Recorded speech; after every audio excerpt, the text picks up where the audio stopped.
英雄之前，你不曾拥有姓名。通向终点的路很长，但谁也无法预知结局。有人前倾暗影，谋无而后动；有人拼尽全力，克敌机先。没有对与错，只有速度是唯一的答案。奔跑吧，在到达终点之前。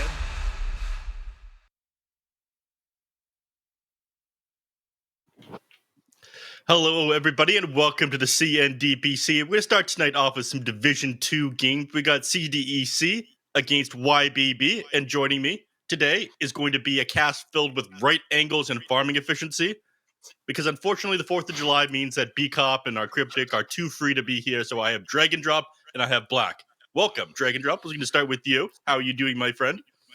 Yes, I'm feeling entirely unfree because I do not live in the land of the free, apparently. So I'm happy to be here. And Black, how are you doing? I'm sure you're happy to have a full German cast. Well, of course, doesn't happen too often. I think it's the first time actually this season. So we're gonna make sure to German-fy it. Yeah. Is it a word? Anyway, now it's a word. To the max. All right, so now Black. Yeah. I'm gonna be honest with the viewers here. You've not been impressed with some of these Division 2 games, but CDEC, they are different, if I'm not mistaken. They're built different indeed, Neff. They have been performing better and better. The first series they actually got destroyed 2-0, and then after that they just started winning everything. I think they haven't lost a single series since then. As you can see in the standings too. 4-1 right now. Just on par with IG, who they also beat. So yeah, right now front runners to be taking the whole thing. Yeah. Mm-hmm. Well, meanwhile, YBB on the other side, not looking too hot there. Drag and Drop. You want to talk to us about what that's all about?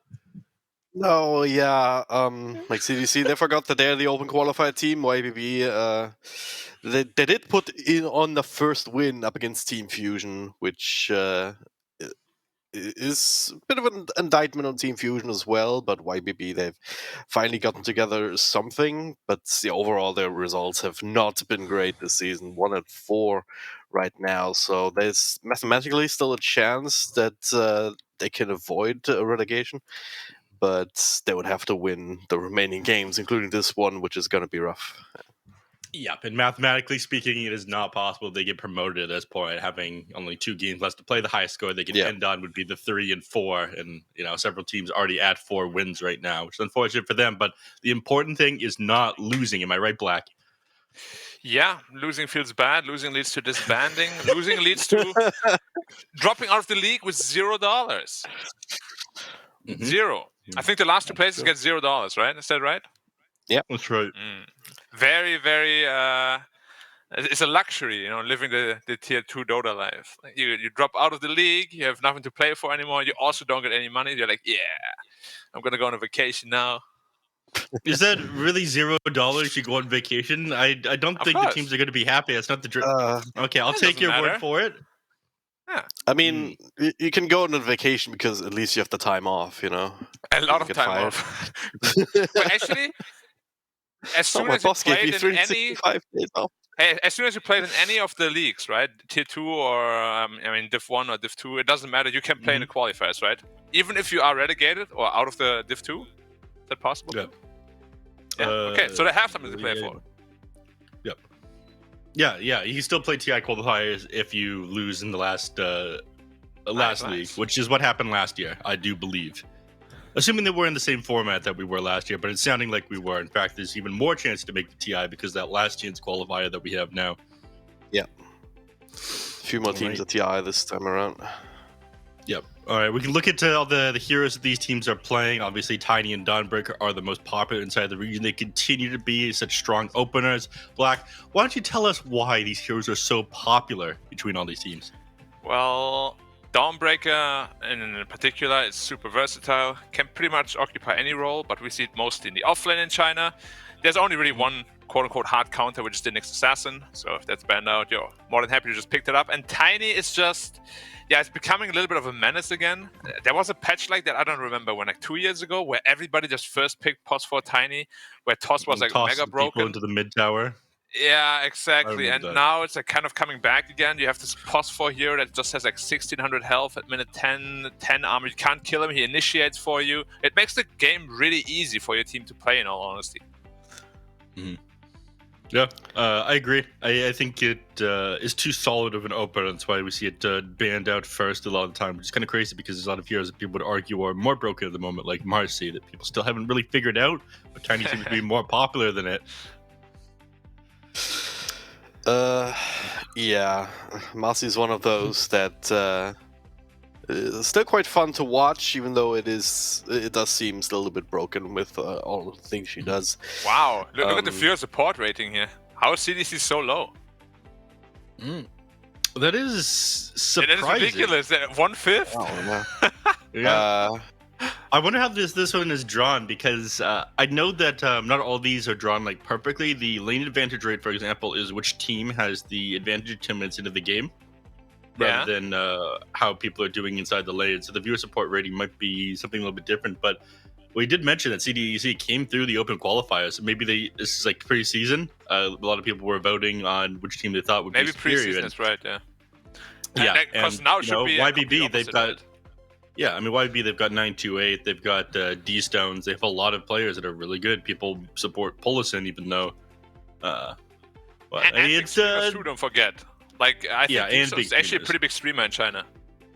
Yeah, so a lot of the viewer support rating could be purely due to D-Stone fans coming in and so basically they're Gorgs. Things. Like how Gorgs has the support rating from all his viewers. Yeah. I see. Okay. That would not surprise me at all. Yep. Here we see the hero overlap and whatnot. Black, what are your opinion? Do you consider these ones useful stats? I mean, some of them are. Like, for example, that both teams really love their Tiny and Dawnbreaker, maybe even Coddle. But yeah, other than that, it's like, me as a Dota critic, what's the smart word? Connoisseur. Dilettante. Yeah. It's only smart if you can pronounce it properly. For me, it's aficionado. all in the head already. I know everything that's going to happen in the draft. But for the viewers, it's probably more insightful. Right, of course. Yeah, it's a nice little thing to identify which heroes are probably going to be highly contested.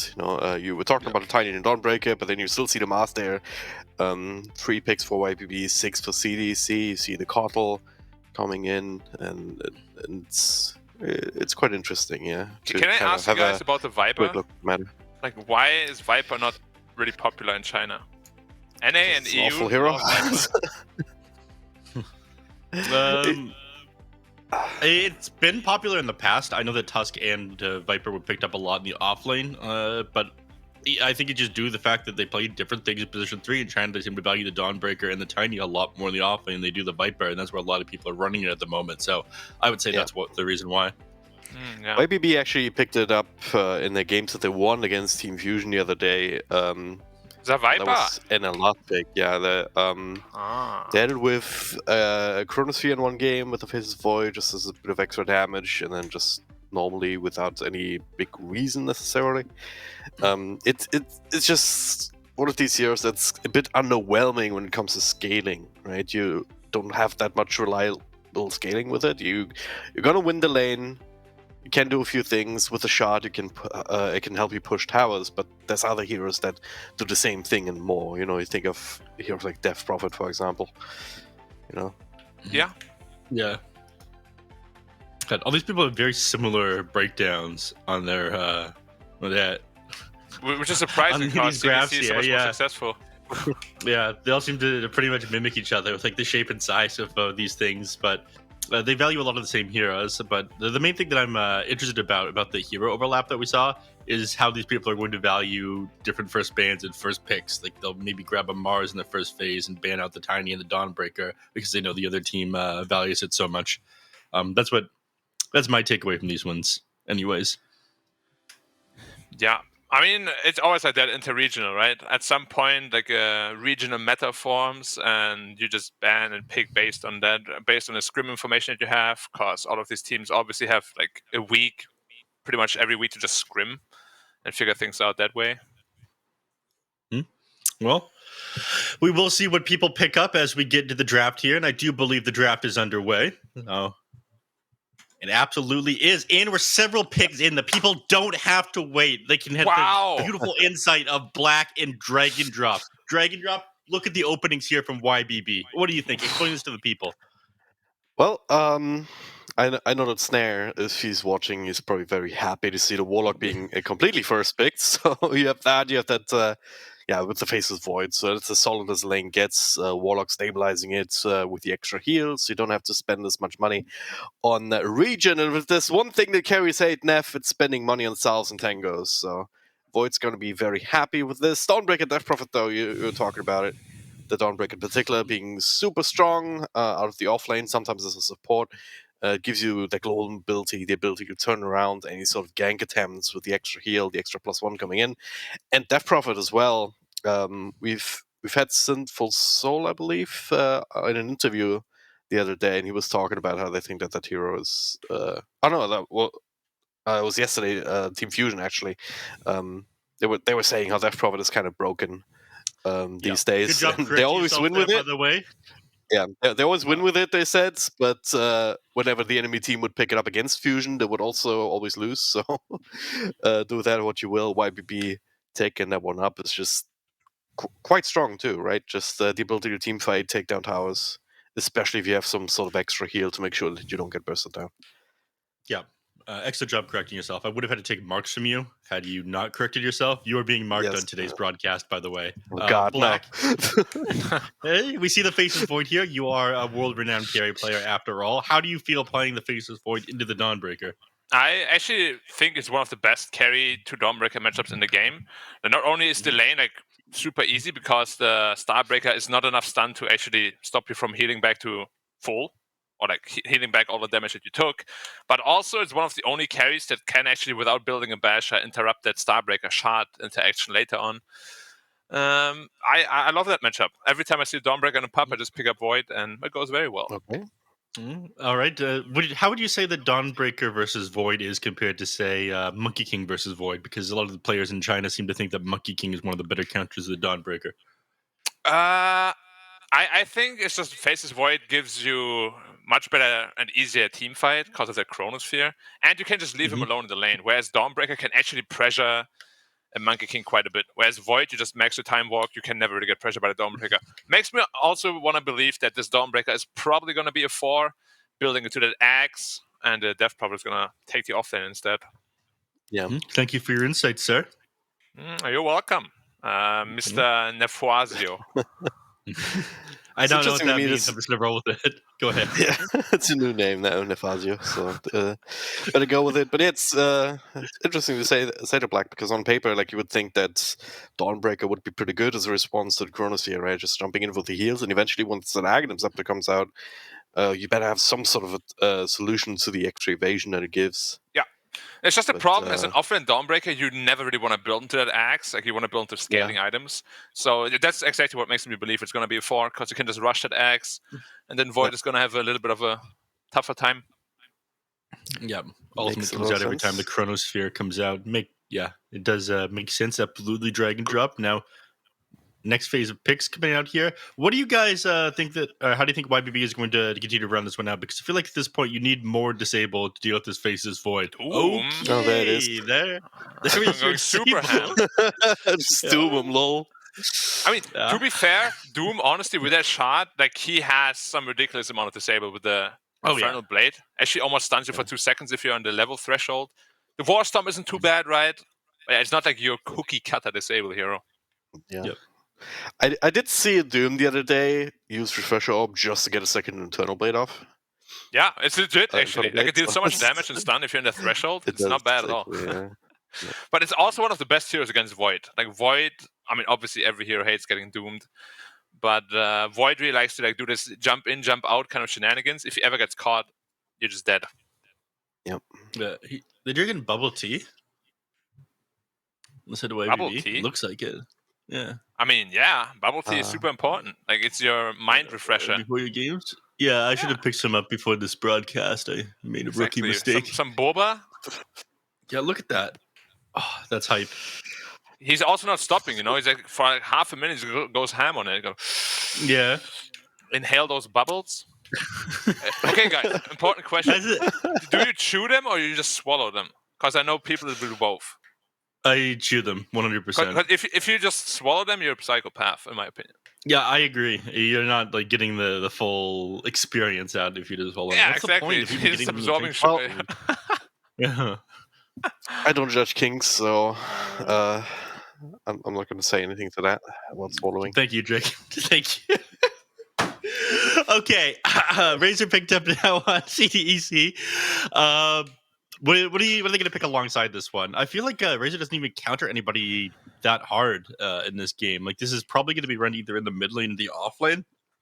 Now we see a Winter Wyvern pick. That is excellent for fight resets. The moment you see a Doom coming out someone, you just drop the Winter Wyvern alt either on the Doom or somebody beside the Doom, and it lets your whole team disengage. Let me ask you a question, though, Neff. Where is the damage? The damage. It's not here. Damage? They don't have it. It's lacking, and they can't. It's literally Razor. Zeus is banned out. Yeah, Razor's the only damage they have.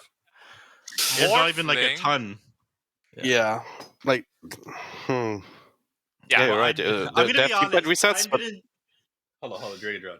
I'm gonna make a controversial take right now. I don't like either of these drafts. yeah. Like the Dire draft suddenly looks really awkward. It's like a support DP and a support Dawnbreaker? Or maybe a mid Dawnbreaker or mid can't DP. be right. But like if you can't do be right. DP and Dawn support, this is like an abomination. But there's Winter Warlock support duo. It's also kind of abomination-like. It could be a Winter mid though, which I personally like quite a bit. Okay, you mix things up on occasion there, Black. Yeah, for sure. I mean, I love innovating things. You know, carry axes. You're a creative guy. And stuff. Yeah. So they could pick up the support last. Like, honestly, this looks like a pretty good, like Rubik game if they wanted to do that with the Wyvern mid. Or if they just want to have damage, the Skyrath mage against Morphling. I love it. You hate Skyrath. I like Skyrath a lot. Yeah. Skyrath Void against Morph is good though. Yeah, Drag Drop, you're the captain of CDEC. How do you run into the trap? How do you fix your damage problems here? It's your job to solve everything in a single pick. No pressure. Lena. Oh, Lena. okay. Lena. I like hear me out. Outworld Devourer. Ooh. Then faces for Chronos while you imprison somebody. That sounds great. No, Fatal Bond plus Hammer. Ooh. Oh. Also, if you want a pure DPS mid, that's probably it. Yeah. However, there's a lot of counter picks to it, so I probably won't do it. They're boring. CDC is very boring. They pick very safe heroes, so it's probably going to be the Lina. Yeah, or the Wind Ranger. Let's go. Woo! Sure. I wouldn't be too surprised to see Lina being banned out just because it's so obvious, right? You have the damage inside you say the obvious, but they Chronosphere. ban Night Stalker. They think it's a Razor middle, probably. That could also be a thing, right? And but offlane damage off-lane, from the offlane. What could that be? Outworld Devourer. Mars is even still in there. No, never mind. It's been banned out. Yeah, that was one of the more contested heroes we saw. So it makes sense that one has been banned out earlier in the phase. Yeah, I just put the Razor offlane. Should be fine. How about... And then you have Lena. It's also good against the Morphling, right? Just blowing Yep. up that water boy. So they ban And offlane and Nixie support, so they has- don't actually have a good read on what's coming out. Neither do I. And if I don't have a good read, then probably nobody does, because we just said I'm the Dota connoisseur. Aficionado. Connoisseur, aficionado, exactly. I consider you a dilettante at best. Oh, thank you, whatever that means. I'm a dilettante, guys. Dilettante. I'm gonna Google. You gotta Google What's a dilettante. dilettante? A person having a superficial interest in an art or a branch of knowledge.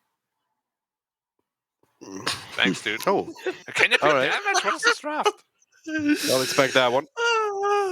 Okay, the Clockwork picked up last year. I mean, it is some damage. I'm not crazy about everything this. is Is it? damage. Is it really, Neff? I mean, I know you like Clockwork, but come on. That I mean, also maybe means they the run this midwife, and let's go. Clockwork mid. It could be mid Clockwork. That's been run before. Yeah, by 9. Okay, so here's the thing. Yeah, it was. If you're not yeah. Tundra or anyone of the skill level of 9, do not pick weird mid heroes. Yeah. Thank you. And even if you are, probably just stick to your guns. I'm still your gonna say that rockets. Winter mid can carry this game. They have nothing to get on top of the Winter right now. Well, they could fix that. I mean, Morphling could kind of get on top of the Winter Wyvern. Won't you just pick I'm like not- Puck it's or not that something? good, though. Like Puck is so good against CDC's lineup, no? Yes, Puck is very good here. I would How is it love to not see even... that picked oh, up. oh, it's banned actually. Never mind. Oh yeah, it's Yeah. banned. I'm dumb. I'm Yeah. sorry, guys. It's okay. We all make mistakes, but even you make mistakes sometimes. How and that's about okay. Outworld Devourer? Dude, it's like I that wanna bubble see it, tea is guys. infinite. He keeps drinking from the bubble tea and it doesn't go down. It's like bottomless. Yeah, did you Have you guys seen that? Is he actually drinking, or is he just like nervously chewing having the straw? in his mouth? Yeah. Do we I actually think they've know? got like advanced tech How here. about Grimstroke? Let's go. I mean, I think you need more to get on top of these heroes. Otherwise, Dawnbreaker's gonna have to buy a Blink Dagger in order to initiate. Doom's gonna have to buy a Blink Dagger. Morphling's damage doesn't really come online until later. You need something to get on top of heroes. You need more damage to come out. Storm last. There's the answer to Okay. both those things. the This hell? hero is dead, though. This is a dead hero, you guys. Storm is This playing very Storm. surprising to me. Yeah, What? at It least does it's not going make to be it easy for confusing. you guys. Yeah. So it is the Mid Wyvern though, and Mid Wyvern can cause a lot of problems for a Storm Spirit. Yeah, If you have a 70 read, has yeah, I been mean, playing some weird heroes in different positions. I've been very impressed with 70's gameplay so far in Div 2. His Mars have been absolutely insane, so I'm interested in seeing his Mid Wyvern. Yeah, on paper again, it's a very good Wyvern game if you just itemize it into an Orchid. They have pretty good heroes against Storm too. Like if you ever get hookshot, you can just die easily. If you get Chronoed, you can die pretty easily. I think the Storm was probably a good answer to what they needed, but the hero is just not great right now. It's so hard to sustain. Yeah, and the reason Yeah, for well- that obviously is if I can get a quick word, Dre, but it ended up getting a couple of nerfs because of the null talismans. And then when the null talismans were changed to not give you the mana reduction anymore, the nerfs to Storm Spirit weren't addressed. So he's in a very awkward place right now. Yeah, thanks, Neff, for saying exactly what I meant to say. Now you look smart instead of me, which it's not the job of a host, so I'm taking marks Oh, of my you for bad. that one. Oh, I thought I was making the marks. You're just taking marks of each I mean, other. if you're That's kinda going to be toxic, making guys. marks, then I'm going to be marking you as well. So that's how it goes. Kind of toxic relationship between you two. I'm just gonna be here. I'm a neutral boy. I have no favorites. I thought Drag Drop was your favorite. You're as gonna a have to fellow, pick a side sooner or later. Yeah, you fellow gotta lover of get on right the side of your angles. fellow German. Guys, I'm being bullied. Help. Blink Okay. 3 times if you need help. Yeah, How hold are on. you All being right, well, bullied? we'll end this battle on a boring note. Who do you guys predict? Drag and Drop it to start with you. CDC just because Storm is dead. They've got the Chronosphere. They've got I mean, Winter Wyvern maids can do quite a bit of damage, so they can solve that. They have a pretty solid draft overall, even though it's a little bit unconventional, and they've just been looking much stronger this season overall. So I'm saying CDC. All right, Black. How about you? Well, the games of YBB always go really late, and I really like CDC's late game decision making, so it's gonna be tough for YBB to win. But they could maybe, with the fusion win, get some momentum. Let's go. But CDC's gonna win anyway. Okay, well, boring answers from the two of you, predicting the better or the higher score team here. Okay, yeah, whatever. We're gonna jump into this. We need a break from Drag and Drop and Black. Take it away, you two. But give us a break from me and Black. Yeah, and we're getting a us and break Hope. from ourselves. That Let's makes go. sense. Yeah, Enjoy the getting a cast with break no from one, Neff. guys. Yeah, he's given us a break from himself, which is much appreciated. Oh, they're using TeamSpeak in China. Since when did they do that? I never used TeamSpeak in China. It's a new tech. Dude, if I was allowed to use TeamSpeak in China, I would have been so much better. Now to get all this new Okay. technology when I leave is kind of unfair. Are you also using TeamSpeak generally when you play Dota now? Or? Yeah. Or Discord, depending is- on who you play with. Yeah, There's some th- boomers, this- there's some zoomers. If you're playing with Dude, boomers, it's probably dude. TeamSpeak. Dude, I've gotten to know a few more German players that I stack with sometimes, and most of them just straight up use TeamSpeak still. Like And I'm like, Blacklight? what? Why? Why are you so behind the times? This is Nah. 2022, not 2010. Actually, it's like I why? don't know if Discord actually works in China or not. Like, some apps and programs are blocked over Might there. not, yeah. So I don't know if you can, but I would agree. I feel Discord is just pretty damn good. Although TeamSpeak, carried me through my childhood, so I will always have a special place. Yeah, I mean, this is nostalgia, but like you have to have your own server and pay for it and be like, Oh, eh. Quack! With the slow fingers! Now he's gonna get back to the finger training later. He stood on top of the room but didn't get it. And lost the tango too. Now that's bad economy management. I just even need that money. But yeah, YBB with the bounty rune advantage, so off to a good start. But Undyne, he finds the ward, which is absolutely fine. Storm also got a lasted on the ward though. Wow, he killed the sentry and I the ops. believe. Outplayed. Man, yeah. It's the way the news goes. And I was joining up with Faceless Void, so it's Ionit down here with the helpful Doom. I'm just gonna say that I don't really like support Dawnbreaker too much, especially if it's a 5. Like, you won't really be getting too many levels or items. I think this hero really thrives with both of them. Yep. There's been a lot of controversy around that, like a lot of opinions from both teams, but also the commentators about this 5 position, or whether it's better as a 3 or 4. Or... So Yeah, I mean, it's always hard to figure out. Like, if a hero is so versatile, oftentimes you kind of get lulled into a situation where, oh, this is a really great core hero, but we can play it as a support, so let's do that to throw the enemies off guard. Yeah. Oh, wow, it's actually not that good. that's unfortunate. Also, I'm gonna point out YBB's won the bottom lane. 9-8. He's got that mana burn Satyr creep.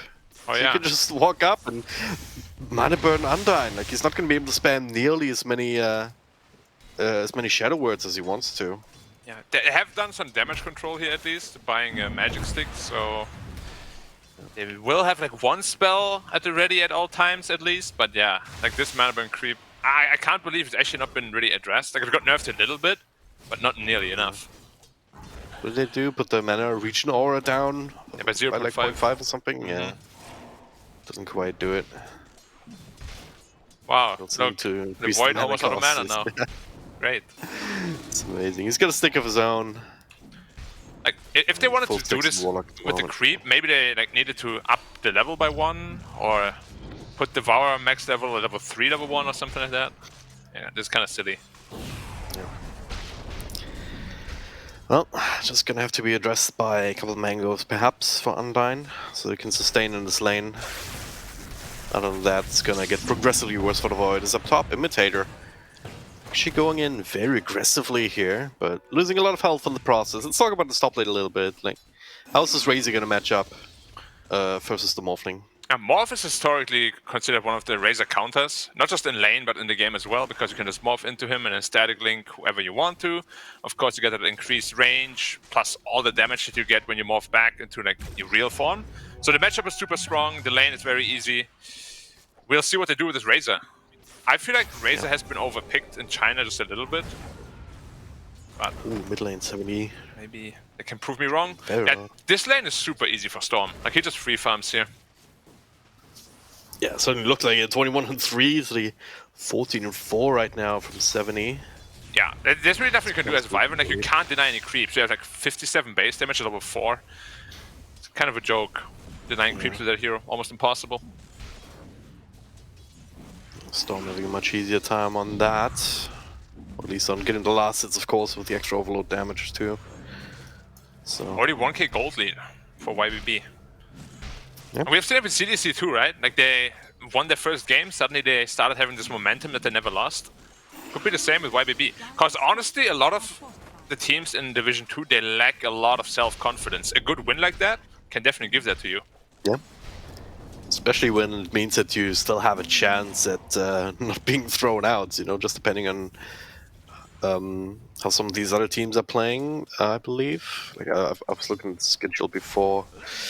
CDC is still have to play against Fusion. YBB is up against Saiyan, which is the other team that's also not been doing well, to say the least. So if you win here, there's a pretty good chance that you can make it. Yeah, definitely. I mean, it's always nice to just stay around in the league as well. Get more exposure, get more chances to even get picked up by top teams, you know, if you have stand-up performances. Yeah. So it's basically your life on the line, quite literally. Because pro players obviously live and die for these opportunities. It's just a lot less stressful when you've already got the slot secured and don't have to go through open qualifiers. Yeah, but also, you know, a lot of people work better under stress, or worse, depending on who you are. Yeah. Certainly a lot of stress down bottom here. Undyne and QQ are just completely out of resources at the moment. They're doing okay top, but the mid and bot lane are not super easy. One more creep until Storm is 6. But yeah, Wyvern also just goes back to the base to heal up. Yeah. But he doesn't want to feed away a random kill. How aggressive is Wyvern going to be playing? Maybe he can join up top a little bit later. Polison throws in a hammer, jumps around. The cogs kind of blocking themselves in, but also blocking them away from YBB. Polison's starting lower and lower, and yeah, Razor's got a lot of damage stacked up. He might very well be the first blood here. Wait for forward to try and buy some space, maybe get the extra kill on Starbuck first, but it was not enough. First blood being drawn for the Razor. Meanwhile, Warlock also ends up going down in a mid, a 7E. He has a curse if he wants to, but of course no regular damage from the Wyvern. Yeah, so pretty. You need that Witchblade to be really effective as the Wyvern. Before that, you deal very little damage. But post that, you deal a crap ton of damage. Yep. So Storm using some mana to get that extra kill on Undyne as he made the rotation mid. At least it's not the Wyvern. But now Storm picked up an Arcane Rune. He's walking back home. He can recharge and then perhaps use that Arcane Rune in the side lane somewhere. Doom might just be dead here. Gets cocked. They have a curse too for the Storm as the ping in. That is a nice catch. 9 to 8. Will end up dropping. Storm down back to half mana. The curse might just have to be used defensively because 7E, he's just being bullied right now. There it is, the curse. He has mana though. Couple of bottle charges, but is it going to be enough? More right clicks? No, he's dead. Yeah, couldn't have asked for a better rune or a better start for the Storm Spirit, honestly. 3-0 already. Yeah. We'll see what a nerfed Storm Spirit can really do, because the biggest problem the Zero has now is just sustaining your mana pool. Like, Null Talismans don't do it, you buy into Witchblade, which doesn't really do it. There's nothing you can buy to make your game like more comfortable. So we'll see how he can sort of overcome that barrier. Well, if you can't do it with this start, then it seems to be very tough, because he's about 1,000 gold ahead of his lane opponent at the moment. Yeah. Give or take. And mid Wyvern, when you have a slow start, like, you can just fall off massively, right? Because you're kind of supposed to snowball with that fast Witchblade. Yeah. A lot of kills on the side lanes. Get to the fast travels axe. But it might be a slower start for the Wyvern. Do you see him go for an Orchid build here as well against the Storm, or? Yeah. You can definitely do that, like Witchblade Orchid into axe, also very popular. Warlock that again, probably. Yep, plenty of mana on the Storm Spirit. Hey! Oh, whoa! Come on, man. Yeah, there we go. That's a quick jump in. Had to use a bit more of his mana pool that he really needed to, but yeah. At least it's 2022. You can't get stick juked anymore. Yeah. Such an old trick. Well, sometimes it still gets the best of us, you know. Yeah. So yeah, YPB off to a pretty decent start at all lanes, even top, like Morphling just slightly ahead of the Razor. Down bottom, of course, there's so much pressure on CDEC, and now Einid level 7 Death Prophet can just use his first exorcism to even bully down this tower just a little bit. Wyvern is smoking down bottom though. The tower is still pretty survivable. He has a magic wand to get a chrono out as well if necessary. So if they're not too careful...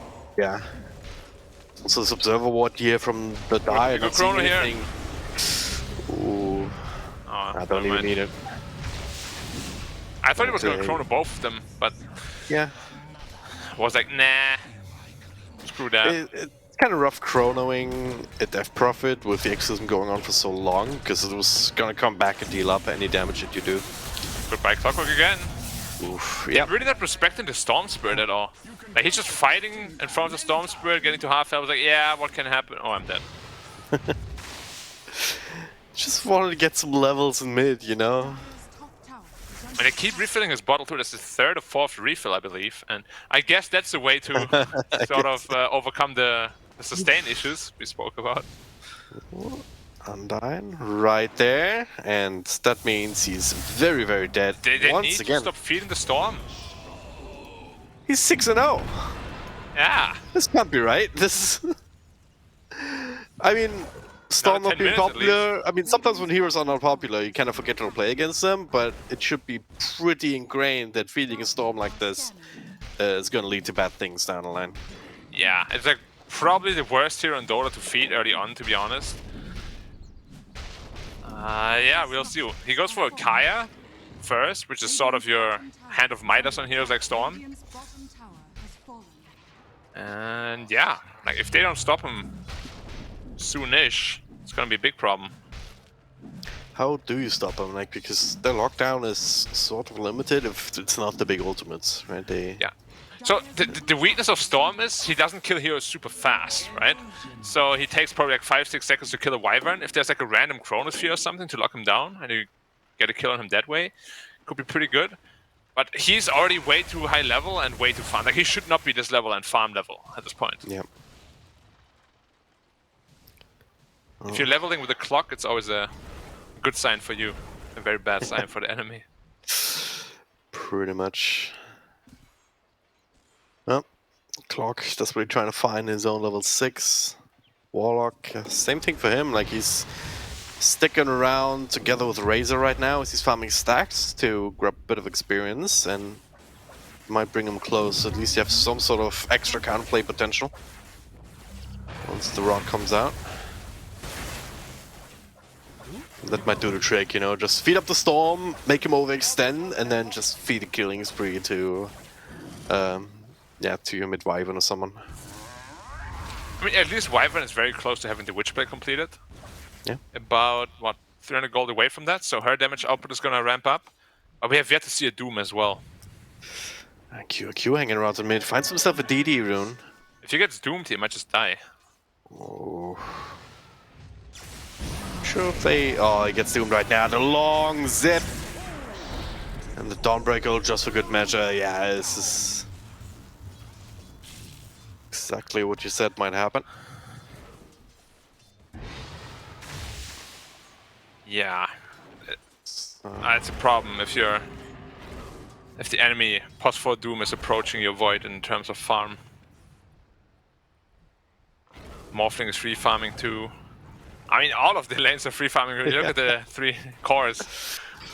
Storm is 7-0-0, but the other 2 cores are keeping up with farm as well. That is not a good sign. Yeah. Well, I'm looking to make a play right now. There's a lot of vision in their own jungle. Imitator trying to deal with that, but guesses incorrectly. Rest of CDC though, looking for the top so close. It ward. Yeah. At least making some play, you know, it's YBB unlikely to come and defend this one, but if they do, CDC will be ready. They have Chronosphere, they have a Razor who can kind of sit around and do some things inside of it. And you also have the Warlock to fall back on, plus 70 also making this rotation with a freshly completed Witchblade. But again, tier 1 top at this stage in the game, very tough to defend and no real reason to. Yeah. the DP is also super close to the BKB. We all know how strong DP gets once that item is completed. So, no need to rush anything. You're having a very comfortable lead. I really don't understand this post for Clockwork last pick, to be honest. It hasn't really been that effective, right? Especially Yeah, against I mean, the I don't even know like what they picked it for. They don't have any backline they really need to catch either. Yeah. They usually pick Clock when it's like a sniper or something that you need to get on top of, but there's nothing. Well, maybe they know something we don't. Or not. Or not. Yeah, Right now it's looking like they don't. Yeah. You can, I mean, you can kind of control the flow of the team fight a little bit with some nice cogs placement. They saw the Doom? I believe they did, yeah. That is first control of the game, connects. That should be finally getting on the board. Razor DPS in, does one hit. Alright, dude. Typical carry team fight contribution, alright. Oh, hey guys, I'm helping last hit. Oh, thank you guys. I'm so good. Wyvern's probably pretty triggered right now. Storm is invis. Shouldn't be able to bring down the Wyvern though. There's a sentry here, so they do see him with the Tiger on wall. They know what's going on. Wyvern kinda very careful there inside the trees. Storm won't find much with that in this. So Razor is also getting close to his BKB. But they have so many more answers to the Razor's BKB than they have to the DP's BKB. Like Morphling can kill the Razor through BKB, DP can. If you get Doom before, you're kind of dead. Yeah. Still rather Doom the Void or the Wyvern before the ultimates come out though, right? Yeah, if you get the chance to, for sure. Is he gonna get the chance? Does he have... Oh, he's Blink Dagger coming already, look at that. Yeah, Doom is pretty big boy. So that's where we might see him also replace that mana burn creep with a Centaur, if only there was one. New round of creeps respawning, so there's a chance for that, and he does not get anything like that, so never mind. Well, Undyne is okay. Okay, just walking in. Just walking up, and you're probably dead for that. Yeah, no way to be out there. Undyne has been playing very suicidal this game. Well, better him than the Void, I guess, but yeah. He's like, I'll show you. Oh, I'm dead. Oh wait, I'm a Warlock. Whoops. Next time I'm gonna drop the rock on you, though. God. By the way, look at this bottom ward above the shrine in the Radiant Jungle. It's eluding all the wards. It's just on the edge of both of them. It's so sad. I can't remember that one, honestly. Because it seems... It's a good ward because nice. It's outside of the... like a little tree, not tree, the hill wards there. Oh, Morphin got hooked. Got cursed too, but he has too much health. Let's see, yeah, certainly with Bombbreaker coming in, and now Storm kind of low on mana now. It's the entirety of YPV hanging around from this mid lane. They can still turn this into something with the Exorcism, and that's exactly what they're gonna be doing here. QAQ. Perhaps poised for a fight with the Chronosphere. They also have the Golem. No more Winter Scourge. Storm showing off his Regen Rune. Couldn't quite cancel it with the Rocket Flare. They have a rock. They're looking for a fight here. There it is, Chronosphere only catching a Death Prophet, but no extra heal, so they will be able to burst her down. Storm back up to full due to a Regen Rune, but Undyne being helped out. Doom By jumped 7E, they get the Doom as well. So not the biggest of Chronos, but it was on a crucial target. They had the power to bring it down, so... Now, I gotta really say though, you gotta be faster with your BKB on that DP. Like, you know he's gonna jump in eventually, you gotta be ready with that button. Because it's not instant, right? You jump in, you lift your arms, everything. You gotta get that BKB out. Because if you don't, you just die. Might have that anyway, because most of the damage coming through was physical. According to the death recap, only 267 magical damage from some of the Void Bashes. Yeah. So it was just Which also makes you wonder, is work. BKB first the best choice here? Yeah. There's a lot of things to go through it, right? Yeah. Pretty much everything.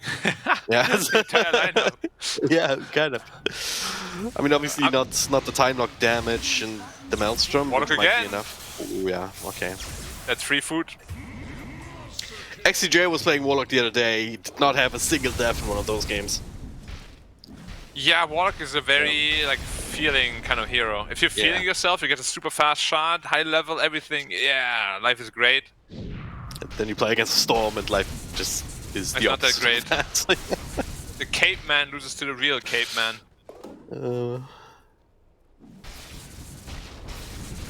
What can you do? Now, one of my biggest criticisms with the YBB has been that they're very passive when they're sitting on a lead, and they have yet to prove me wrong with that. So hopefully they can push the advantage, because they have a quite seizable one. No need to let CDC get back into this game for free, at least.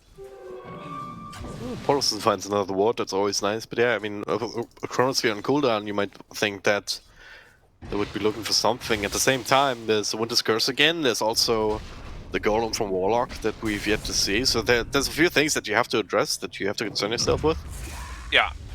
Now, so the thing is, CDC, how do I say this in a nice way? It's kind of like a noob slayer lineup, because they have a lot of big AoE spells, right? That if you don't respect them, you just feed into it. And YBB have historically been very scared. Nice hook. Very nice hook indeed. There gets the BKB out though. Imitator straight will TP before it dies. I mean, forcing out their charge. Yeah. 4 hook shot, not the worst thing in the world. There's Undyne, okay. Right. He was just trying to shovel, you know, trying to do some honest work. He gets killed off again. Curse him? They don't curse him. Wow. I would have cursed there. Cooldown is pretty short. A kill on a Doom like that, when you're behind. Strum comes through.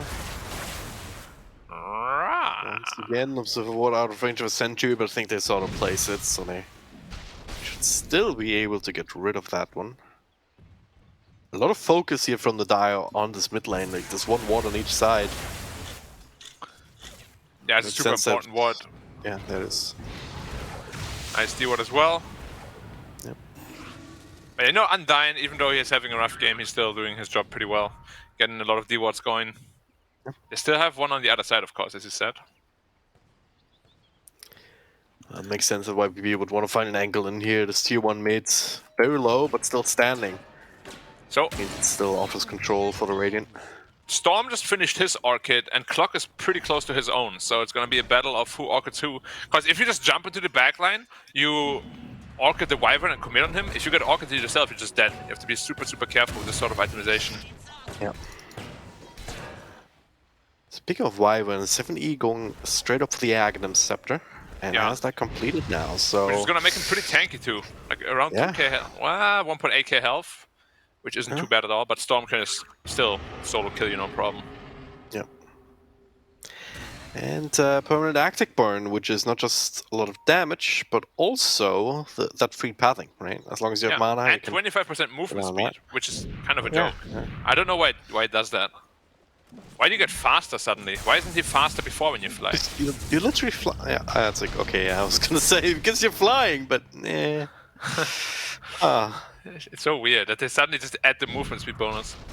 I mean, it's the power of Aghanim, right? He's biggest powerful mages. They're gonna try again. Again. Pushed back, but the damage being done. Has the BKB, has the extra heals. But the Winter's Curse being dropped, damage being drained. Razor clicking away as Void goes down in the top lane here. But Ionit's still alive for the time being. They really need to commit for him, but they can't. He's still going. Razor, BKB protecting himself. As Poloson kind of stuck between rock and a hard place, so they'll settle. Well, they have to settle for the consolation prize, but again, losing 2 heroes up top. Golem dropped, but no Chronosphere. Razor BKB was very late. I think he could have easily killed the DP if he didn't get slowed down and everything. But yeah, losing your Void in the top lane. It's tough. You're playing against a Storm with Orchid. You don't really have any way to get rid of the silence yet.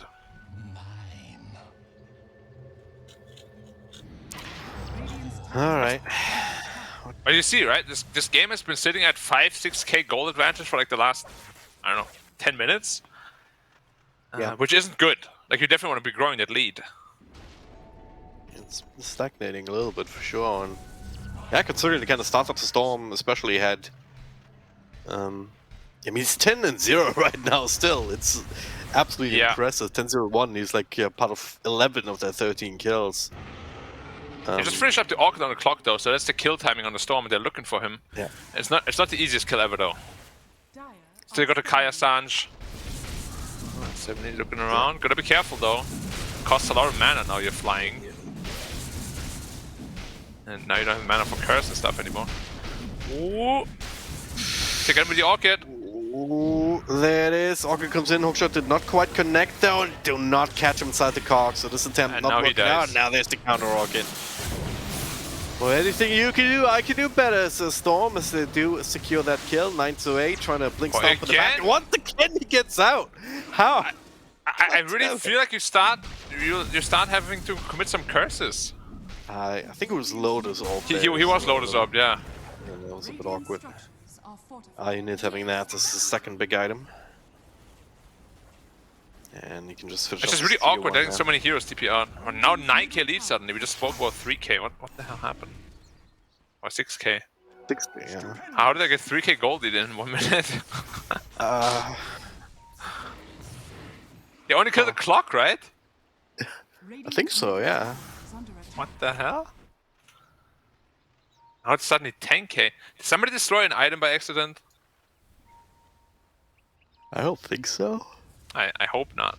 That would be very awkward. Oh yeah, destroy my BKB. Sorry guys. QQ definitely has it in his inventory where it belongs. So. Yeah. Still This game is getting harder and harder now though. Yeah. We spoke about no damage. The biggest problem with no damage drafts really comes when you fall behind, because they get more defensive items and you really don't have any answers to it. Yep. Look at the Void 2 building into BKB Lincoln, something I absolutely hate. BKB Lincoln's on the Razor as well. Like, they just have no damage, and they itemize into even less damage. Yeah. Yes, to fresh Go for the acute up Dawnbreaker. Razor, which is all the damage that you need. There's a hook shot across into the side. Oh, we didn't speak about Dawnbreaker, by the way, but he has an Acceptor, so people in the Chrono are going to be not dying. Yep. Makes things a bit awkward. Otherwise, on paper, you might think that CDC, like, if they use all the ultimates, then you could still take a pretty good team fight. Like, they can extend if the Razor can just click away with the Storm pops a BKB now as he's being gone on a bit. Then again, if you use all your ultimates and those on cooldown, YPP has free reign to do as they please for quite a while. Gotta be a bit careful about that. It's a very awkward position CDC is in for sure. This draft can't be falling behind this far. It's up to YBB to punish them though, right? Because if this game goes late, like eventually Void will have damage, eventually Razor will have that refresher and whatever else he wants. Yeah, Can also stay on more. That's what I mean with YBB though. Like, they have such a big lead, but there have been no like attempts to go to Roshan. They don't want to reforce a fight anywhere. Like, if this is like an LGD or something, this Roche would have been dead, and it's probably closer to the second Roche at this point already. We're looking for this Wi-Fi. Oh, close. At least he had a region rune again, so Storm not too worried about that. But Oh, they see the DP. Oh, do they? Ah, now they do. they do now. No BKB popped again. But Didn't think that they needed it. There's a Dawnbreaker ult coming through, the Winter's Curse to follow, not really doing all that much. Storm zipping across, there's the Golem here, they need to get some kills, and they will now BKB come popped back again. coming through. 1-for-1 trade though, Wyvern goes down, and that's a Doom over the faces Void. He's trying to make his way out. he's healing up though. He has enough HP, he's gonna be fine. He might be fine, yeah, you're absolutely right, but his team isn't. They lost 2 more support heroes. They used all their ultimates and they get nothing done. They were just wasting it on a Dawnbreaker ult. Both the Chrono and the Curse. Well, DP at least ends up going down. But yeah, it's very... Like, it looks very confused, you know? Like, it looked like they didn't know that Dawnbreaker had axed the way he cursed, because the curse was way too early. So the curse only lasts half duration. If it doesn't, then the Storm also gets affected by it, you know? It's like a lot of things are going narrowly wrong, and yeah, might be too late to save at this point. But we'll see. YBB has a history of being a little bit too passive. Yeah. And Razor's getting it's there, kinda- right? Halfway to the refresher. I mean, they've been gifted this opportunity, you know, to take the team fight and then also take Roche afterwards. Yeah, So that might push him into the direction of like, yeah, there's no reason why we shouldn't be going ham right now. I still have the Exorcism on Death Prophet, and yeah, there. If you look at the minimap, they're making a beeline for this top lane right now. The hookshot comes in though. CDC taking the initiative. Also, Dash comes in full soul for the moment, but don't really find the right angle that they were looking for until maybe now that the Queen good is gone. with his curse, Morphling. He's gonna lose that immediately.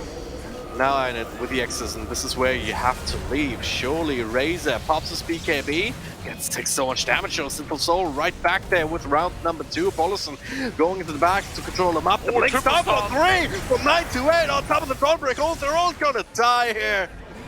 As QAQ barely gets to live with the BKB in another time walk. The rest of his team devastated. They huddle together for warmth and comfort. That was just a gift for the Doom Blink Stomp. Yeah, with such a small AoE too, no easy task to really do that. But yeah, like we could just see, they get decent initiations in, honestly. It's just they have 0 damage output. Like, generally, when you're behind like this, you don't want to be itemizing into defensive items. You really want to have damage to be able to kill those heroes and get the comeback gold rolling. I really don't know how they're gonna get a comeback going with this itemization. It'd have to be YBV kind of mispositioning a bit, having Inet, Windows Curse next to Sinful Soul or something like that. Yeah, potentially. But you just saw how long it took them to kill a 1500 HP Morphling, right? With a full duration curse, everything. It's like, this is an itemization you want to see when you're really far ahead. You know, like, you don't want to throw anything away.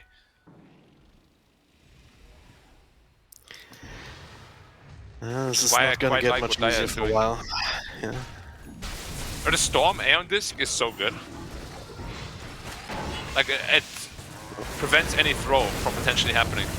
And again, another BKB comes through. BKB as well from Razor, trying to burn down this Death Prophet. It's just impossible. QAQ though, doomed up, but the Chronosphere is already out. It's trying to click away on this Hynet and finally goes down. It's the link together with the Fatal Bond, but now the doomed up Void. Trouble, roll. Okay, that's some heals coming through. 70 Hey, you're alone, to Morph. work with here. As Sinful Soul up to the high ground, back down to the low ground. Nice cogs, controlling him up there. Nice curse! On the Storm, that's a really good one. Just take the damage from the other team if you don't have it yourself. 9 to 8 with another Storm, but he's just gonna give up his own life. But there's still Morph to ping, Morph to ping. on Sinful Soul. He's TPing up to the Yeah. but they do not. He gets out, but at what cost? How? They take almost a team wipe. I mean, it's a start, but yeah, this is really what can happen with all these big AoE ults, right? Like, they use them pretty much perfectly. 3-man Chrono, 3-man Curse, the Golem hits everybody. But let's not get ahead of ourselves. Still 13k lead, Morphling didn't die. If Morphling dies there, it's a different story though. It was very close. Storm dying though there, that was pretty big. How much Massive money gold did they bounty. give? 1,025 plus 700 among 4 Yeah. heroes. If Morph died, it would have been the same, pretty much. So, probably pretty down to close, 10k. And that's where the damage items can slowly come in. Now he has almost finished the Lincoln Sphere on Void. Then after, the damage is going to start rolling in. Yeah. Same for the Wyvern, just finished her Shadow Blade based on this fight. He's also getting closer to refresher. I mean, Wyvern did 8k damage that fight, mostly, of course, on the Storm with the beautiful Windows Curse, I believe. But Raze also did like 5k. And if he gets to live in the fight, like Static Link, he can start right-clicking hard. And of course, the Eye of the Storm also chips away quite a bit. And he's super if he's close two of to the those, refresher. exactly, right, he's super close to that. So having 2 of those will just supercharge that. Yeah. Now, again, Morphling is so fun, but his impact is pretty lackluster. Like, this hero in general just... Like, it looks like he's gonna win this game, or if he gets caught here with a good curse. This would be big. That is the curse to start with, starting to drain some damage. He is sitting at a very healthy amount of health points though, and does have the Dawnbreaker to fall back on, so it's Always going Dawnbreaker to be should be dying roughing. Of course. I mean, that Clockwork coming in with the battery assault, but first hit bash also tends to help. They're smoking down there. There's off Lincolns now, so it's not an easy initiation anymore. So in that regard, it makes it a little bit hard, because Void and Razor both have him now. And you won't really be finding the Wyvern too easily either. Do you have a Dust on Storm? You don't. So this Winter Wyvern Shadowblade can definitely save you from the Storm now. Like, I would love it if you just bought a casual Dust for himself, so you can kill the Wyvern. Will be coming in quite handy. Refresher up He's down kind on of the Razor. itemizing glass cannon wise, like he wants to be standing on the edge of a fight, kind of chipping in with the quiver with the Arctic Burn. Yeah. So Yeah, the good I'll news smoke is, when Dawnbreaker respawns, the ult is back of cooldown straight away. I can't believe the cooldown of this ult is so low. I know, right? It's kind of like a black hole sort of impact, to be honest. But actually going in on the Storm, he has Amethyst. He does, the trigger it, that's the first step. After all the spells, the Doom comes out though. BKB protects the face Void, the Winter's Curse coming through. Storm, kind of low, but being healed up by the Dawnbreaker old Razor. There's gonna be a Chrono coming nice through too. Golem here, they're all linked together, and so much damage being done. Storm is dead. There's a Chrono in too. Oh, there Don't it I use is, it? Sinful Soul! Oh, gets the waveform out. They're back chasing, they're behind. Oh, chasing. he's so slow though, silence up, QIQ doesn't even need the Crown Sphere. He doesn't think so, and neither do I. Oh my god. Follows them down for the count as well. And just like that, the entire game falls apart for YBB. One survivor, barely, Argument finds a DP out. But once again, not even all ultimates had to be used there. CDC still have the Chrono. Look at the Razor damage, 7,000. The Wyvern, 7,000 as well.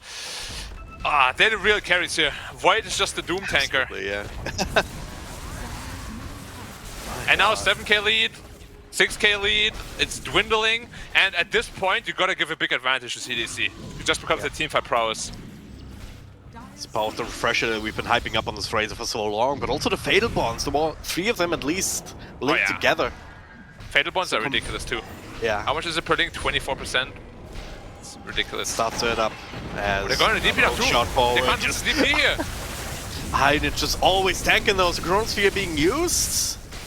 Now there's no more heals coming, but it takes a long time with only the Void really hitting, but kill's a kill. Now 4k. Respawning play. Don't want to push their luck here. And that's what we spoke about, right?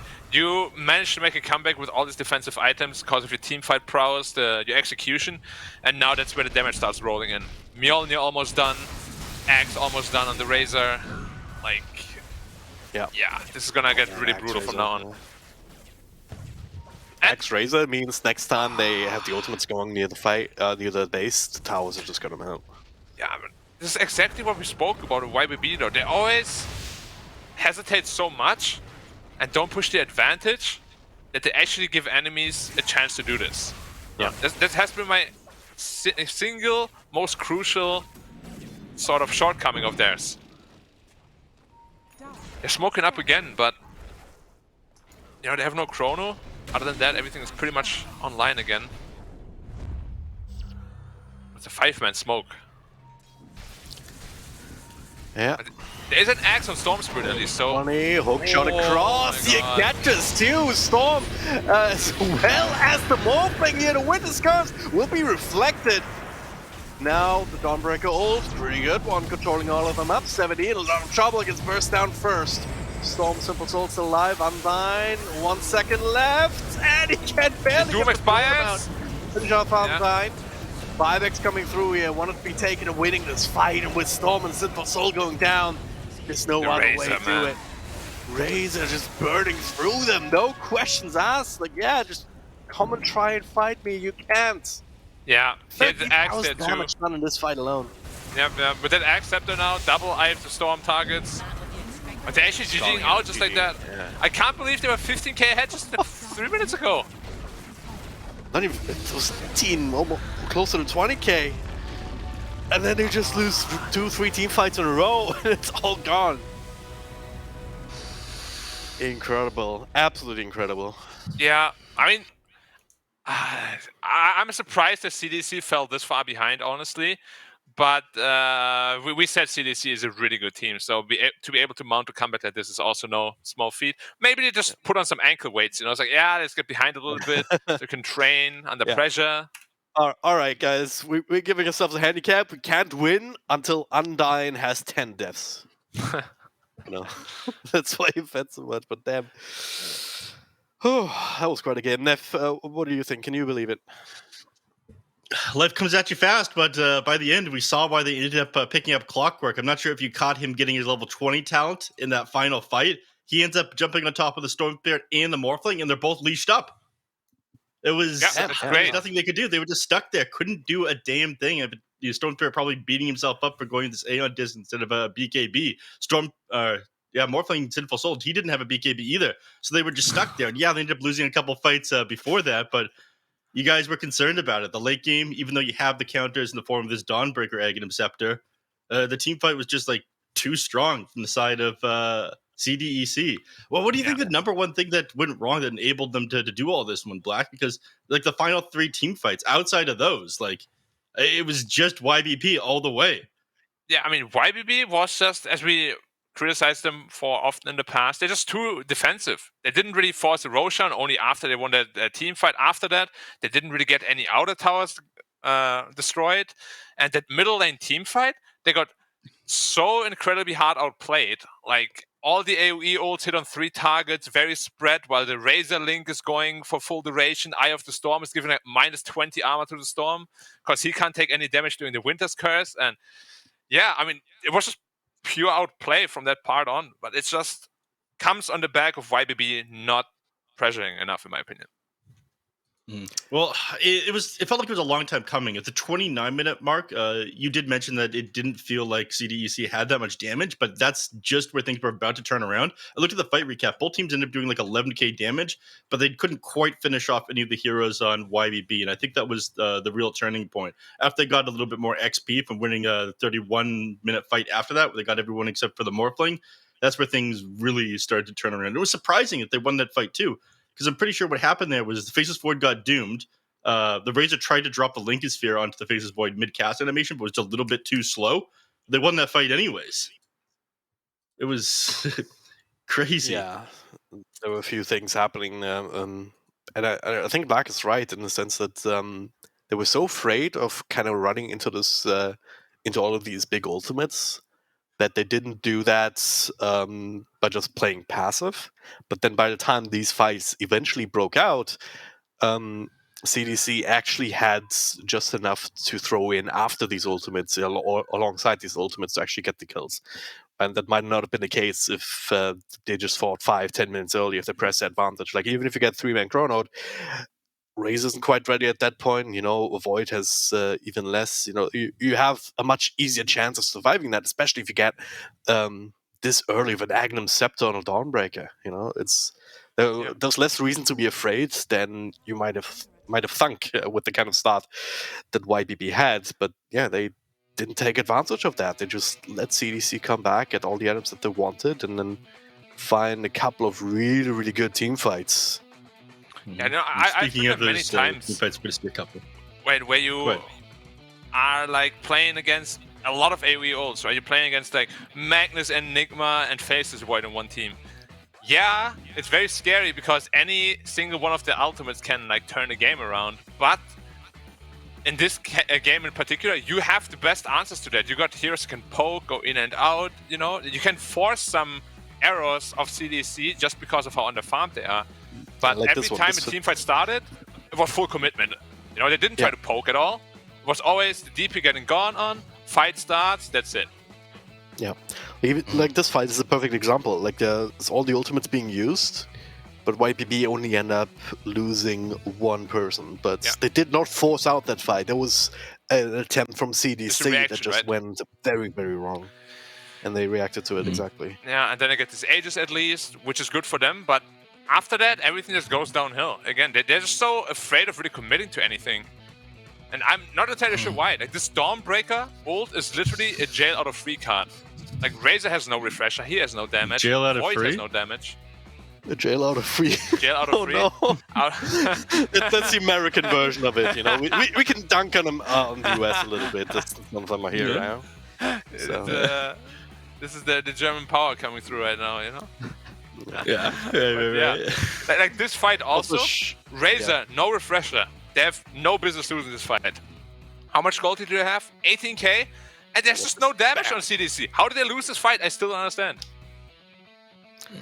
Fatal Bonds Bonds like off onto the 3 heroes, ends up doing a yeah. significant chunk of damage there. Then Storm Spirit comes in. I believe this was the Super Sick Winter's Curse, wasn't it? Yes, Yeah, because yeah. got sick Coming up heal here. there on QAQ as well. With that, like Sinful Soul goes back up and down, and Storm is like, haha, I'm helping, and oh yeah, I'm helping. Yeah, that blinks right into it there on 928. So they're all on Storm, Yeah. and it's beyond godlike sprees. And this was the beginning of the end. It was this 31-minute Yeah. mark, and I'm not sure if you guys saw the graph at the end of the game, but everything just takes a huge swing after this one, and they lose fight after fight on the side of YBB afterwards. How do you recover from 18K, this that's mentally? It's a real 30, question. Because that was a free win. It really was. Yeah. And then we see the Lincolns coming out slightly too slow in the Face's Void. It's dropping him from the Razor afterwards, but it didn't even end up mattering. Fatal Bonds Razor off does everything onto this fight. different hero again. They just both disappeared instantly here Yeah. after. The fun thing with the curse is the Eye of the Storm minus armor stacks, they keep stacking up, right? He had the Agrams at the time too, so they were both like man, minus yeah. 30. Oh. As soon as the curse is over, they're done. Just melt. And it can really throw you off, even if you know the curse is on you. You're like, oh my god, how am I taking this much damage? And this is the last one. Look at that. The leash that he has now at level 20 on this Void, they're just stuck here. They can't do anything.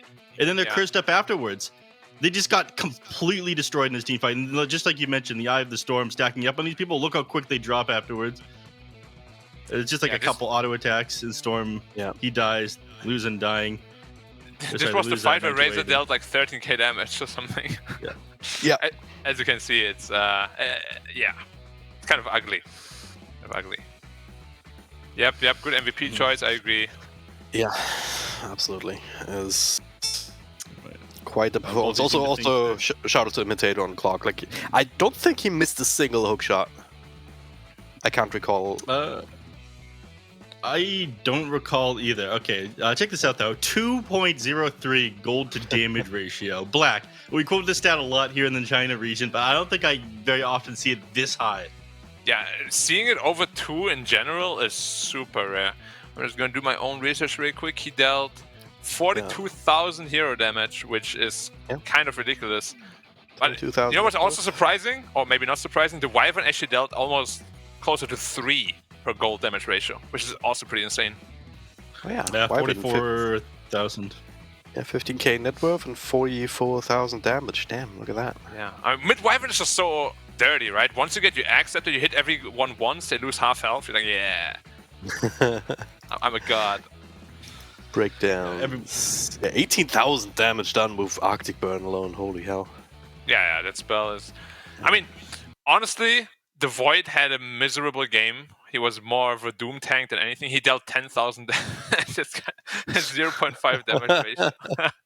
I mean, it's much easier if you have percentage-based damage against the Morphling too. Like 9k of that Wyvern damage of the Arctic Burn was on the Morphling, is you might imagine. I mean, the Void did his job, right? He tanked yeah. for the Razor to be enabled, and he got some pretty good Chronos out there as well. Yeah.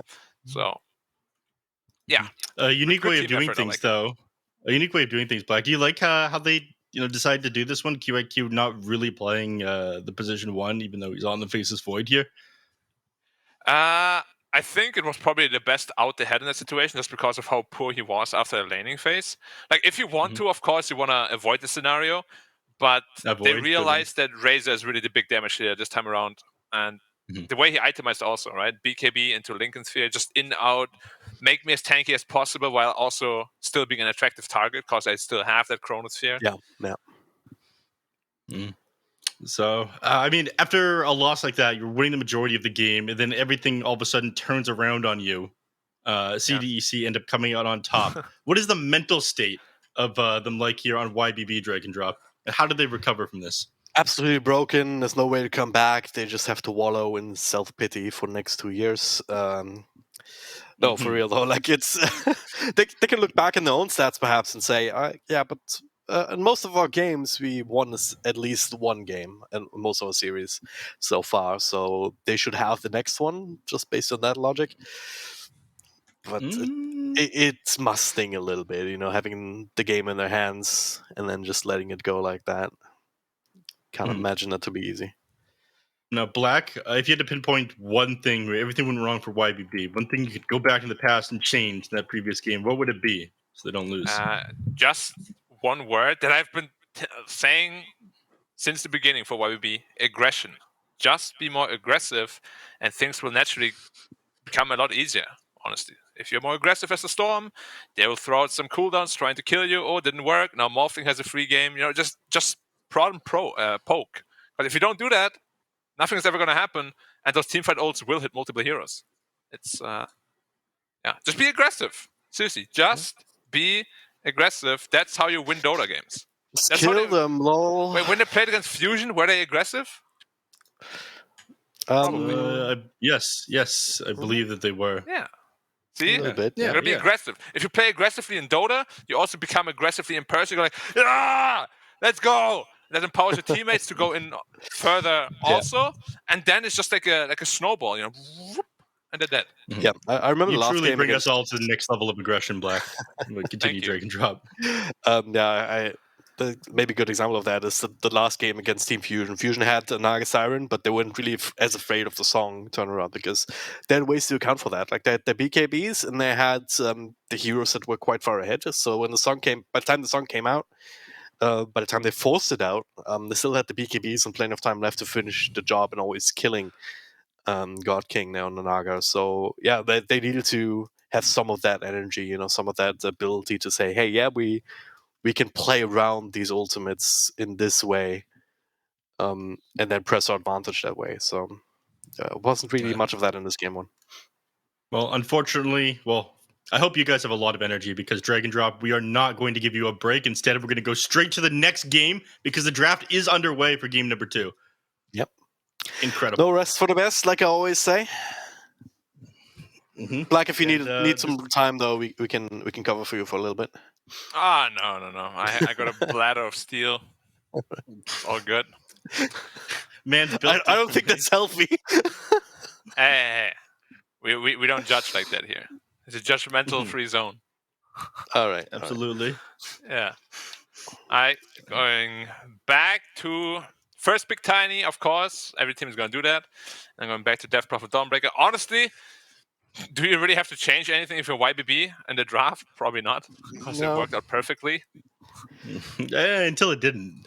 Yeah, that's purely based on execution, though. Never do the draft. Like, this is the kind of game where if you go back to your coach, it's like, oh my god, why did you draft this way? The coach literally just slaps you. Yeah. Dude, bam. I mean, maybe you ban out the Faceless Void here if you're worried about that. Coddle again. Yeah, I also like CDC's approach, though, right? They banned out the Warlock that they picked themselves in the last game. They were like, hey, we just won game 1, but we're not going to go for a similar strat. We're not going to try and repeat that because they did have some struggles. Like, maybe they also think that, we had no business winning that game, so we need to shake things up, but also keeps YBB on their toes. Just having to rethink. Can't really rely on their lessons from game 1. At least when it comes to the draft analysis here. There's a void ban from CDC, actually. All right. Don't have to worry about that. Okay, so interesting they'd get rid of that one, even though it was one of the keys to their success. It looks like they're planning on running a different strategy from the bottom up, and they're fine with playing against this Dawnbreaker. Again, the Nyx Assassin, like we so often talk about, is not banned here. Black, is this one going to be a problem? They banned it out in the very last phase last game. YBB did. And do you want to run Nyx plus Tiny? It can work if you run the Nyx as support and the mid Tiny, but it would probably give away your whole laning phase pretty early, right? So if they pick it up, maybe it's like as a last pick again. Or if they just really think it's a mega hard counter, they can just pick it now and be happy with that. But that would make things a little bit awkward because then you have to lay in Tiny Nyx together or like Kotl 5, which is also not that great. Now, something else that people have been running as a counter to the Dawnbreaker is actually this this Winter Wyvern. We saw somebody play it in position 1 in the last game, and one of the times it didn't end up working, but he tried to drop the Winter's Curse the moment like the Dawnbreaker ends up coming in. Just like Dawnbreaker is a great way of turning fights around, Winter Wyvern resets fights that Dawnbreaker comes in. So that's started to become a more popular counter. However, I still think Nyx Assassin is probably the number 1 hero against the Dawnbreaker, and I think Nyx is great against the Mars as well. So very little reason for them to not pick it up here on CDEC, in my opinion. Black. And Do they DP dodge as this well, one? right? Oh yeah, and the DP, yeah. Yeah, I mean, Nyx is a good pick. It would just like lock them into their roles, which is something you usually don't want if you pick these flexible heroes, but they could definitely do it if they wanted to. It's definitely a strong pick here. Well, They're gonna Okay, have to move on. reveal a lot, right? Oh, Razor again. Back all right. to Lightning Boy. yeah. I mean, you guys mentioned that you were in Black. You mentioned that you thought this was a little bit surprising that the China region values the Razor so much. You think that's a little bit of a remnant from season 1 of the DPC, where it was picked up almost every single game consistently?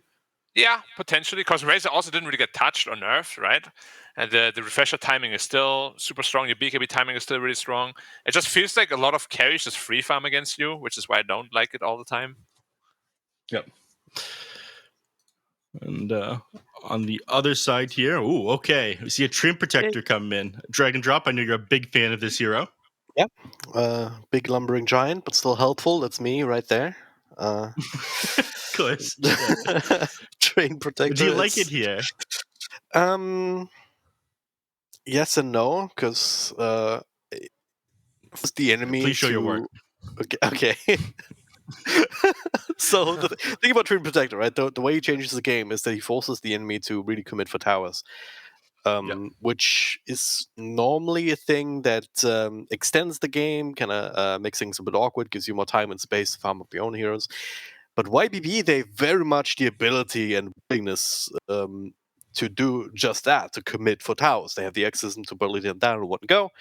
And they also have the Mars and Dawnbreaker to fight around them if CDC come and try and slow it down. So it's not necessarily going to be effective in that sense. If YBB play very active around this Death Prophet Ultimate timer, then again, they've also shown that they've been willing to take it slow a little bit in the first place, which is where the Dream Protector also comes into as a defense for your other lanes. Just put a living arm on heroes to help out. They go for the Nyx instead. It's hiding Right, behind the Neff? mask shield on my You're screen. Nyx fan. How good is it for YBB? I think that the Nyx Assassin is awkward here. It is okay, though, because you can always stun out and catch out the Treant Protector. You can find him inside the fog with how Spike Carapace works, I'm pretty sure. It reveals the you general get area spikes where in the Treant fog. Protector is. Yeah, it is ridiculous. That thing probably needs to be fixed. So you can usually find him if he just throws a Nature's Grasp out. You just walk on top of your Spike Carapace and you follow it up with an Impale, and your team will pretty consistently kill him. It's good at grabbing the Keeper of the Light as well, being able to just hop on top of one of his Illuminates that he throws out, set up with an Impale afterwards. You're great at getting on top of heroes and starting fights. However, I'm going to disagree with Dragon Drop because I'm a big bully, and I'm going to say that it is not easy for YBB to take towers from the combination of the Keeper of the Light and the Treant Protector together.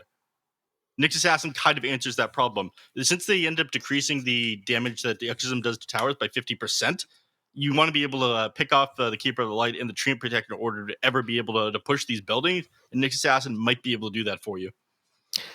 So I think it answers that problem. Yeah, it's very good. It's punishing the Coddle, just getting that stun out. A lot of extra damage being reflected too on that Illuminate if you catch him with that. Yeah. I like it. You're agreeing with me. All right, cool. Black, do you also agree with me? I'm a genius after all. You're very smart, Neff. We all know that. Yeah, thank you.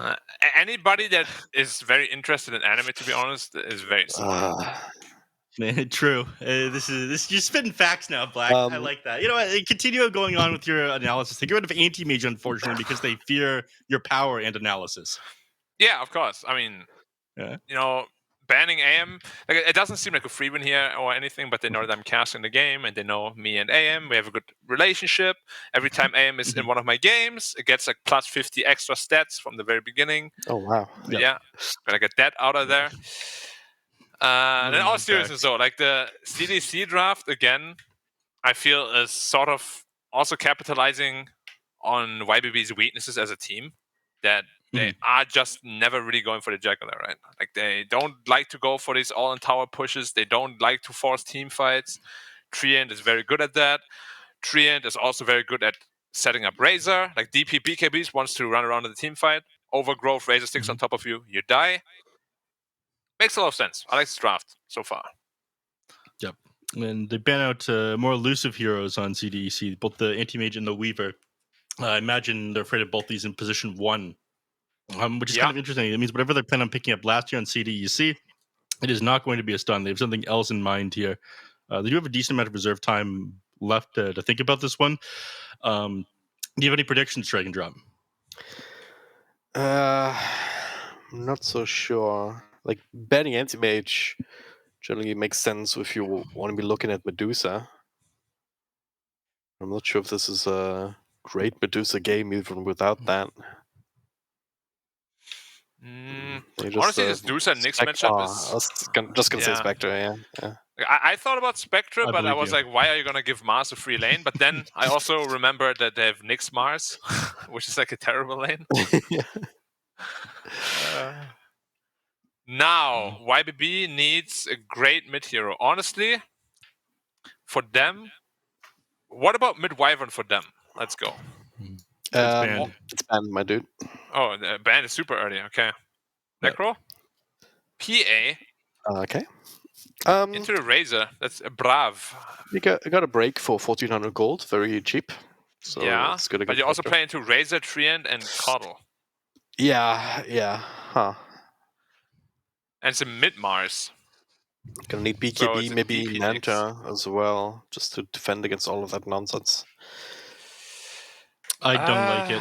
I don't like this PA to round out the draft. I don't think it solves many of the problems that they want to solve. It's like okay against the mid coddle because you can get on top of the targets fairly easily. But outside of that, I feel like it plays a little bit too slow for how CDEC want this.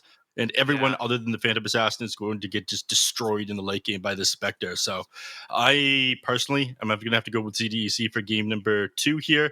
Dragon Drum, let's hear your predictions and final thoughts in this draft, and we'll pass it to Black. Go ahead. Yeah, I mean, YBB, they have a lot of ways to just play and be aggressive and try and, as I said, get right on top of people, but you're also right when you say that Phantom Assassin is very slow. Like you kind of need that Battle Fury, and then you need to start slowly building up defensive items, and then you can start building into damage. It takes a while to get that going.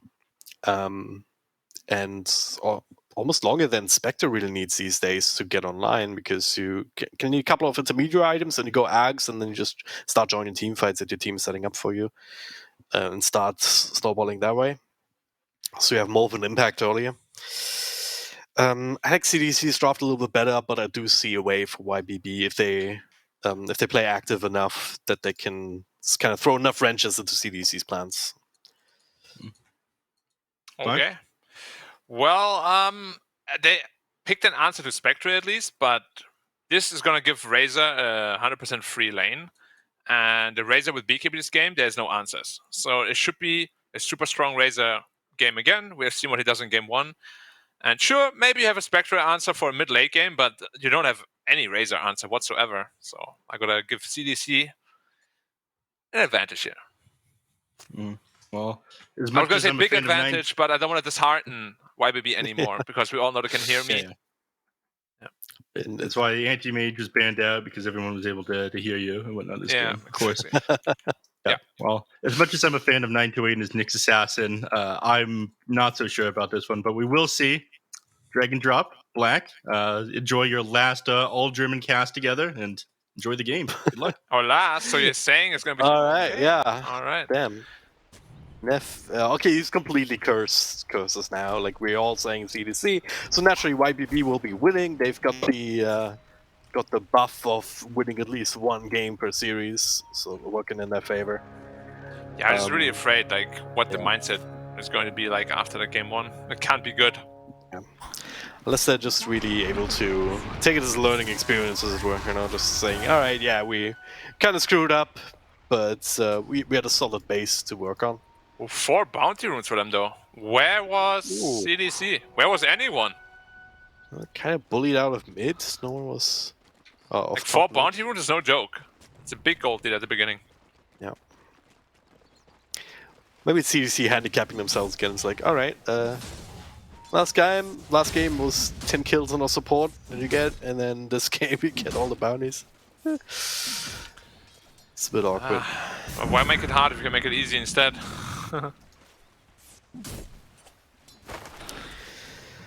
Alright. So we'll see how Sinful Soul can do up top. 7E as well against the mid-Mars. But he's a mid-Mars expert, so he should be very comfortable against the Zero. Eventually, Let me ask once you a 7E question. gets 3 levels, like he just starts spamming the wave down and then farms camps in between, right? So Yeah, the not much of a cuddle lane need. special. Here's my question for you. Yeah. If you were to play like a World Championship, okay, Okay. and the enemy like broke a rule, and you have the choice between winning for free or making a match like restart with a penalty for him, what would you do? You know, I'd take the win for free if the rules would allow it. Same, those are the- same. I mean, All those these are the kind people of decisions as well that if you put them on the teams in the first place, Yeah, exactly. They're gonna say I'm gonna win, right? Like I'm not the kind of guy that will be like, yeah, I value good sportsmanship over everything. No, dude, give me that championship. yeah, no. Yeah. The hell. Break If the rules, admins I can't don't make know. a good call, then I'll make the best call Yeah, for me. yeah. These are the kind of calls that should never be made by teams. Like admins will say, like, "Oh yeah," I mean, at least publicly say to the team, "Say, yeah, hey, do you want to give your pause time over to the other team?" It's like, no, that's you don't Yeah. ask that kind of stuff. You're the one who makes. Always makes it look bad for the players than if they say Yeah. no. Yeah, it makes them But I look do it bad anyway if because they. of Giga Chat. It makes them look, and maybe you'll even feel bad. You know, if they volunteer that themselves, sure, it's a different story. Yeah. But you never put those kind of decisions on the teams. That's why you should never feel bad. Ever. I wouldn't. Nah. Just don't have feelings. Dude, life is so much easier if you don't feel. I think you're right, and I'm very sad about that. Me too. I'm very sad about that too. Oh no, the German aura is coming out of us. We need to Yeah. stop. Weltschmerz, as we call it. Yeah, yeah. Yeah, Coddle already doing his thing. You know, a lot of his last advantage can come from the small camp. I want to see more spears to cancel illuminates. Oh. Like if we spear while the illuminate is halfway charged, you just get the range creep deny for free. But he's kind of just giving him all the range creeps. Like just spear him right now. Like Yeah, you're absolutely right. the storm is kind of like, yeah, you can do whatever you want. I choose to miss the spear instead. I throw it out when there's. Yeah.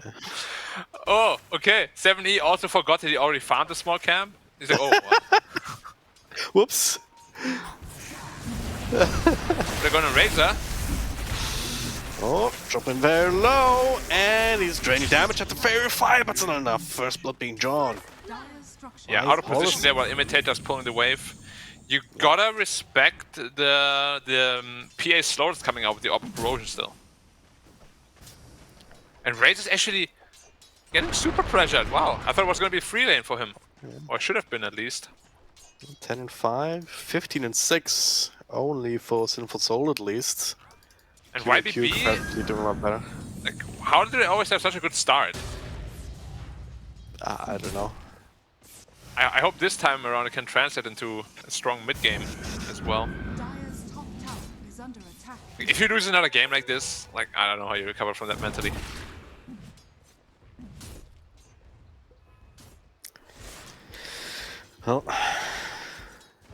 Well, Lane also not doing too badly here. Undyne. Kala needs a bunch of levels for Treant Protector to really feel comfortable, but you can already spammed some living armor here to help QIQ out. Yeah, I'm a little surprised, I gotta admit, that they did end up picking at Spectra. Because you are going to give whoever's coming to that bot lane free farm, basically. Yep. Especially in Death Prophet, right? It's even in the offlane, very hard to kill with the Spirit Siphons. Yeah. With the worst lasted damage, you can also secure last hits with the Crypt Swarm and harass at the same time. So a lot of the advantages that you have out of the mid lane also apply down bottom. Maybe with a bit less sustain because you don't necessarily gonna build a bottle to help you out with the mana. I mean, they're just playing for the ultimates, right? But it's always weird when you have a Spectre deck together with like a Razor and not a team fight offlaner. Just because the Razor wants to farm, the Spectre wants to farm, Kotl kind of wants to farm too, like who's gonna make the moves? Yeah. I mean, eventually you're gonna have Treant as maybe... Blasted a small camp again, like... What? He is very forgetful this game. Let's put that Okay. away. It's just automatic, you know. Oh, I need to be efficient. I need to use it on the camp. Ah! Oh, the camp's already gone. Whoops. Oh, I was too efficient. Yeah. But eventually they're gonna have the Treant Protector, right, as a sort of counter initiator. Yeah, So that yeah. is, It's just, I feel the drafts of CDEC today, they're very much meant to sort of just give up the early game and then outplay them in the mid late game, which is very Play scary. top. Storm with the arena. Oh, beautiful toss out actually from Imitator. The Avalanche buying some more space. Is it enough? No, not quite. Yeah, haste from Oh OP. man, that's so sad. He deserves to live there with a crazy place from Imitator, tossing him outside the arena. Or I from like what they're outside, doing yeah, here. yeah. They're also recognizing that Razor is going to be the biggest amount of damage of theirs in the mid game, so they're completely shutting him down. Yeah. They have the solution for the Keep of the Light. Not too worried about that. Spectre's gonna take some time to really get online. Already has the treads in full wand, like going for the old man to style.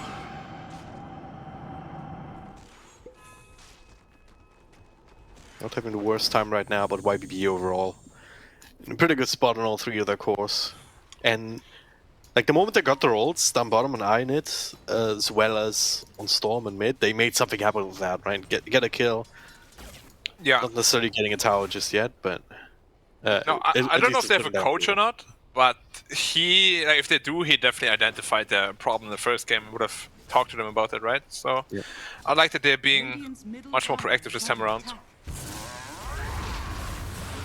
There's already a Vessel on the Kotl though. No charges, of course, but early Vessel like this can cause so many problems for heroes like Mars and DP. especially DP, right? Just relying so much on the Spirit Siphon.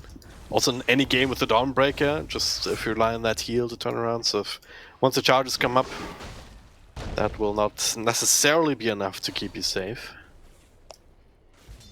Undyne taking over mid, 928 is there, and oh, they see him now, okay. He's looking for Arena on him. Ooh, 70's hanging around. Yeah. Now 70 is a little bit too tanky right now with the Vitality booster. It's not a free kill. They got Haunt available as well, so they're definitely looking for a play somewhere. Maybe top? And their play is top. Sinful Soul all alone, like losing all of his damage. It's gonna be a... Oh, they don't even need the Haunt. Wow. He was definitely waiting for him to jump away though to Haunt. Yep. Mas still hanging around, no blink, but can just walk in for the arena. And Razor will pay the price for his insolence. A little bit too late, of course, to save Sinful Souls, as Bad Fury is going to be a bit delayed because of that, but hey. Once again, arena use leading to another kill. Yeah, they... I want them to get a little bit more active with the Kotl now. Just be around for some kills, because you need some charges on that Vessel. And if you itemize into a Vessel this early, you really want to start pressuring heroes like DP and whatnot. And Yep. DP's actually going for a lot of ATOS rather than BKB first. So that Vessel timing is going to be quite long, actually. Seeing some stacks here, following those up. Imitator, though, will be punished for Bye. 928. Also C7E, he has 4 Dire Heroes hanging around. Razor coming in to try and help. 70 in the front line. It's not exactly where he wants to be. Those body blocks, though. Jiving and should. Okay, no, never mind. Paulson right on top of him with the spear. Ow! But he's still alive. Another dagger though. That'll finally put an end to it. Any extra follow-up stun on the Razor. It's a tiny DP Safe though. charges to Good work turn around. with. And Tiny with the avalanche. Toss back under the tower. On Sinful Soul, he does find a jump back. But now Spectre says, yeah, I want to come in. I want to kind of snack somebody here. QAQ, 26 charges, can turn around. Oh my god. Finds it, needs to get it off, and there it is, but is it even enough to escape? Looks like it is. Sinful Soul, beautiful extra jump here. The arena, though, kind of unfortunate. Imitator still in a rough spot. Speared off to the side of the cliff. Man, this early game is completely one-sided again. All so low, but the CDC had no way to actually finish anyone off. Yeah. Now, I don't know. I was with the CDC, but they're getting destroyed again in the early game. And is YBB just really good in the laning stage? Maybe CDC. Honestly, I never really paid too much attention to that because I just get kind of angry when I see their mid-late game, you know? Yeah. But yeah, it looks like their early game is actually really strong. Certainly in this draft. And in the last. Yeah. But yeah, like you can't lose again like this. There's no way. Like you are actually going to be so mad. Bottom tower is under attack. Oh. Coddle. No. Still haven't found that. Looking for the PA. They have no overgrowth just yet, but the diving. Yeah, he's should be a all 3-1. alone, pushed in. That's a lot of damage I here. say that, Coming but- through though. Sinful Soul, he's low, but he's still alive. He gets to live. 70, not so much, and neither does Tiny. Mass reactions. Save Sinful Soul's life. Not that free. Dawnbreaker is there. And yeah, Razor doesn't really want to participate. He's too poor. He needs to catch up himself. That's again the weakness of the draft, right? If you lose laning stage, what are the plays around the map really? Coddle is falling behind so far in terms of farm 2. Yeah.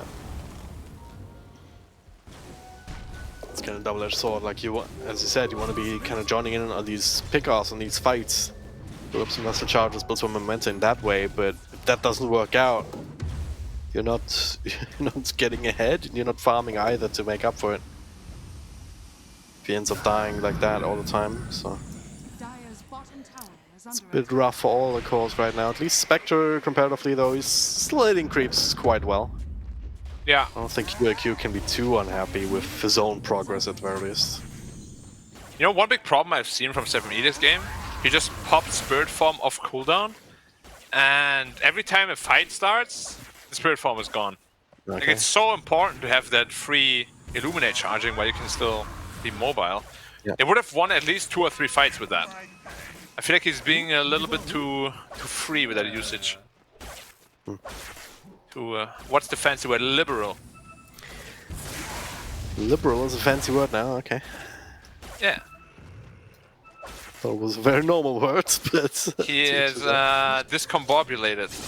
Oh god, that's a good word. As up top, Arena looking to punish QAQ, hanging around a little bit too long up here. He's pretty tanky, quite though. tanky, yeah, with the living arm on top of him. Oh! Is he fast enough? Yep, he is. Blinking 2, blinking. Oh, never mind, Paulson's right there. Whoops. What a sniper. And I'm dying, also not long for the world.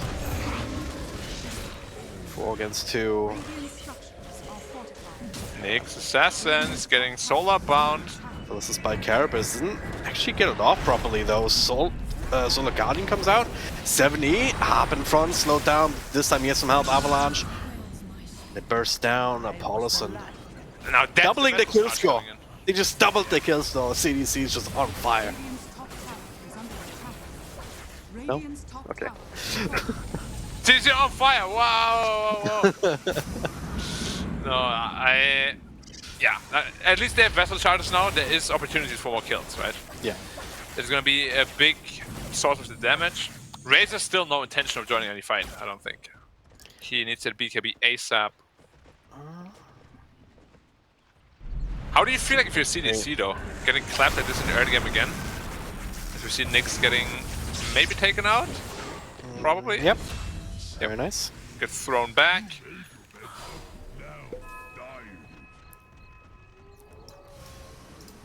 You made your bedrock and now you're dying it. Like the tiny voice lines. What have we here? Oh, we're running top. Death Prophet does have the Rod of Atos, so Spectre. Kinda tanky, stuck between a rock and a tree. Oh, it's a vessel. Yeah. And Not blast. healing all enough, but the overgrowth just in time. And X2. Even after a nice stun there from 928 to try and buy some space, but It's happening again, Dragon Drop.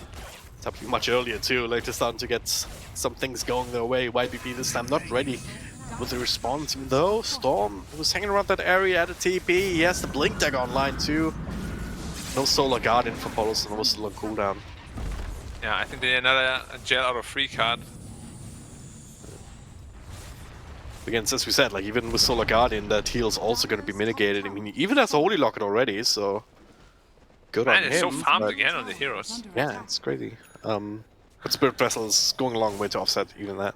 Did you like it in Dora that the further you ahead, the more gold Radiant's bottom the tower enemy gets is under for killing you and stuff? Yeah. Are comebacks too easy is what I'm asking basically. No, you still have to make it work, right? You still have to actually get the kills. But I kind of Yeah, feel like I- in Dota, like if you do like a football analogy, maybe we see Paulson die actually. Nah, he should just be gone. Like it's like every time the enemy scores, they have to make their own goal bigger, you know? It's like, yeah, you're really far ahead. No. Yeah, those are very different games. So 928, using it by Carapace, setting up 470, the arena to follow, trying to... What? Oh, nice! Okay. That was Tossed him up behind interesting. himself, so he tanked the spear instead. You have to be careful, 70, you carapace yourself again. Stop! Yeah, alright. That was the thing that happened. 70, someone survives there. Thanks to the Imitator efforts is of awesome Imitator. on this arena disengage thing. How did they even think he tanked the spear? Just tossed him up into the air. But then Yeah, the he spear didn't tossed last him. because the positioning after the toss was just... Yeah, so what happened is he Overriding. tossed him, but he tossed him like behind himself, so he Yeah. was in front of the spear first, because Okay. otherwise... I think they fixed that when you get tossed, you get speared out of the arena, right? That's not the thing anymore? Yeah. Yeah, so he would have definitely gotten a shish kebab and then Okay. probably died. Well, Imitator once again, impressing. Yeah. Decently close to Blink now as well. Razor with BKB done. Now all the pieces are slowly coming together again. At least YBB has Battle Fury up very early on the PA, so they're going to be very happy with that. Not the worst timing in the world here, top of the net worth chart at the moment, sitting at 9k. As that's slowly starting to kick in. is under attack. And Spectre has plus recovered 12 armor, bonus. so hard to kill. Yep. They're looking for a smoke rotation, but nice positioning from the Knicks. And they have the BKB ready on Razor, don't want to use it just for this by Carapace, because they also have Imitator once again coming in. Yeah, now it's that's the only thing the other about- way suddenly. Yeah, it's the thing about Nyx Assassin as well, right? He can set up for so much, especially once you get the levels on the Spike Carapace and the Impales, you have a lot of stuns to work with, but if you do get caught out, and if there's no follow-up to those stuns, he just dies like the squishy bug that he is, you know? Yeah, time for the bug spray. Yeah. Dire's middle tower. Alright, CDC. We can gain some momentum again. They have the Black King bar freshly completed on Razor and Imitator. Didn't quite find the range for the toss back. Might not have been the best idea anyway. Storm He's getting pretty the tanky, arena. though. Didn't have the spear to follow up. A couple of heals coming through, but 4 gets 1. Overgrowth is immediately cancelled out by Iron and Undyne. Will give his own life for the cause. 2 supports dead. BKB used for Razor. Whew.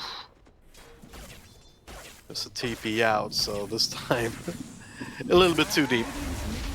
Yeah, they should be getting a mid tower though. They still have Radiant structures are Exorcism. fortified. They might actually have to pop it if they really want to get the tower. Sinful Soul being involved there, like he got an extra kill and now he almost has a BKB of his own. Yeah, he's very rich. And so is the DP really. Like, even though the last couple of fights didn't go too well for YBB, The net profit is still very high, so... Yep. I would love them to force some objectives again, though. Like, I feel that Roshan is pretty free with Exorcism BKB on DP. Just they're always so hesitant. Yep.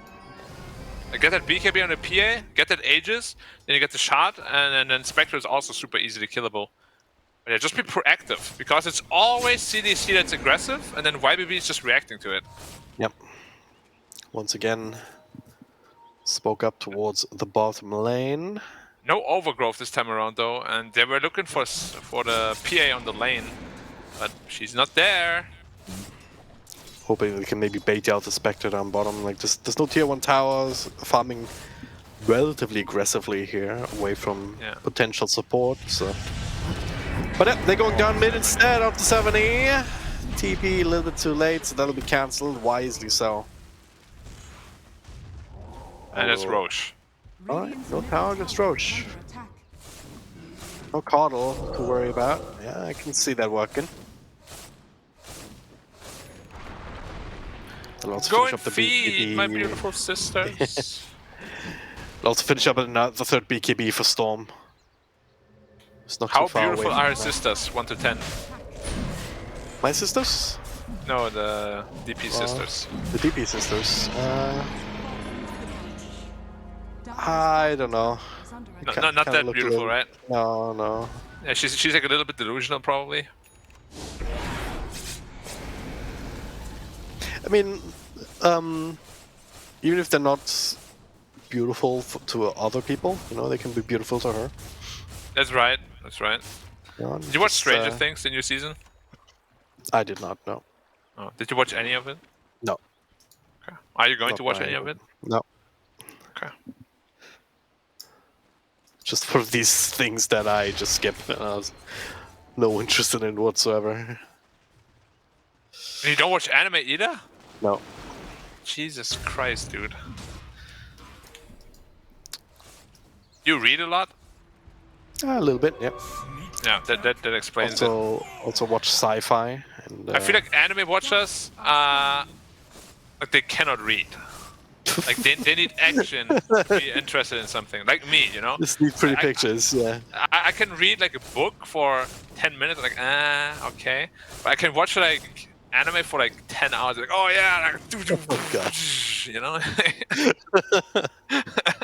It does check Little out, kid. yes.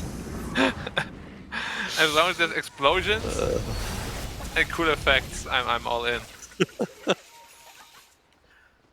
Now, are they gonna make the same mistake again? Drag and drop. Are they gonna give them another chance back into the game? Oh, Radiant's I think they double smoked, so YBB kind of gimping their own aggressive potential. Unfortunately, but Oh, look at the mid tower, just not taking damage with the 3 armor as well. Next assassin though. Follow up? Where? forward, but No follow there's up. no follow-up here until just now. Storm comes in, BKB from 70 protected, now Hon coming forward, Storm, bit of a trouble here, damage Taking a lot of damage. drained. There's no way out for him. He is dead. now DP's alone as well. And also, There's too much damage, can't DP. Oh, No. gets splash too. His splash on Spectre, by the way. Thank you very much indeed. And it was way too disconnected there from YBB. Yeah, there was a Nyx alone, Dawnbreaker kind of in the neighborhood, then Storm was like, yep, I got this Coddle. Didn't know he had BKB. Yeah. Where was it for Again, Soul there? fancy words, discombobulated, man. Yeah, where was the PA? I did not see her anywhere close to that Farming fight. Ancients. Like, why would you take a fight without your Aegis hero? Because... Dot. Yeah. We let the viewers fill that one in. Exactly. Any answer is incorrect, by the way. Are scanning. Yeah. That's a trick. Sometimes in life there's just no good answer, and that's one of these moments. They're looking for Pole Sign, he's probably gonna try to TP out, but Imitator... Yeah, he won't even try. No chance. Gets the kill. Imitator says, thank you very much, I got it. Middle tower is under attack. Oh boy. But I Spectre getting to a point where she's dangerous. Again, I guess in Full Soul he's still farming, right? And PA, one of these heroes that can get out of control herself. Certainly once she has that shot, which she has not picked up yet, and doesn't look like she's going for look for Skadi instead to count out some heals on the other side. Also very useful against Charge it, Keeper. yeah. Very interesting. Radiant's bottom tower. Usually you would at least see a Basher, but the Skadi is a very interesting choice, because Razor with BKB, you have no answer to that without that Basher. Yeah, you Very have no answer to interesting. Spectre without the shard, but Yeah. at least this way you have an answer to the Cottle heals, right, with the Illuminate. But is that Yeah. really the biggest problem right now? Probably not. Dire's But- top tower is under attack. Coddle, mana your Spectre. Hello. What? Coddle. No. Spectre's out of mana. What's He's like, I'm coming. I'm coming. There we go. Cool. He didn't drop his daddy. ultimate orb. No efficiency. GG.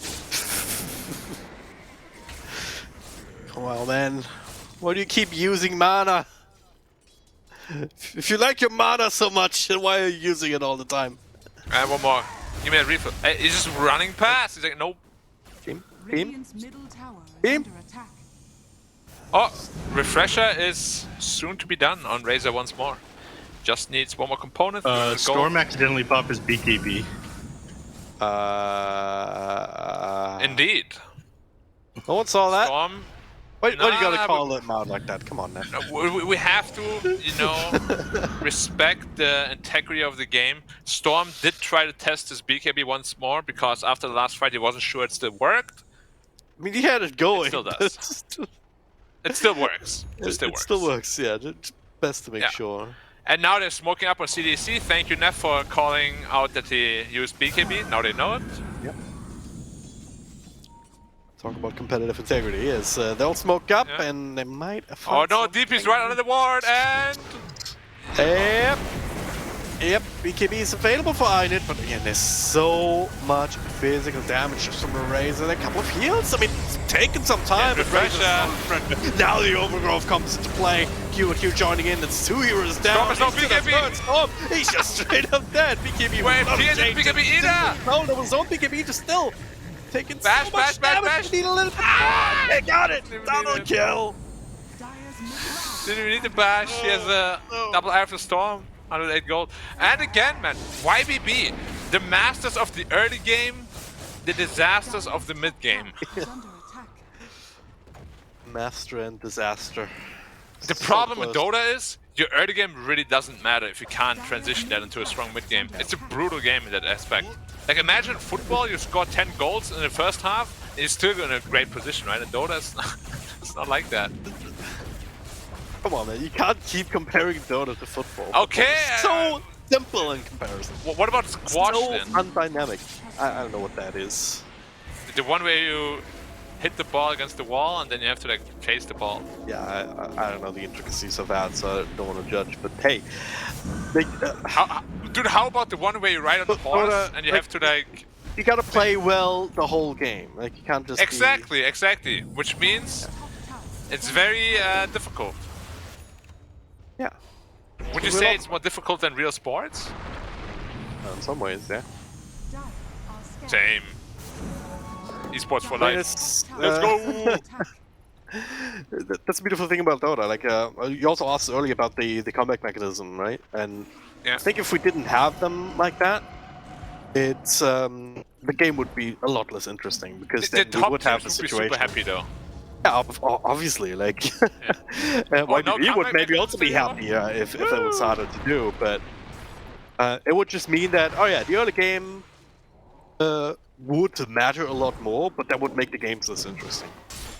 Yeah, I Because then you agree. just win the early game, and would be impossible to come back, you know. And it's like, why do you Yeah. play the rest of the game, right? So, and I think it's well tuned in. Like, if you're super far ahead, one team fight won't necessarily break your back if you you cover your bases, if you have buybacks and whatnot.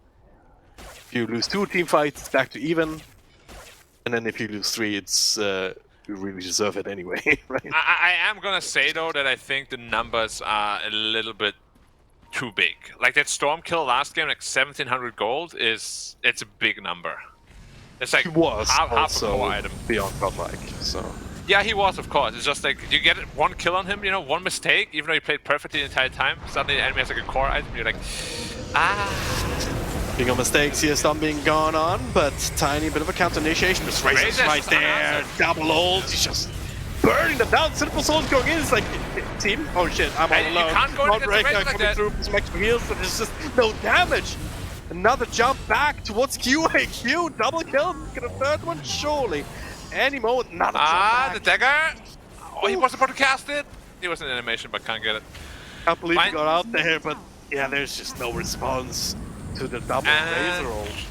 Yeah, Roche is up in a minute. That's exactly what we highlighted though in the draft discussion, right? Like once Razor is online, what did you do? He just runs at you, and you're like, okay, he runs at me. And P is not ready yet. You need more damage items. I mean, Skadi is nice and all for the utility, but it's not really. I really hate Skadi damage OP, I item. gotta admit. I feel like the entire hero is all about burst damage, and you're building a Skadi on it. Dire's middle Needs. Like no Desolator, no Basher, no Shard against the Spectre either. Yeah. Everything is very wishy-washy, and like the ideas are just not coming together at all for YBB. Dire's top tower is Roche up under in 30, or 20 rather. Spectre, of course, with Manta Style is an absolute Roche nightmare as well. If they're lucky, maybe 2 Roches will spawn even. But if 2 Roches spawn, Spectre is terrible against Roshan. Okay. I guess that's true. Yeah. What if there was a 1% chance that would actually happen? That would be so cool though if it did happen. And we'll find out in 3, 2, 1. Why is the timer bugged? Voice bugs. 3, 2, 1. 3, 2, 1. 3, 2, Half. 1. 3, 2, 1. 0.3. 0.2. I'm looking at DP. 0.1. 0.05. Wait, so it's like I mean, 30 seriously, what? seconds after the timer, yeah? is under attack. Ish. No, normally it's just a couple of seconds, and this is the longest I've seen it bugged out, honestly. Alright, Trian is there, says, he respawns, Spectre, go now! What's the gold? Why is he gold? Okay, he's not anymore. It's a special breed. I'm very confused. Spectre, of course, takes Roche super fast with a Desolate. Easy peasy. Now, Shard also available. Could be pretty good on Spectre too to throw out a dagger on whoever damaged you last. They're coming, but they're delayed. It's a little bit delayed, No free shot, Spectre's soaking that one up, so Dispersion throws extra daggers when you get attacked. Yeah, Spectre being top 1 net worth is usually a bad sign for the enemy team. And now he has Haunt plus Abyssal Blade, so whoever he goes on. Double avalanche here on Storm's Imitator. 198, Arena comes through, but Razor's already there. There's the Razor again. refresher, there's the extra ult. Storm trying to get out, but the Overgrowth says, nope, you're not doing that. 69 seconds on the sidelines. Nice indeed for CDC at the very least. There's get more and more, and this is just going from bad to worse. And this game might very well be over. Yeah, and it is. And it is, they call it GG. Well played, it's happened again, Black. Yep. I like what they did in the early game. I really do. YBB again, they absolutely dominated the early game. They shut down the Razor, cause they had no answers to it if he got too farmed. But yeah, if you run a lineup like this, with a weakness like this, you mess up 1 or 2 team fights, like there's no way back, right? Yeah. It's unfortunate, but yeah, CDC is just a strong team. What can you say? What can you say? Yeah, you offer them a finger, they chop off the entire hand. Sinful Soul unable to, even with 18k net worth, like, it's not like he wasn't farmed. Just the itemization, just the hero in general, perhaps not as strong as it needed to be to kind of carry the team on his back this time around. So, Neff, what are your thoughts on this? My thoughts are YBB, they're going to take a while to recover after 2 games like this one. It is rough feeling yourself that far ahead and then seeing them turn around. And Black, I mean, you were talking about it. It was the first time we saw YBB win a team fight. Do you have an idea what the score was at that point in the game? 15 minutes in. It was No. 3-13. Oh And yeah, then the game yeah, ended right. 21-16. That was insane seeing that turnaround. The Spirit Vessel got completed. It took one good fight against a unit, then kill after kill after kill they found, then turned the game on its head right there. both these games, there's like one single defining moment we could feel the games turn around. CDEC have to be incredibly practiced to be able to pull that off. It was insane to be sitting in the viewer's seat for that one. There were some pretty unfortunate moments, like the BKB being activated just before YBB was like ready to take a team fight, and CDEC just ran them over, almost as if they knew. Yeah, They didn't know. Neff, I don't almost believe. as if they knew. Thank They you. can't again for hear that. me. They can't hear the casters, Black. Okay, you're exaggerating. Okay, why did we say to ban Anti-Mage? Because they can hear me then? Remember They that can hear part? Black. They want to listen to his advice. Yeah, but Yeah. my God, CDC, they have to have extreme mental fortitude to be able to come back from 2 games in a row like this. You mentioned some things that the coach might have been talking to them about, Black, on each of these teams. How do you think CDC does such a good job of recovering 2 games in a row?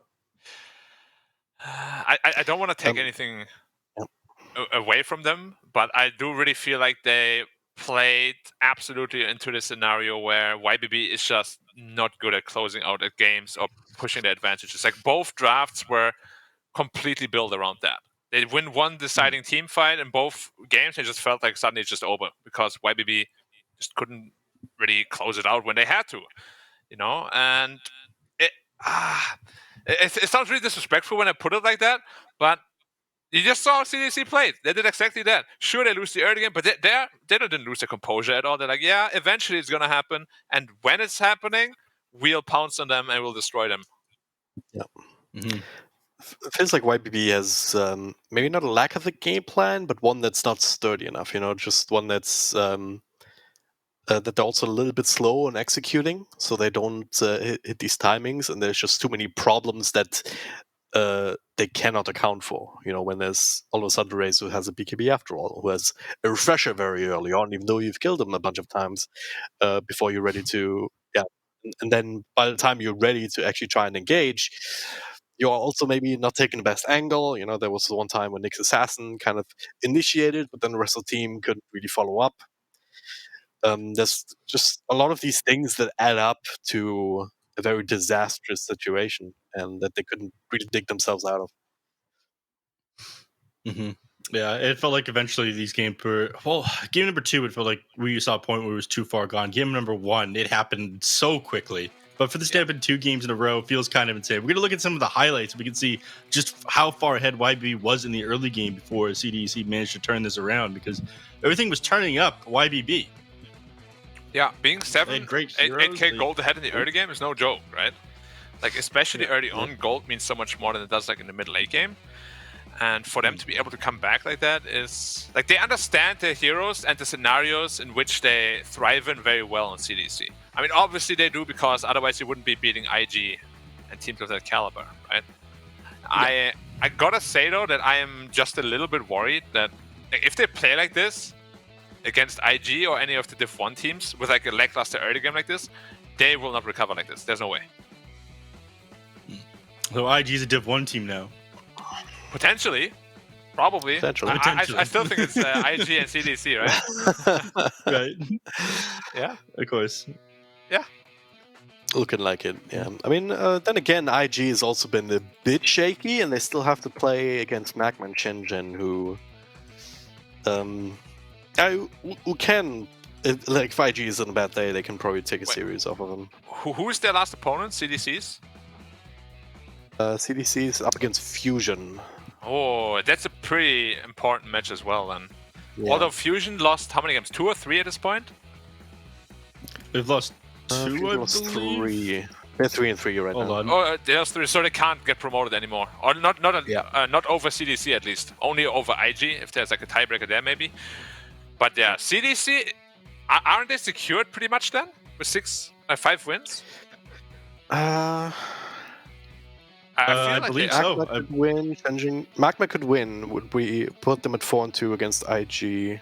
Would also put IG at potentially 5-2 if they then win against Shenzhen. You guys talk, I do math. They can potentially tie. IG is 4-1 right now. Magma is 4-1. If Magma ends up winning, we could potentially see tiebreakers for first/second place at the moment. Yeah, there's a small chance. So Magma only has Magma one needs loss to win. as well? CDC needs to lose. IG needs to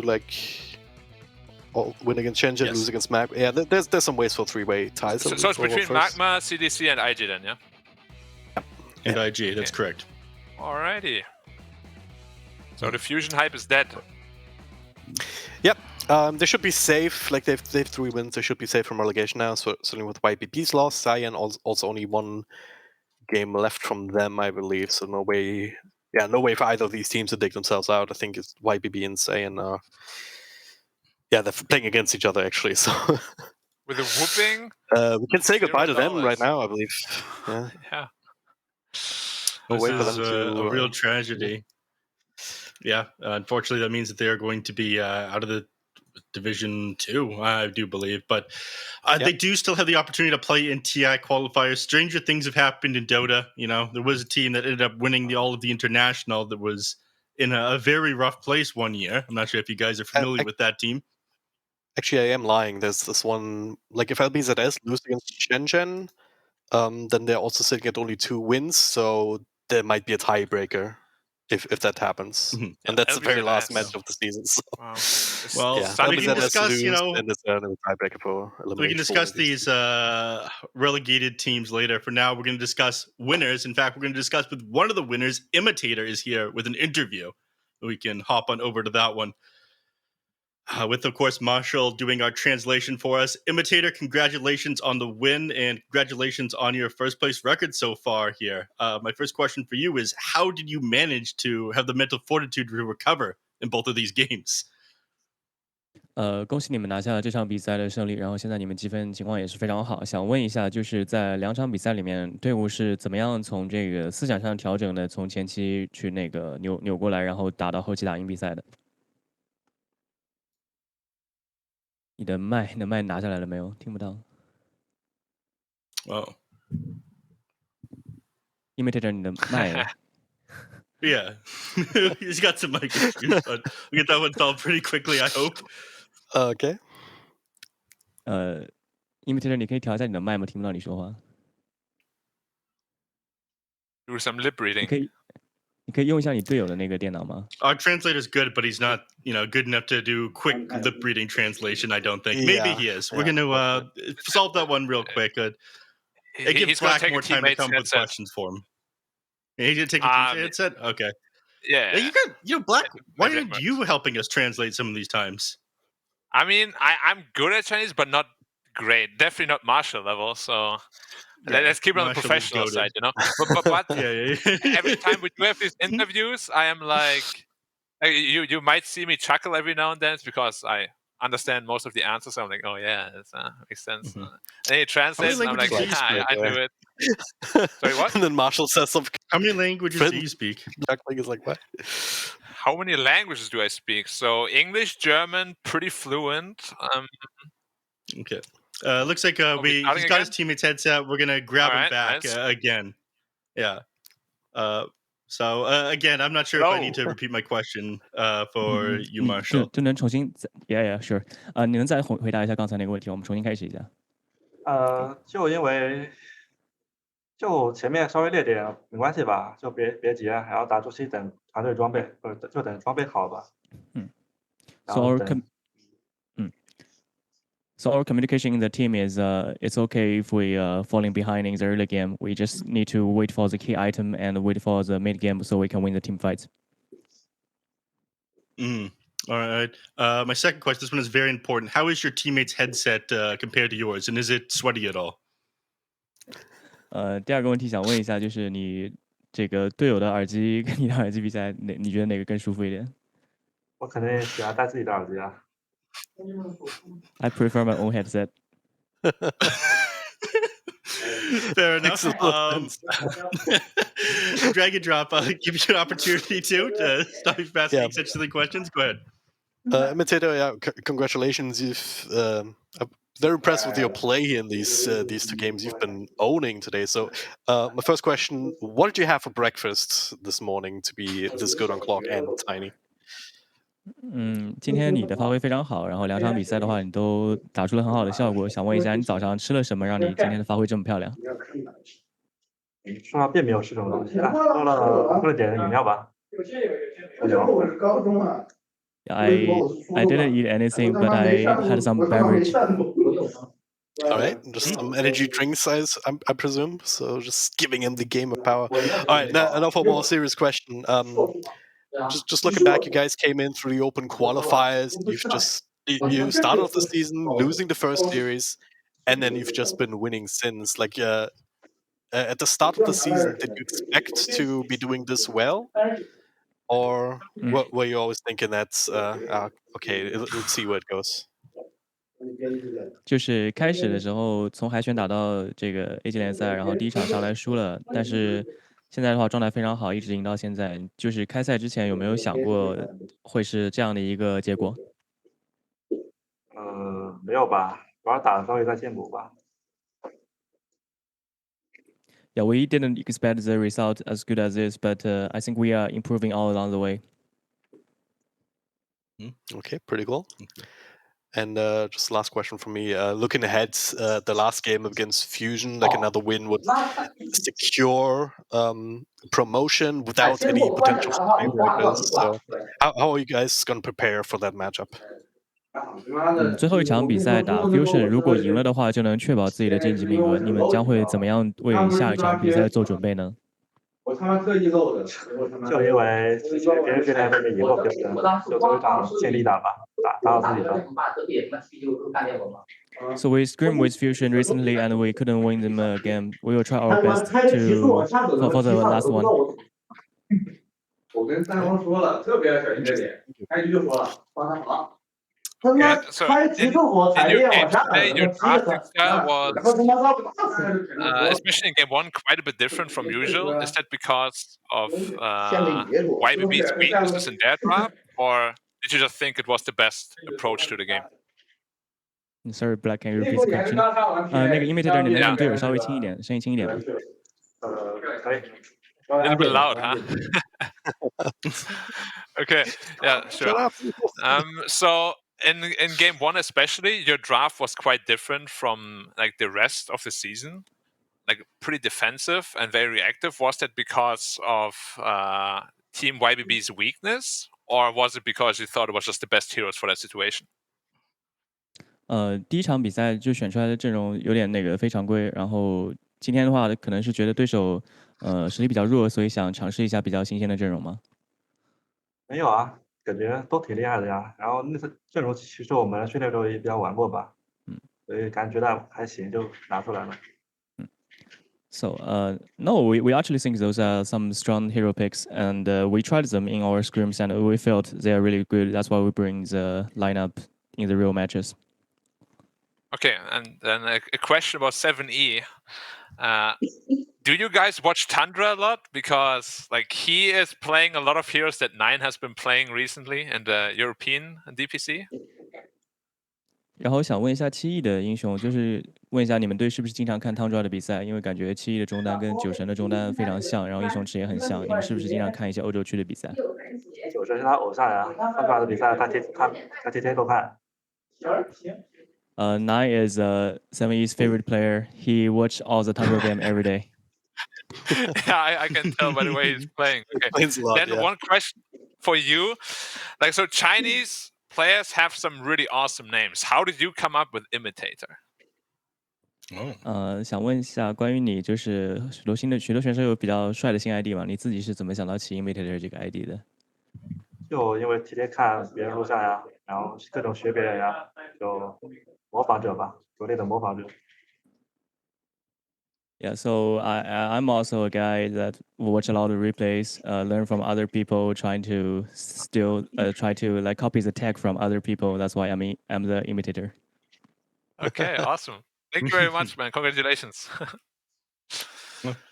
Thank you very much, Imitator, for taking the time answering our questions. And again, congratulations on the victory and the 5-1 performance so far. 感谢你接受我们的采访，然后祝你们以后能好的发挥。谢谢。Thank you. 再见。谢谢。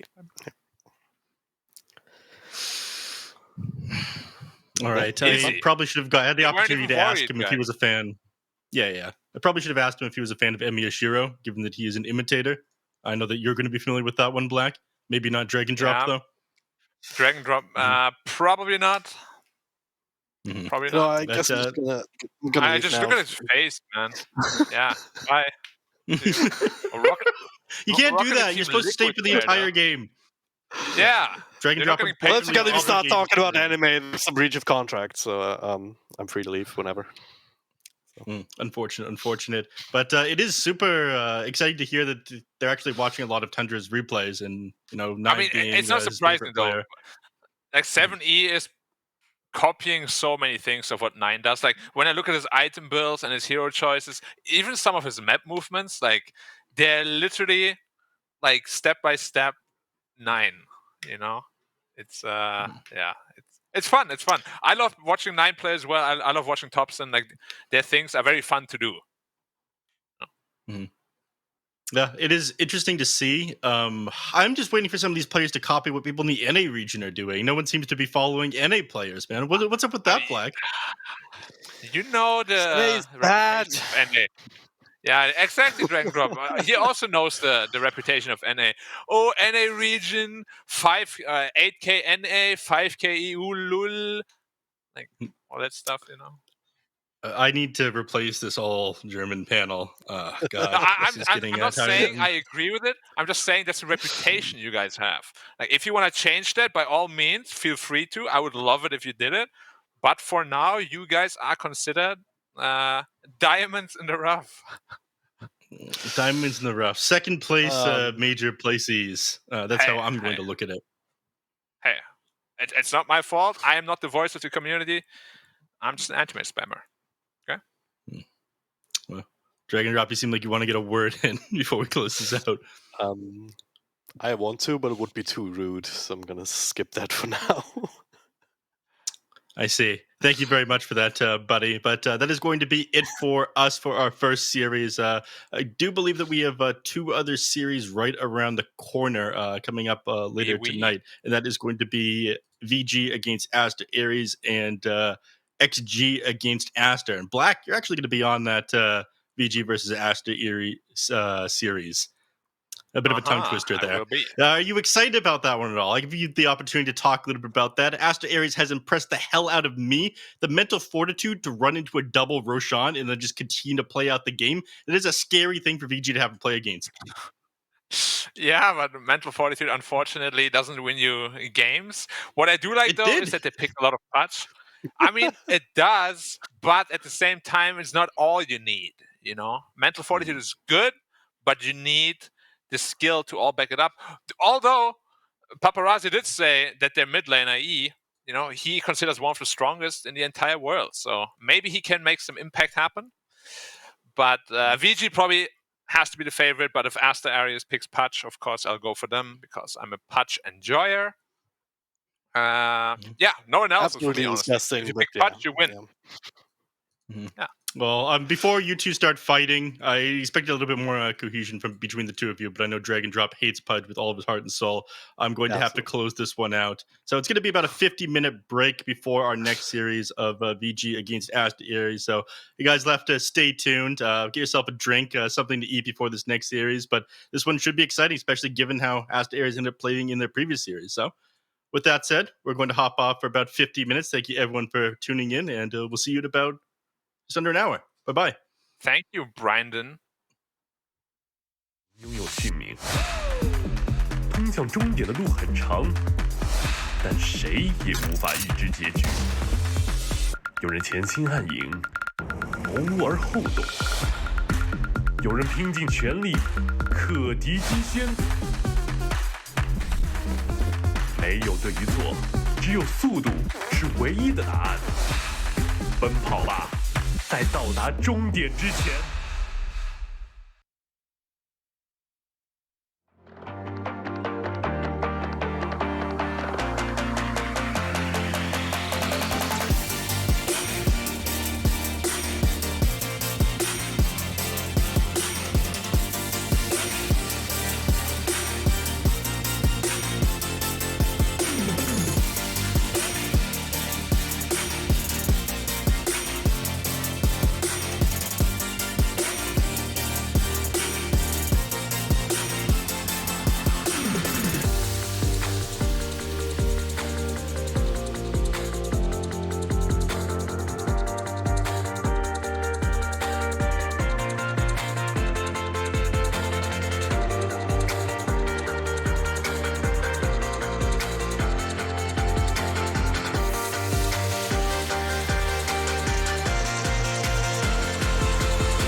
之前，你不曾拥有姓名。通向终点的路很长，但谁也无法预知结局。有人潜心暗影，谋而后动；有人拼尽全力，克敌机先。没有对与错，只有速度是唯一的答案。奔跑吧，在到达终点之前。It is time for another day of China Dota 2. That is right. Strap in, friends. As the roller coaster is about to leave, please keep your arms and legs inside the vehicle at all times because it is going to be a hell of a day. We've got 2 fantastic series on the cards for you guys, and I'm very excited to have the honor and the privilege to take you through it. And joining me, of course, on this journey, we have my 2 excellent analysts. It's Lizard and Black taking us through this one, guys. It's going to be a hell of a day, as I just said. And we've got 2 great series on the cards. Which series are you guys looking forward to the most? We've got Vici versus Aster.Aries, and we've got Aster versus Extreme coming up after that. What do you think, Black? Both Well, I'm only doing this one, so it's going to be this one for me. But Arias also picks a lot of Pudge, so that's what I'm looking forward to. Can they pick more Pudge? Can they please my curiosity? Because a lot of Pudge are going for the wrong item builds. I'm like, oh my god, have you even played this hero, bro? They certainly have, because they're doing the right things with it. So doing the right Unlike things me. in the wrong way. Like you or unlike you? I don't know. I'm a mix. I think I'm a mix of both. I can find a good thing and make it bad. I can find a bad thing and make it work. Oh, I thought it was my specialty, but okay. I'll allow it. I'll allow it. Can I have that as well? A little bit of your... Yeah, sure. It's your perk. It's a perk you unlock, I think, when you start playing. We can share that one, surely. No problem. One thing that I did start spamming a bit is Marcy. What about Beastmaster? Are you a Beastmaster spammer? I mean, I can play him. I'm not a spammer. It's if I want to win and I'm having offlane, I pick Beastmaster, right? Like, is there anything more simple? I don't know. It sounds like Thompson, so he does it all the time. Oh, I'm playing offlane. I'm picking Beastmaster. It's just stupid, you know. You buy that Helm of Overlord, you take a creep, you push everything. You're faster. No matter what he picks on offlane, you're gonna be faster at taking objectives. So, but this is not about us. No, it is not, Lizard. It's not. Even though we try real hard to make it about us, make it that way. Yeah, let our egos take over. Absolutely. But no, this is about Vici Gaming, about Aster.Aries, the series we have on our cards. And as always, when these teams are nestled nice and closely together on these standings, it makes it all the more exciting. And that's exactly the case right here. Vici Gaming and Aster.Aries are currently sitting at 4th and 5th. So if Aster.Aries are able to take the series, and that is going to bring them one step closer to very possibly making it into that top 4 spot, the qualification spot. But it is a long way off for them, and Vici Gaming have been playing very, very well recently. But one extra thing to think about as well is that if Aster.Aries do take the win here, then that does mean that LGD just it's even harder for them to qualify. It's even harder. But then again, at the same time, if Vici win as well, it's also really hard for them to qualify because then the top 4 get even stronger. So it's basically really hard for Vici to qualify, for LGD to qualify either way. They're in a pretty rough position. So, guys, Vici Gaming, they've been looking stronger each time we've seen them. Aster.Aries, I would say they have been improving a bit, but perhaps not enough.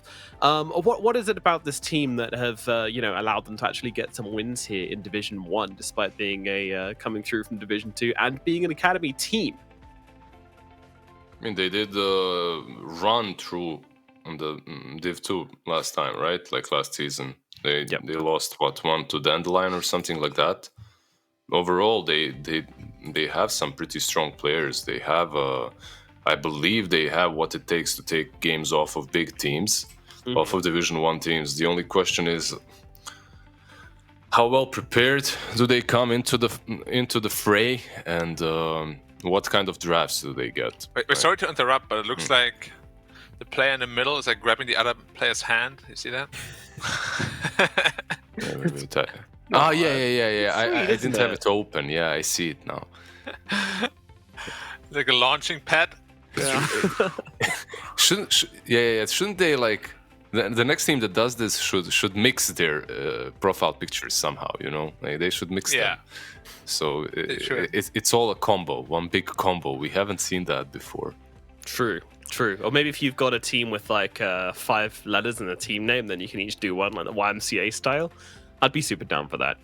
You mean Ginyu Force style? Do you remember? Do you guys remember? Like, I don't know. It was long time ago when you would load into the game, you had like a list of all 10 players just showed in front until everyone loaded. Do you remember those times? And then people would combine like Terry Crews. Oh, for profile pictures. And Yes, and the glorious leader of North Korea, indeed. Those were Kim Jong-un picture as well. Yeah, his glorious hair, his glory. Yeah, those were great times. Those were great times indeed. Last era of a bygone age, and here we can see the most common picks of these two teams and things which are going to be hotly contested. I think the most contested should be the Tree Protector and the Tiny. And indeed, that is the case. Both teams absolutely loving this hero. So when it comes to the draft, we will certainly be expecting to see these two heroes being picked up by one of these teams. And in fact, speaking of the draft, it's already underway. So I suggest we jump into it as these two teams have they're on the ball. They're on the ball, starting things up nice and quickly. So let's jump into that one. That's really fast. It is, isn't it? Did you do that? Did you do that, Nomad? Did you make them start to drive this fast? Yeah. I slid into the DMs. You're on point today, you know? Like, people flame casters and hosts for not giving us the draft, but when they give us the draft, they don't praise them. Good job, Nomad. That's true. Yeah, we get flack because, I mean, to be fair, we do that. Sometimes we say, guys, let's not start the game yet because I want to keep talking, and the admins go, come on, guys, you know, we need to get a show on the road. But as casters, we have a quota to fill, right, guys? Yeah, most certainly. Some quotas. We don't always know which ones. You know, sometimes they're different. Others, sometimes there's like a clown quota. Yeah, that's where I come in. Wait. I'm the clown quota here. You're the ex-pro player that went to TI quota. Oh, okay, fine. I'll be a little bit more serious because I have Lizard with me here today. Yeah, usually with B-Cop with his like unfunny sports jokes. Sorry, B-Cop. What the? If it's B-Cop, then you take over. You know, it's all like that. I mean, I do hate another sports references because, you know, as a Brit, we're just at opposite ends of that. You know, he goes, I don't even get them. I'm like, I don't even know who that is or what sport that guy played. He mentions soccer. I go, do you mean football? He mentions football. I mean, I say, do you mean rugby? You know, it's just very confusing. What about Squiddish? Hey? No, Squidditch. Sorry. No, I mean the thing. Cricket. Cricket. Yeah. I knew it. I knew you were. What? How did you get that? I knew he meant cricket. We're the same wavelength here. Yeah. I don't even know why it said Squiddish. Genuinely impressive that you got. It's the same wavelength. It's the same wavelength, man. I get him. All right. Well, can you help me make some sense of these heroes? Because Aster.Aries have first phase of Morphling. There's no Treant coming out in the first phase either. We have Marcy Razor, which is a super duper strong lane. What are we thinking about these drafts, these openings? Because I certainly have a favorite. I like Vici Gaming's a bit more. I don't understand the Morphling first phase. What about you, Black? Yeah, Morphling is not in the greatest spot. We all know that. Generally, Morphling is always an answer to an offlane Razor, just because the lane is super easy for Morphling. But yeah, just ever since eBlade was removed, the hero is just so weird. Like, I just casted a series. They were like 20k ahead. Morphling had he did nothing. 23k net worth, and he just died every fight, as always. Yep. Classic. I completely feel the same. And on the other side, you have this Marcy Razor combo. Even if it's the duo on the offlane, it's strong. It's so they strong. get themselves some edge for the safe lane, a little bit of this, a little bit of that. There's just too much synergy, honestly, between Razor and Marcy. Like, you give him 50% movement speed on top of his 20% he already gets innately anyway. You throw people back into his link. Like, you can never run away from Razor when Marcy is around. Interesting pick on Ench. Like, I can't say that it's a great Ench game, or there's no Beastmaster, nothing like that. It's just an Ench. So nothing to analyze about this, Nomad. Don't ask me about the Enchantress. Don't worry, nobody did. But Xiaoma, that is a hell of a yawn coming out from this man. That was a full 10 out of 10 yawn from that guy. So we'll make sure we're keeping an eye on his plays. No sleepy Dota here. Get your yawns out now. But I want to see some high octane Dota coming out from you, Xiaoma. That is for sure. Yeah, on it, Marcy, probably one of the better heroes to do it with as well. But Enchantress, I think it's usually pretty good against this new Morphling, right? Because like right-clicking her down is pretty difficult, and you don't really care too much about Tiny. But yeah, it's a pretty random Ench pick. Yeah, don't you? I don't know. Don't you just love Marcy in this game? Like, in every single match, it's a support that gets a free, like a Blink Dagger early on with a stun, with a heal and a lifesteal and like everything. I don't know. DP, yeah, it feels good. Wyvern. Okay. Yeah. Wyvern, DP. It's like when you look at the drafts, it's not like something crazy between all of them.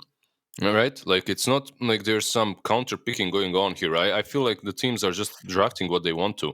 That Prophet here, versus Razor, you pop your ulti, he can't run onto you, right? That's nice. Okay, this is the first one. You get a ton of magic damage versus the Morphling, versus the Wyvern, decent lane versus the Prophet, and this should be your mid Zeus as well. So the first big counter pick or whatever. Let's put it that way. I think maybe Black has some more insight. No, unfortunately not.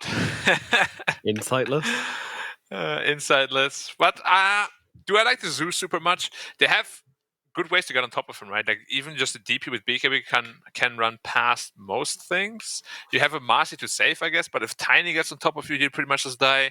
It can be a risky one, but if you have a good mid lane, which most of the time you have, you should be like fine just positioning yourself with an ether lens, or maybe just go axe fast so you don't put yourself in danger.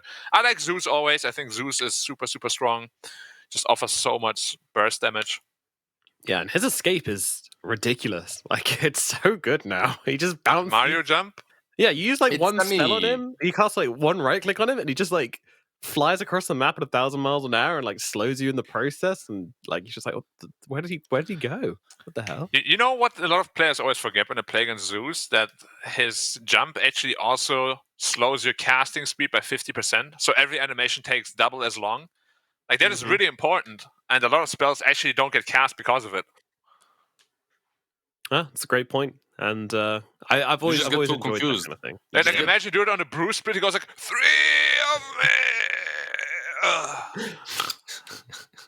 I imagine Black is still casting that ulti in his chair. Of course.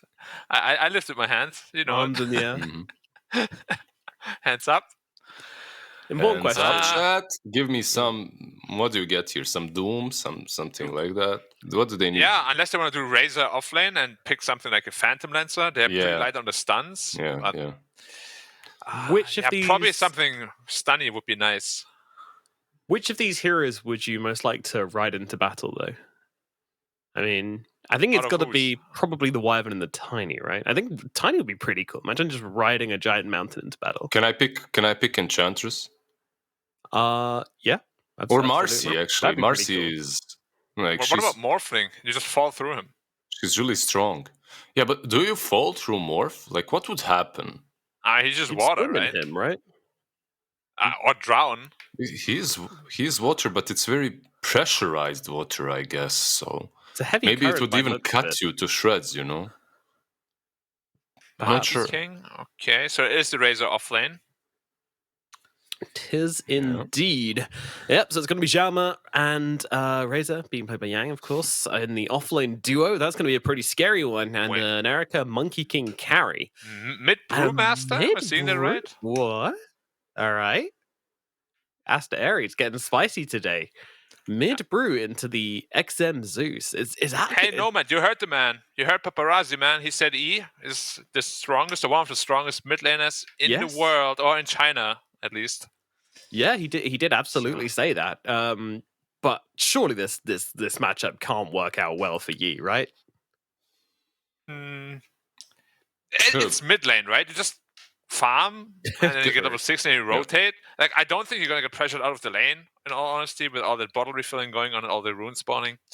You're probably just gonna be fine, get fast 6, try to rotate onto the Monkey King. Yeah, you get some sticks. You farm up. Should be fine. I don't think you lose the lane, just like Black said. The only question is, like, you're a mid laner with a really long cooldown. Yeah. That's kind of sus, you know. And with that cooldown, what can you do? Do you push? Not necessarily. You take team fights. Every time you have that, I'm just not a big fan, but we'll see. Yeah, so is this just in order to get the Death Prophet into the offlane then? Is that what they really want? To have the DP against the Monkey King? Well, then you can pick other heroes, though, if you wanted to. True. Well, like if you want to have options of versatility, then picking Brewmaster is probably not your best option. But I mean, it can work out. We have seen how much damage Brewmasters can do, right? Especially in CDEC's arms. It's like, woo. In their arms, yes, indeed. Alrighty, well, what way are we leaning for this game number 1 then, my friends? Which draft do you prefer? Which is buttering your crumpet lizard? Starting with you. I'm leaning towards you, Nomad. Ah.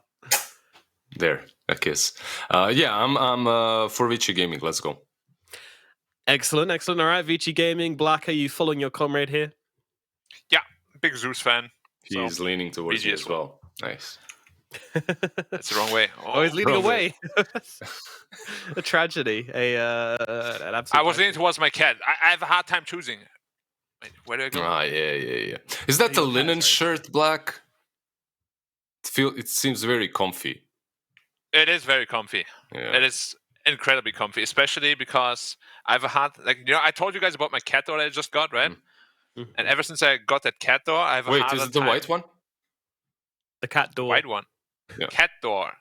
A cat door. Oh, okay. Yeah, cat door. So you can go in and out of the room whenever you want to. But ever since I got that, it's a lot harder to regulate the temperature in my room because there's just a little door now, so the heat goes out or in. And sometimes it gets really cold and sometimes really hot. I don't know what to do, but the game started, so let's get going. Thank you very much, Black. Yes, indeed. Let's get into it. Game number 1. Now get going. We did have a little bit of a pause, but that is now over, and we can jump into the game. I'm excited. Through the cat door, we go straight into the match. Yes, indeed. And it is going to get hot, and it is going to get cold. What's the temperature in Singapore? We are always in the 30s. Honestly, temperature-wise, just pure degree-wise, we are not that bad. It's just the humidity that's making it pretty unbearable at times. But when we're just talking about pure heat, like other countries have it way worse than us. It's becoming crazy here as well. It was 38 a couple of days ago, 39. Jesus Christ. I mean, there was a heat wave in Japan last year. It got in the mid-40s, and people actually died because of that. It's getting kind of crazy. Yeah. There's also sharks hunting people near Egypt. Yeah, exactly. There's sharks in the sand. That's crazy. Like in the deserts, the sand sharks, they're super scary. Sand sharks? The pyramid sharks? Or what? Have they been locked for a millennium? Well, that's why they made the pyramids to escape the sand sharks. You know how those super story plots go, right? Like there's always something buried inside a pyramid somewhere. It's the sand shark. The world-ending sand shark. Why did they make the pyramids? It's just like a giant gravestone, basically, wasn't it? Yeah. Yeah, wasn't it for the gods, Egyptian gods? No, it's just for the pharaohs, I think. Yeah, it's. Was it for the pharaohs? No, it's both, probably, right? Like, it's a tomb and also like to celebrate the gods or something. I don't know. Well, quick before the action starts, have you guys ever played God of War? No. No. Okay, GG. No discussion with this panel. All right. I'm out. Yeah. Back to Dota, plebs. Yeah, keeping it on track. Me and Lizard, making sure we don't go into any other titles, upset our overlords. not us. Yeah. You know nothing, Jon Snow. You're just a crow.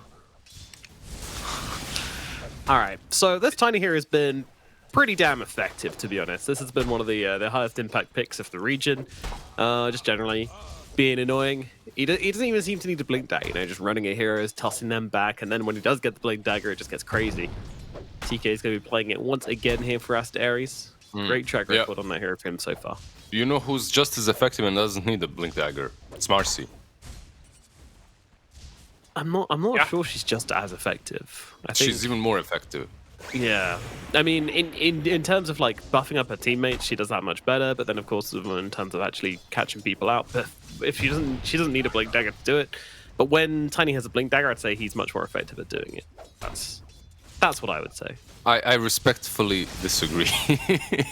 No, Well, he is. He's fine. Tiny is the toss back is always a problem, but Marcy, she catches you from where you don't expect. I think that's her strength. Like blink dagger 8 lance, and you're just getting caught across like I don't know, across the map from tier 2 to the river. Yeah, she just catches you. Also, it's got a very satisfying noise, Marcy. You know, like the sound of the and like the sounds which rebound makes. It's just I Unleash. I thought you meant about whistling. The whistling? Yeah, the whistling's good too. I like voice lines though. Because Dota voice lines are just the best in the game, I think. Yeah. Quality wise. The best in the game. Who do we have? We have in the gaming industry. There we go. We have Marcy, Io, and Phoenix, right? Without the voices. And Spectre, kinda, but Spectre does say things. Especially with the Arcana, she's got like an alternative voice, doesn't she, where she literally talks normally. Really? Yeah. Not normally, but ghostly. I don't know, she's not like, hello everybody, my name is Spectre, how do you do? But you can tell what she's saying. She's more... Yeah, you can make it out though. Yeah. What do you think? Yeah. It would be difficult for her to have a job interview, I think. I mean, she talks backwards though, so in a way it's one of those like reverse psychology things where she's also kind of like testing the interviewer, which they might respect. Yeah, they're like, oh, you're testing me? Naruhodo. Yeah. So, you know, if you've got a job interview today, noble viewer, then try talking backwards on it, you know? It might be the key to success. Unless it's a job you really want, then you probably shouldn't do that. Do it, and blame it on Nomad. Yeah, guys have been to like one job interview. No, that's not true. I've been to a ton of job interviews when I was a younger lad. Yeah. Now he's trying to talk himself up. Look at you, Mr. A lot of job interviews. Yeah, you know, excuse me. Cards, shops, and pub kitchens. Oh yeah, I was queuing up for the best jobs around. So Brew and Zeus actually pretty much same CS, same net worth. But it's so much easier to have impact on the map as Zeus, right? You just press one button. You don't need to be there. Do you guys like the change on Zeus, by the way, that they made like quite a while ago? More ult damage and more cooldown? Yeah, I always like that kind of thing. As a top lane, the toss back comes in, we'll get very low. Well, Victoria is going to be okay. You got baited. Yeah. Ulu, bottom lane? Classic Enchantress. He'll be fine, right? No, don't do it again. I'm not getting double baited. XM mid lane? Oh my god. Oh! Almost. Oh, close. Well, what do you think about absolutely no lightning bolt on mid lane? That's what everybody does nowadays, and it's just a greedy way to play it. Like you're just planning on getting your farm up fast. I mean, you can also rotate with it if you get like a lucky rune. But yeah, your main goal is just get high farms, high level farms, get high levels. Oh, rotation maybe from Jaume here is going to be enough to bring down Yi before he hits the level 6. Look at how close he is as well. Oh my god! It's not only about how close it was, Nomad. It's the fact that every single team is doing the same move. If you get level 6 before him, fortify the creep wave and rotate in, because he's going to be a bit greedier, right? Like the player is always going to be a bit greedier to get that 6. Yeah, it's It's annoying. It's really annoying. Yeah, Now you got the big R button. that was a tricky move. Literally 8 XP away from level 6 there. So really on the precipice. On the precipice of glory, he Almost fell. be careful. 225 is the magic number, guys. 225, level 1 ulti, yeah. Yeah, yeah. Mm-hmm. If Morph is below that, you're gonna see that R button. Are we gonna see some R from Prime? Oh, no, no, no. Nice jump up. Yeah. It's pretty easy to mess that jump up, to be honest. Like, if you just stand still for a millisecond, it doesn't work. Dude, this You know what they should do? Uh-huh. They should get a ward behind the tower, so when Morph's down to 1 HP, you just ult him. Yeah, because he does have raindrops. How much does that help? That's like minus 120. So if you morph on 1, you're just dead anyways. Yeah, on 1, of course. Yeah. Do you think... we might even see that, right? You know what I like doing even more than killing Morphling with Zeus? What's that? Killing Morphling with the clockwork. With the rocket. Oh. Yeah, that's a good one. That's... Sunstrike is also great. Or Prophet ult. I mean, as a Spectre anyway. player, you know, getting an early axe and then just using the very first one to kill them. He looks pretty dead. Yes, Erica, he's got that Jingu coming off, and I don't think this Death Prophet's going to be able to escape here. Shinxi running to the trees, but the Secured. Lightning Bolt finishes the job, and now they move over towards a Tiny as well. TK will fall, making it 2 dead in the top lane for VG Gaming. Brewmaster did TP in, but... Yeah. What do you do 3 here? of me? No. I mean, he does have the ultimate. He's got a soul ring, so don't be fooled by his lack of mana. At the same time, also no teammates. So yeah. You see Ange with the wand, Fairy Fire, and Nature's Tendons. You just don't want to go on that. Yeah, this is where it's awkward to have your mid Brewmaster. Like, it's so much harder to have impact than it is for Zeus to have impact on the side lanes. True.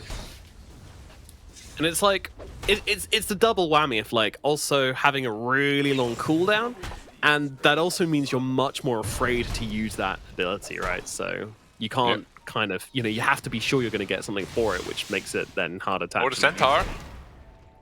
Screw you, nice. Centaur. Debated. And it's not only him, by the way. Like, it's not only Brew, who will use his split now. He has Arcane Rune, right? But They're DP... just running up through vision, so they don't care that they see them. They just want to get this tower. But there's a Centaur following them, literally. Like... Yeah, exactly.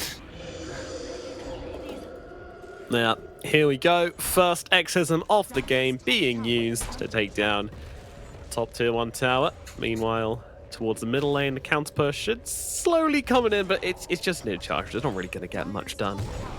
Go for Morph, but he's too tanky. That could be good. Let's see what they can do here.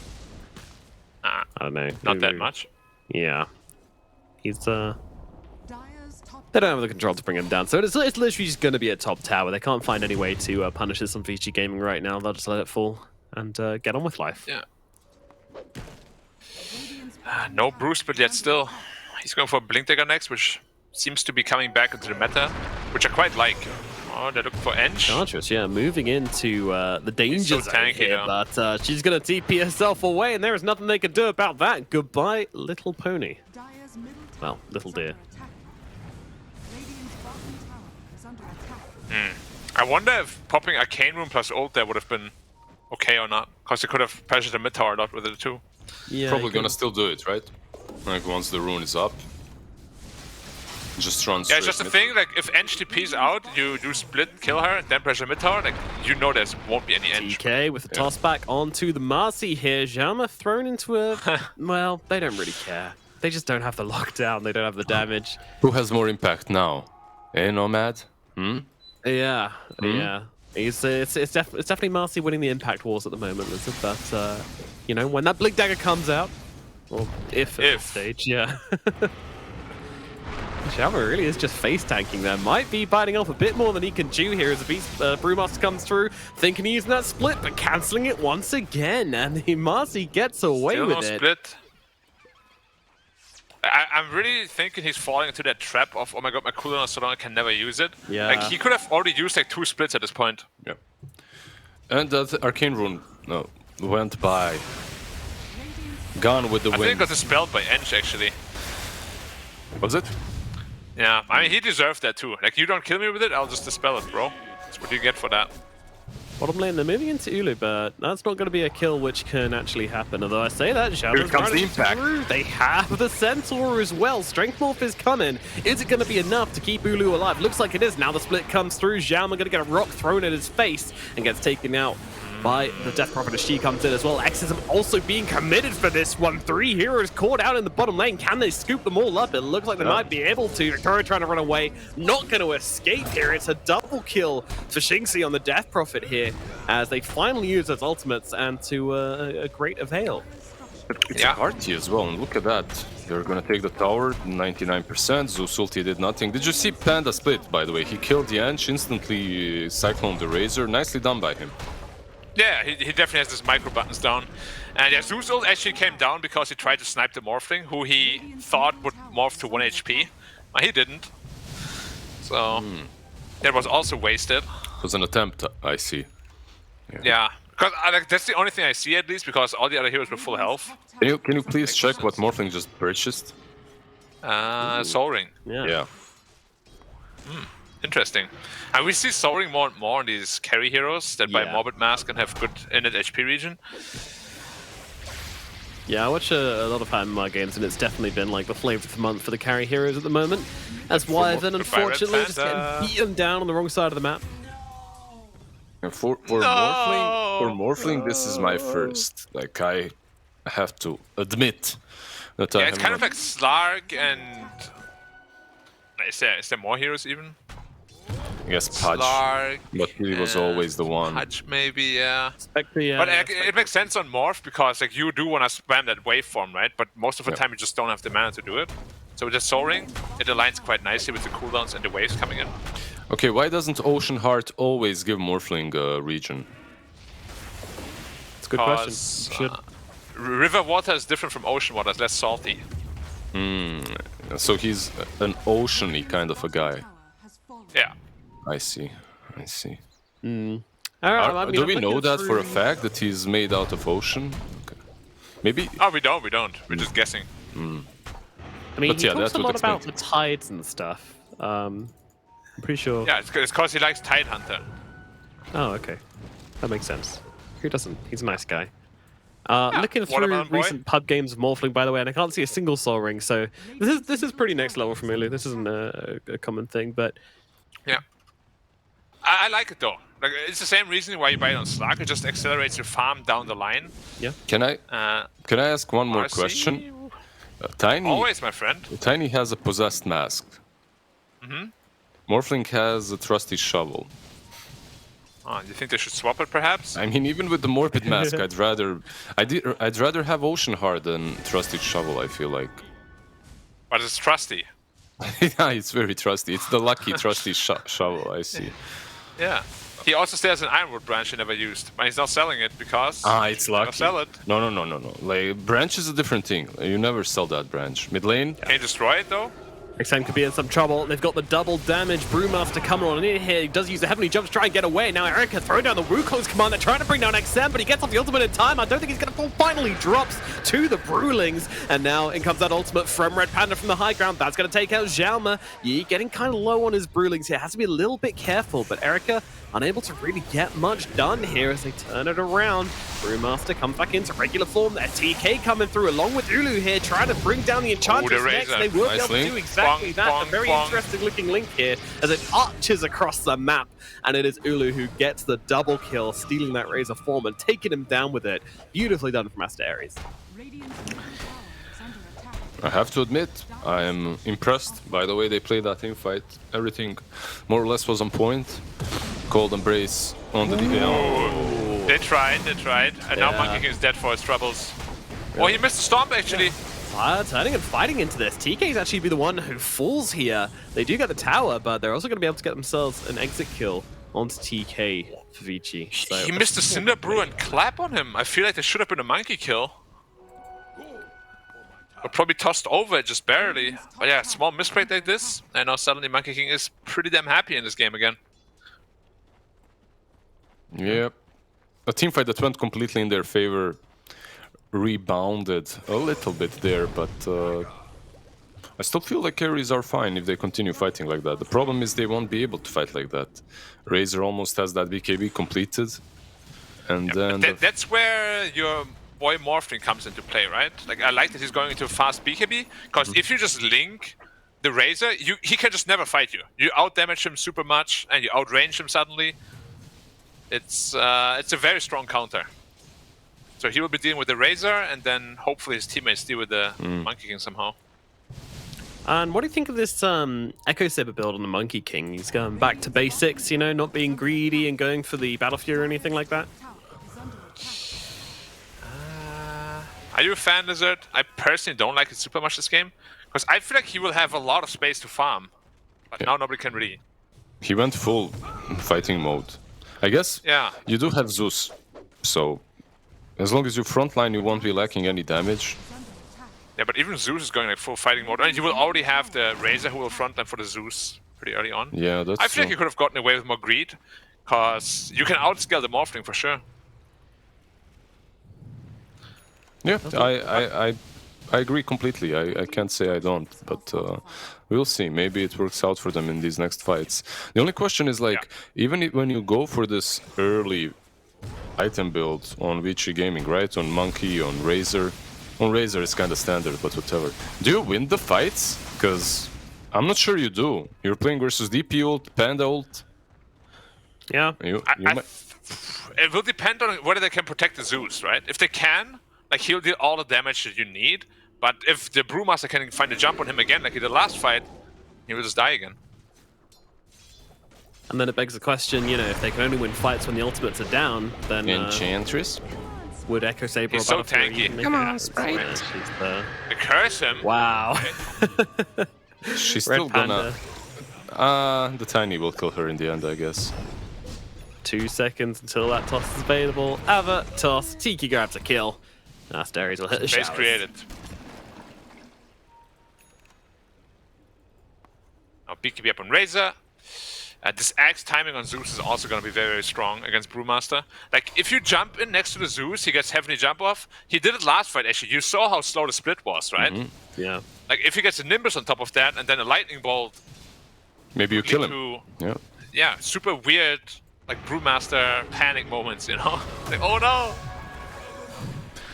Jama. Yeah, trying to use the Unleash to get the slow off him, but unfortunately not going to be enough. Still going to end up going down here. But did get the regen rune, so who's the real winner? winner? Level 2 for Roche.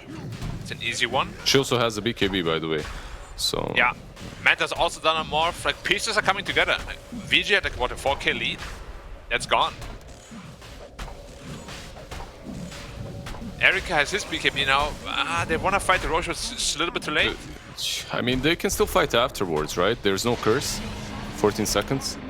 Never mind. Nope, they just turn it a full 180 and run themselves away. Erika, though, he's still hanging around. I mean, he disassembled the Echo Saber to get himself the early BKB, but then they don't contest Roche. I feel like that hurts a little bit. To go for this early build with the Monkey King and then not contest that Roshan is a bit of a kick in the teeth.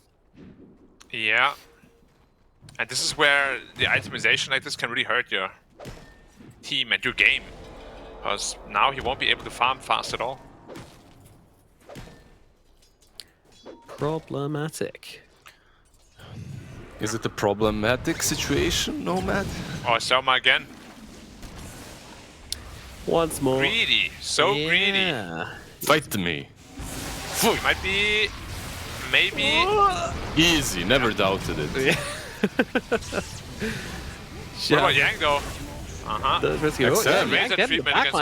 go for the TP. That's not going to happen, my friend. That's going to be another hero going down. Split used, but absolutely worth it for the kill onto the Zeus. And now they look over towards their little thorny friend as she's going to get taken out by TK. That magic burst coming in clutch once again. 3 heroes suddenly dead on the side of each game. I mean, what happened to the Razor? I didn't even see that. He just got linked by Morph and dog leashed. To Vici overall, like, they're being crushed by the overwhelming team fight of Aries, and when I didn't see how XM died. Did he just? Yeah, XM basically died because of the Marcy. Yeah, came over to help out, and then just got split upon, and The old rock in the face. He was there for Shoma to use rebound off of, right? Yeah. And because of that, and Marcy... on top of him? Yeah. And Marcy escapes, but Zeus gets caught in the end, so... Yeah, classic. Classic savior support situation. Yeah. But yeah, one thing that I have to say, VG Gaming with all their early game items are not taking fights when ultis of Ares are down. Like, yeah. Come on, guys. And Monkey hasn't joined a single fight yet. Yeah. Either. They tried with that first smoke, right? Like he disassembled the Echo Saber, he bought the BKB, but they were still too late for Rosh. Yeah. Yeah. I bet he wishes he had a Battle Fury right now. Or Maelstrom. Anything to farm with, right? Yeah. Vici, they Master into his axe already. And he's rich as well.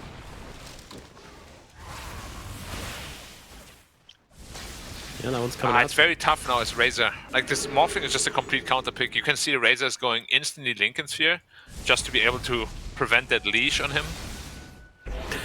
Or the static link rather. Yeah, that's pretty sad. How does it feel now, Razor, eh? How does it feel? But I've said this last series as well. Like, I feel Razor is way too highly valued in China. You reckon? Yeah, I feel like an offlaner that doesn't offer utility. See? As we see Xiaoma. Oh, nice dispel usage. Oh, it doesn't matter though. Ula gets on top of him. That's going to be more than enough damage to take him down. Like no utility offlaners are so strange.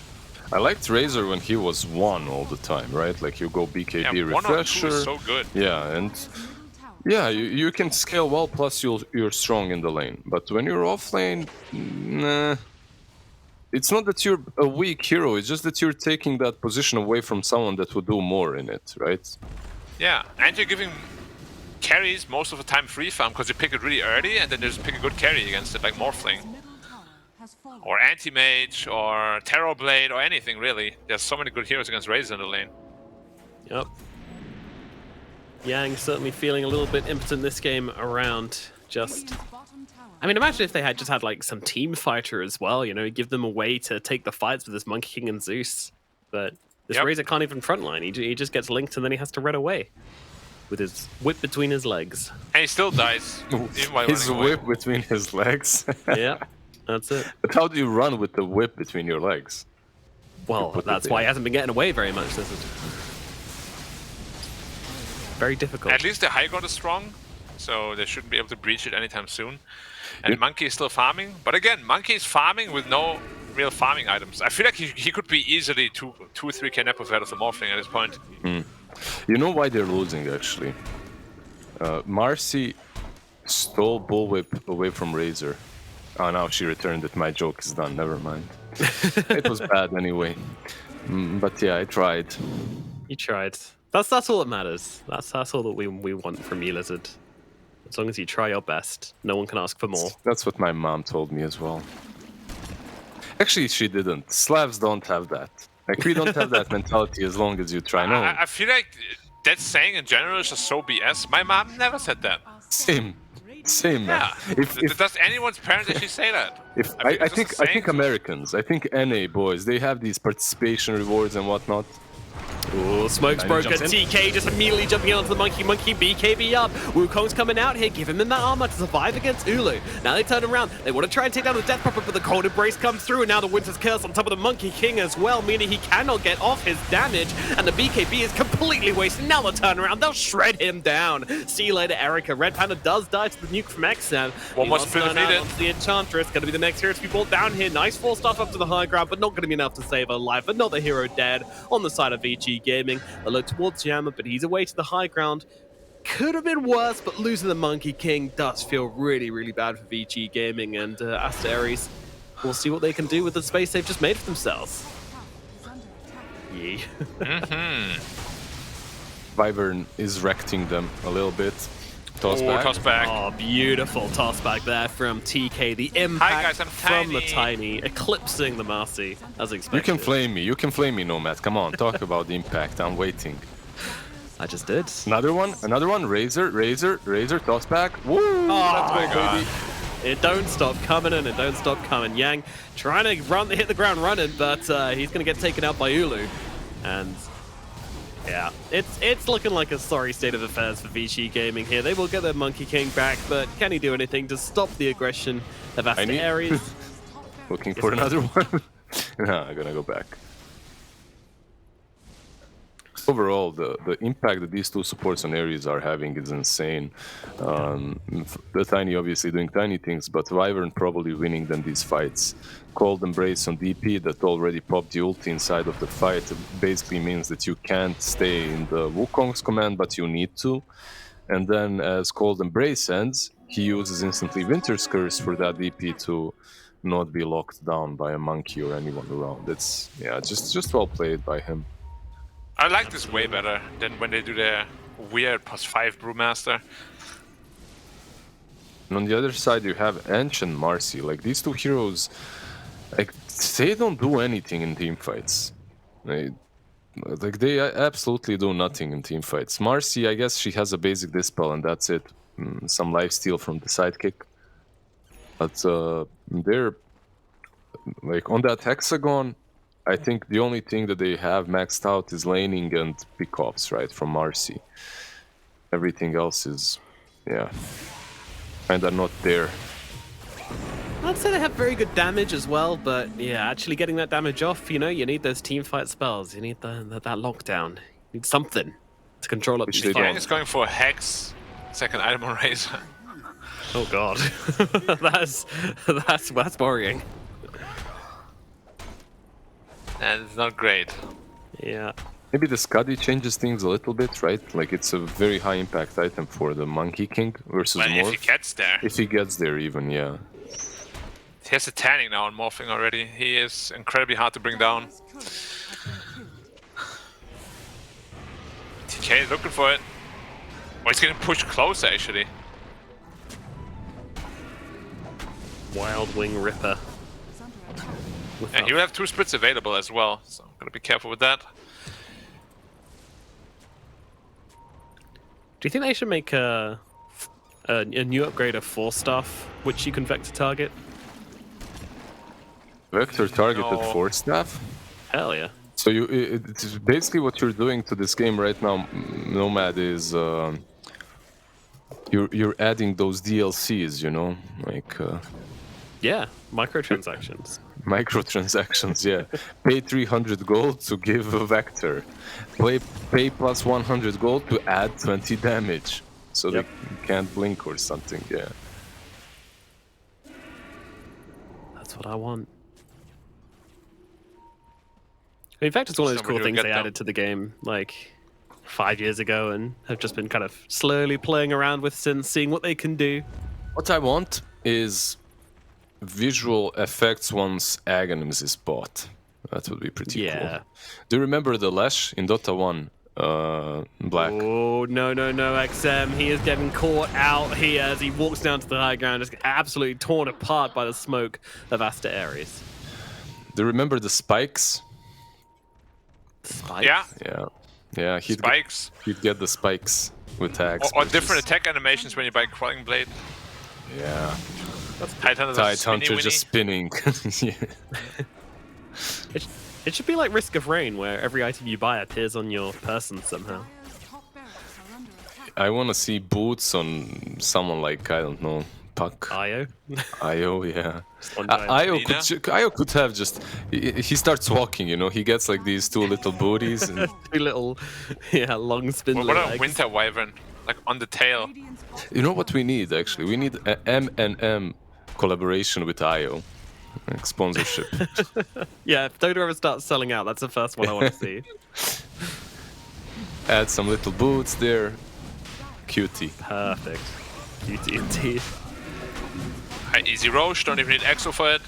Yeah. That should also almost complete the refresher on the Brewmaster. Oh dear. Where's the comeback potential here? Zeus is always a lot of damage, so that's good. But Lockdown, they got the Hex now, so maybe an instant Hex on the Brew if he's too overconfident. Yeah. Scotty, they saw the Hex though. is slowly going on the way for the Monkey King here. He did stop off with the Skull Basher, which I have to say I'm not a big fan of. You know, like, yeah, okay, maybe like 1 in 5 times you might be able to stop a split coming off or something by bashing them at the right moment, but I really feel like he could have just run for the Skadi and I would have been much happier, but what do you guys think? I'm gonna say this reminds me exactly of last week where he played his Weaver and went like Radiant's 3rd item or something and did absolutely nothing the entire game. I don't think it's quite that bad, but yeah, there's definitely some... It is getting there though, because like he completely misread the course of the game. Like if he just went for farm, you're right. He literally would be able to solo carry this game. No problem whatsoever. But do you not think that Aster.Aries would have changed up their game plan if they'd seen that Erica was going for a more greedy build as well? How though? How? They can't. They already did everything that they could have, really. Yeah, true. There's long cooldowns. It's just like, so far he's 0-1-5 with a full fight build, right?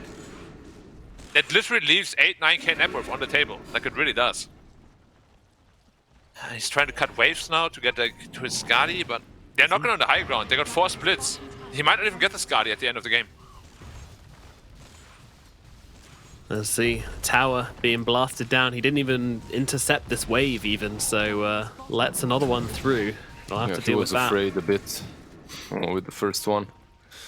Catapult, Exorcism, 4 splits, Shiva's Satanic, everything. Yeah. At least they got a Glyph. And the top lane is pushed out quite fast, so this wave is pretty much all they have. There's Cold Embrace, right? They can always save the creep at least. Okay, never mind, they don't. Alright, creep wave dead.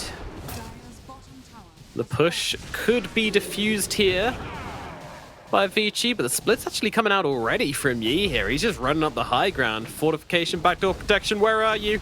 Praetor gave it? Alright, it's there. They can go through it though. They got Morphling. He's very high in the strength right now though. Hit. It's gone. Got it.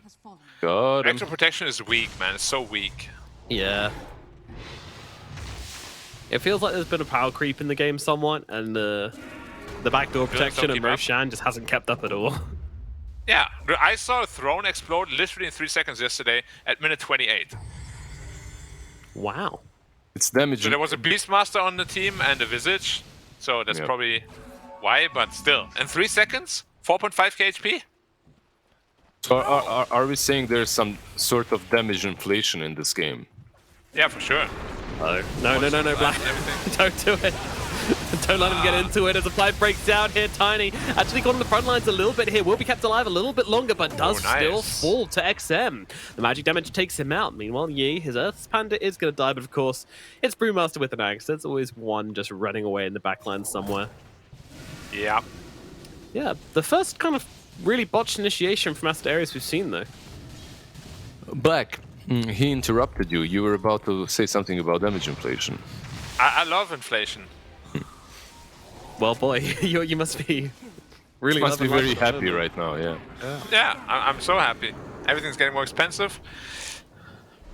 Just like all these devs are getting more expensive for areas. Although the BKB and Exorcism just coming out immediately from the Death Prophet here. This is a big move from her, and they're going to be able to turn around and take down Jama. Now the Woods Curse comes out, wasting once again the BKB of the Monkey King, and they just turn around and tear him to shreds. Erica gone once again. Yang's going to fall as well. That's GG. Oh my god, there it is. You could tell it was GG. Erica didn't even hit after the curse. He was just done. He just stood there. Man. Yeah. Well played by Aries. I did not expect him to run over VG like this at all. No, I don't think anybody would have. They would have been crazy if someone had told me that they were expecting VG to just get crushed in the first game like this. This is a twist and a half, but Aster.Aries, very well played from them. They managed to play around their ultimates very nicely. I still feel like they were a little bit slow to get going at the beginning, but once they had it in gear, they just flew through this game. Where would you put your blame? Like, okay, Aster.Aries, geez, you played really well. All is good, but 2 supports on the side of Vici Gaming. I'm not about the players. They're very capable of doing well. I just feel that post-laning stage, they do very little. That would be my first maybe issue. Then afterwards, I'd blame the monkey with the build. Yep. And the least or the last one would be perhaps the Razor pick itself, right? That's it. Yeah. Lots of things to be desired from the draft for sure. Execution wasn't really quite there. Like XM also made a lot of mistakes that he usually doesn't make. He got caught out of position quite a lot on his Zeus. Just overall, it's just Aster.Aries outplaying them, right? Like you can't really take anything away from them.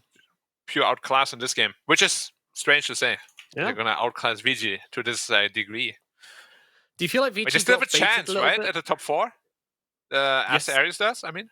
Yes, they do have a chance at top 4. Yes, they do. Okay. Well, if they win this one, it might get a little spicy up there. Yeah, they're gonna even up if they win, right? It's 2-3 for it's 3-2 for Vici and 2-3 for Aster.Aries. So if they win, and 3-2 for Aster too. Yeah, it's getting very, very close. It's getting very close indeed. So they would both be on 3-3, and again, always looking at the way of this top 4 positions and see that there's still plenty of opportunity. 4-3 is usually the score you want to be able to secure yourself top 4. That is the sweet spot. So if they can make it to that number, that blessed number, then it will look very close indeed. But do you feel like Vici Gaming got baited by the Marcy Razor combo a little bit? Yeah, but it's an opener, right? Like you can still switch things up a little bit afterwards. It's not. I wouldn't say it's only Marcy Razor. It's how you continue your draft. Like that's your 1-2. What do you do afterwards is the question. And I don't think that it complemented them as much. Brewmaster in hindsight looked amazing. He didn't use his split early on. That's true, but also Vici Gaming never pressured when the ultis were off early enough. Yeah, they just farmed, despite all itemizing for early game, which is really strange. But as you said, Brewmaster early on very hesitant, but it felt like after his first split, he was kind of like, oh yeah, let's go. And then all of his splits were like pretty much spot on. And again, I'm going to keep saying this, Paparazzi said he is one of the hardest players to play against in the mid lane. And from someone like Paparazzi, it's big praise. And he definitely showed up this game. Yeah, absolutely. He had, in terms of actual laning, it wasn't that impressive, but it never is. I don't think I've been impressed by anyone's laning for like this entire patch because it's impossible to impress Nomad. Nomad, as you all know, is dude, when Nomad plays mid lane on his Dazzle, like you just can't recover. You just run away. You just run away. Anyway. After you lose to Nomad on his mid lane Dazzle, you just want to uninstall or shut down the PC for a couple of days. I mean, if you do lose by mid Dazzle, you probably should. Yes, that part is true, but the rest of it maybe not so much. But at the same time, just laning a mid is just not that important at the moment. It's more about what you do in the early mid game with that XP and gold advantage. And we were worried about the Brewmaster at first. He was running around the map. He was kind of holding onto that ultimate for a while. It looked like this wasn't going to work out at all, and then all of a sudden, those towers started falling, and my god, they took the first 3 towers. I think all 3 of them were down by about the kind of 17-minute mark-ish. That's pretty difficult. I mean, how hard does your game get when you lose all 3 of those tier 1 towers? What difference does that make? How hard, Lizard? 1 to 10? 3.5. Oh, so it's not that hard to play when all your tier 1 towers are dead. Easy. It depends if you are taking tier 1 towers as well. I think that's more important. It's not about like if you're only losing them and you're not trading, then it's pretty trash game for you. But you also have Monkey King. Depends on your carry who can get space for himself. But at the same time, the same Monkey King didn't itemize to farm, something that Black was very critical of, and I can definitely see why in the end. It's just like this entire game boiled down to him cutting waves the entire time. And just as a whole, like VG played that way, right? Like Zeus was trying to do the same thing. Razor was trying to cut waves too. If you play that style, you really got to itemize for it, because otherwise, with even gold, like you're not going to cut it. Morphling will outscale a Monkey King if you itemize like this. And that's what happened. Morphling was pretty much unstoppable with all the support he had from the Brewmaster as well and the Winter Wyvern.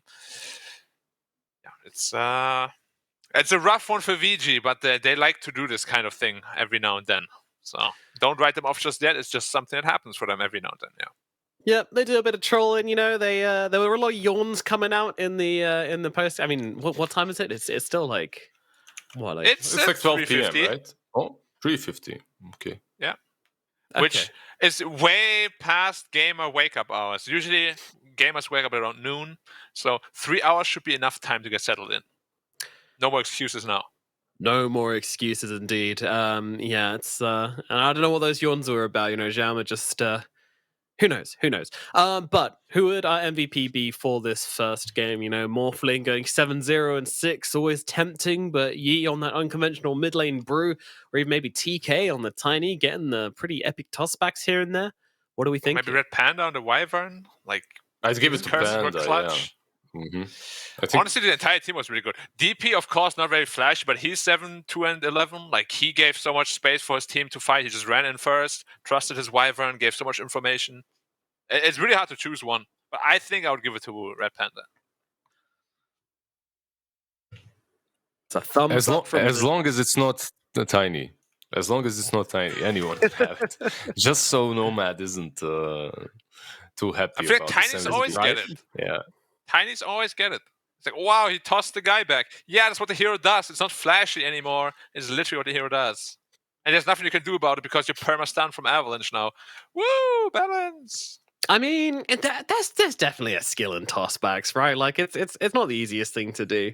Getting the wards down, getting vision. But who plays that ward? It was Red Panda. Sometimes. I think he did when he got into Got the the vision trees for behind the it. base. He, who bought the ward? Red Panda, of course. All right, predictions for game number 2. I mean, I really hope that I would like to see Vici getting their Treant back. Honestly, that's a hero they've had a lot of success with in the past. I'd like to see them pick up that one, take it for a ride.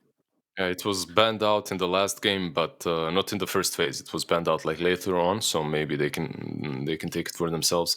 As long as they have a little bit more teamfight from their supports, or overall, and some more stuns, and some more catch. Stop off and Razor, I think. Like Yeah. I casted the previous series already.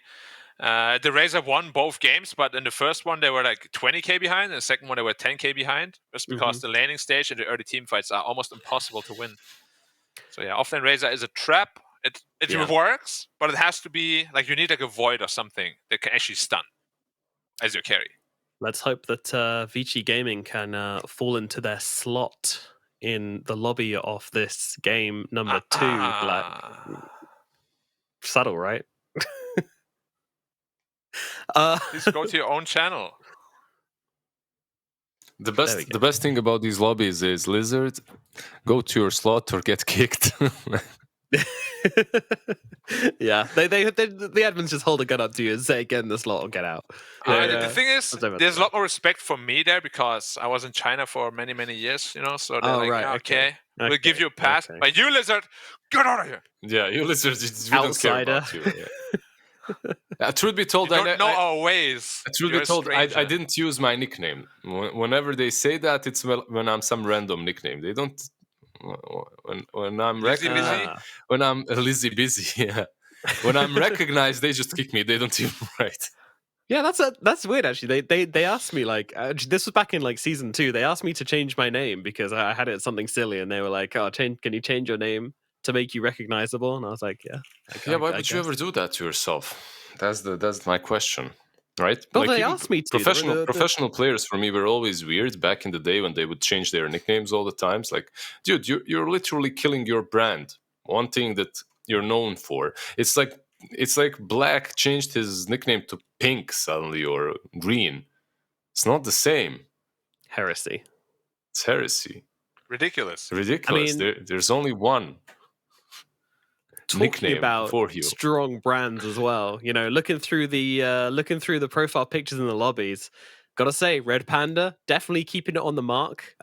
He's got his profile picture as an adorable little red panda. It's very, very cute. I wish you guys could see it. It's great. Everybody else, it's basically just anime across the board elsewhere. What about TK though? He's trusting the fall. Yes, he's just a dot. That doesn't surprise me. His picture's pretty good as well, actually. That's not anime. That's just like a cute little drawn guy. Which is also anime. No, Dude, not it's anime. literally all animes. Get me out. I don't want to be in this lobby. Well, Welcome that's to why China, the lobby listen. started. Yeah. What's your My what's God. what's kind of profile picture do you look at? What scares you the most? Is it the question mark? Is it the anime profile picture? Is it something else? Who, me? Yeah. When you're playing a pub, If I see an anime picture on my team, I'm scared. I know he's gonna break his items and QQ all the time. Like, What I about know you? for a fact. I'm always worried by the question marks because I don't like getting smurfed. You know what else I hate? Like, Mhm. anime is the first one. The Yep, I second know. one is some cute girl. Cute girl hate means cute he's like girls. 16 years old and he's gonna QQ as well. Yeah, true. And when they have like Heart Stacy or something in the name as well, oof, you're in trouble. That's fine. That's fine. You can have Heart Stacy or Okay. Heart whatever. M, Heart S, Heart A, Heart L. You know, Heart Black. You can have that. I have that. I have Heart B. I knew he was going to say that. That was so obvious. I was just waiting for it. Alrighty, we are now into the draft for game number 2, so let's jump into it and find out exactly what's going to be going down in the second game of this series. Can Vici Gaming pull it back? It's going to be their turn with the Tiny this time around, and Aster.Aries is going to answer with a Death Prophet and the Treant Protector. Oh, we have the trees. Small tree man against big tree man. Usually it favors big tree man, though. He is kind of bigger, isn't he? But Yeah. Nature's Treant Prophet. is a mega Chad. Look at him. Yeah, Treant is a mega Chad, but Prophet is like his old dad, so he kind of shrunk in size. Yeah, and so he's going to get clapped by a Treant. Yeah. No, in all honesty, like, Nature's Prophet thrives on strong BKB timings, but Treant kind of nullifies BKB timings. So I'm very interested to see what they do with this Prophet. If it's going to be off lane, like Chalice, or safe lane, like Gorus Kingus. Yeah, but also healing the towers, right? Preventing you from splitting as much. Yeah. Treant loves that. It's overall like a super strong pick against Prophet, but they just pick it into it. But I like it though, which means they're thinking about amping up the pressure early on. And they stole the Tiny. They took Thieves. it. Yeah, they took it for themselves. Banning out that Pudge, something you want to do versus Aries, right? But yeah, I just want to see some more team fight now from Vici Gaming and their gold, and maybe some more global potential with this Prophet. What else is there? There's some, I don't know, Zeus, something like that. It's possible. Yeah, I want them to have some stuns, some good disables. Clockwork could be good. Do you realize that we only need AA back in the meta to have Zeus Prophet AA? Yeah, and then Spectre. And then we buff some Spectre. Yeah, exactly. Sounds like a lot of fun. I agree. I wholeheartedly especially for support players. agree. Yeah, especially for support players. Yeah, you like see him running around. Oh yeah. You fight for those smokes, you know, like who's gonna carry one smoke to survive? You smoke me, I smoke you. Deal. Hey, what? You didn't smoke me, idiot. You double smoke and then you die. Yeah, that because Spectre haunts on you. It's it's not the best thing to play against, I have to admit, but it's kind of fun for those pubs sometimes, right? Like you spam them. You spam these when 5-man stacks used to be the thing. You'd always get these heroes, and they ban out the Zeus. Actually, they don't want to have that to deal with. But yeah, what are about we? Sniper, man? I want to see more Sniper. I think carry Sniper is criminally underrated. In EU, it's played a bit. In Eastern Europe as well, a little bit. Yeah. I feel like China this season around, or this patch around, is pretty slow on picking up some of those heroes. Like Beastmaster is finally coming into meta, but it took super long. Zeus also, like everybody plays it all the time. Now it's slowly coming here to China, but overall they're behind. Do you think it's because they weren't able to attend any majors just yet? I feel like there's a couple of things. That's one. The other one is maybe just the fact that they've been owning recently, so maybe they're like, yeah, we got the true meta, you plebs copy us instead. Monkey King is the Prophet as well. Black, it's a really hard carry Prophet game. Black, please go to your own channel today at 9:56 a.m. Perfect world. Yeah, he's a hater. Sorry. It happens. It's fine. Channel Mental. Do you like the Why was it at 5:50? It was like 5 minutes ago. The draft started way before that. No, then.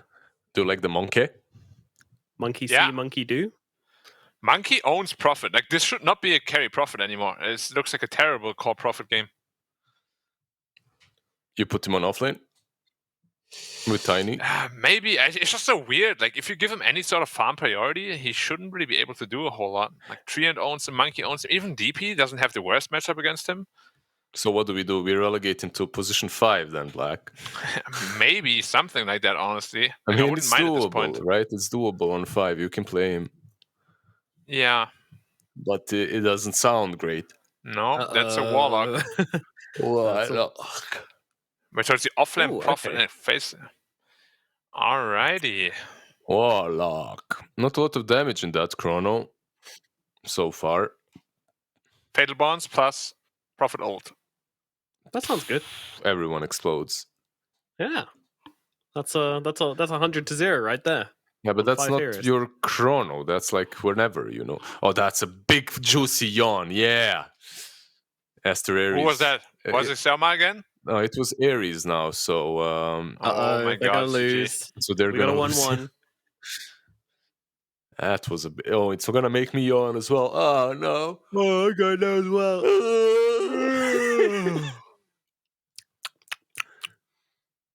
I'm 12, by the way, guys. Don't flame us, Black. Oh man. I thought I'm the kid here. It's just Working empathy, together. man. It's empathy. If you see someone yawn, you yawn back. It's like you're a man of culture if you do that, It's also how you can check if a girl is checking you out at the gym, guys. Just yawn and then stare at her profusely. She yawns back. Just stare at her yawning over and over again. She's like, that- uncomfortable. That sounds a Keeps little. yawning at me. I don't know what to do. Don't do that. Yeah. I'm just joking. Don't do it. Just joking, guys. Yeah. I never do that. Ever. Uh-huh. What about the Doom? We have some ways of killing that void now as well. Yeah, Doom is like a pretty regular answer to just countering out the Faces Void. I like it. It's good. It's solid. And Void Warlock also can't really pressure Doom, so he's going to be free farming. Yep. Easy peasy. So DP mid. Lemon squeezy. DP mid, Monkey safe, Doom +1 offlane. They need a position 4 last, yeah. They could Or do a offlane. DP support as well. Like, we have seen Thunder run some 4 DPs to pretty good success. Could be a 5 DP as well. China teams did that for quite a while. But they have the last pick anyway, so they can do whatever the hell they want. They could even choose another carry. And what do you do on Witchy Gaming? Do you go for some Lina, maybe? You need damage. Good damage. Lina Invoker in that chrono. Lina is I don't know. good. How about some Leshrac? Okay. I can see that. I don't know. I'm not a big fan of Leshrac into Monkey Treant. I feel like that's hard. I feel like it's hard for almost every hero, though. Yeah. Just something more backlines, I think, would make me happier. But I'm a pleb. I just see Who's big gonna scary frontline then spells. for you? Yeah, just run away. Like, Void doesn't want to frontline for you. Prophet can't really do it. Maybe Tiny a little bit. Warlock. Just heal yourself and run in. Buy 5 braces. Oh, the classic, of course. It's really strong. Yeah. How about Exort Invoker? Give me that Cataclysm. Yeah, that's what Elizabeth was suggesting. Could be very interesting. I'd be here for it. Let's see. Invoker. I gotta say though, XM doesn't really Yeah, strike me as an Invoker player. definitely doesn't seem that way. So they will go for the Lina. The initial suggestion, sometimes simplest is best. As Lizard well I'm knows. simple, so I get Yeah. simple suggestions. Simple. Name of the game. You know what would be really good here? A nice support clockwork. Like a 4 clock right now would make VG's And it's life hell. very simple. I like it. Yeah, Yeah. I'd like an Enigma, actually. Enigma. Yeah, like very simple Enigma. Come on, man. It's simple. I won't mind seeing it, but I don't think we will. Now it's gonna get picked because I said that. It's always like it. No. Clockwork makes a ton of sense. Like you can mess with the Lina early on with the Warlock, not necessarily with the Prophet. Well, they swap up and Oh, go for Spectre. support monkey. Carry. Yeah, I mean, we said this was an option, and yeah, I don't know. What do we think about the Spectre pick here? I mean, it's good things, bad things. Yang is happy about it. So. Oh, he's chuckling. Oh, that's a scary chuckle. Oh no, you never want to see Yang happy if you're drafting against him. That's a bad sign. I think it's because the Prophet game just got a whole lot easier since you're not playing against the core monkey. Yeah. You can actually itemize against the Spectre. Both Lina and Prophet can go for Silver Edge if they want to. Yeah. It's a good Spectre game though if he gets fat, right? Which he should. Like Prophet Tiny shouldn't be able to pressure Spectre too much. Yeah, I feel like he's gonna do some Blade Mail Vessel Chalice build on offlane Prophet, right? And then you just pressure the Spectre that way. Not sure. That's how I see it going, at least. Yeah. You like it though. I like that Spectre has multiple like these squishies to jump on. You have the Warlock, you have the Lina. The squish. The squish is there, yeah. If she gets and big... Doom Spectre also is perfect, right? Yeah. Usually you Doom a target, he's like, I'm walking away. But Spectre says, From no. all the problems in my life, I'm running away. Oh, yeah. But then Spectre comes as another problem. I can't run away anymore because I'm slowed by my past sins. Wait, what? In my life, I'm running away. Oh, only me? Okay. I was loving it. I was loving the stop. passion, the enthusiasm. You know, give me real Justin Timberlake vibes there, Lizard. It was. I'd sing better, but we'll get taken down. DMCA, you know, all that stuff. So I don't wanna ruin the channel. No. Thank you very much. I'm sure Perfect World are very appreciative of that. But yeah, as a avid Spectre player, I would say it definitely feels like a good Spectre game. You know, it's fun just to go and sit on people, pop that ultimate, just run around a little bit. But yeah, the break is always scary as well, especially the Chronosphere. But it's a lot of commitment to killing the Spectre, and I do feel like they've got other ways of winning the game beyond just the Spectre getting super fat. You know, you've got this juicy mid lane Death Prophet who's going to put tons of pressure early on. You've got the Doom options as well. So yeah, I don't know, feeling pretty good. I'm definitely leaning the way of Aster.Aries this game too. I think we're heading for a clean 2-0 sweep. But Happy Yang is making me a little bit scared. What are you guys thinking? Could be false happiness. What do you think, Lizard? Like, you know you're about to die, and then you start laughing. You know, Is that a thing? I'm so dead. Yeah. Okay. I haven't seen you many just- people die, so I wouldn't know. Happens to me all the time. You just deal with the depression that way, right? Like you just laugh in the face of danger. Yeah. Like, He's like, "Whoa, I see a Spectre, Monkey King, and what else? Treant. Oh, haha, so funny. I'm so dead." like the Why did you draft me this? Oh, Fenrir, come here, bro. Look what they drafted me. Look what they did to my lol, draft. dude. That's funny, bro. But he can do a lot this game. I feel like if he gets big, we'll see. My problem is they don't really have that initiation, that front line that Black was talking about. So he has to go for this buff build, right? Like he has to be the... Yeah, he teleports literally in the middle of 5 heroes and is like, "Take me."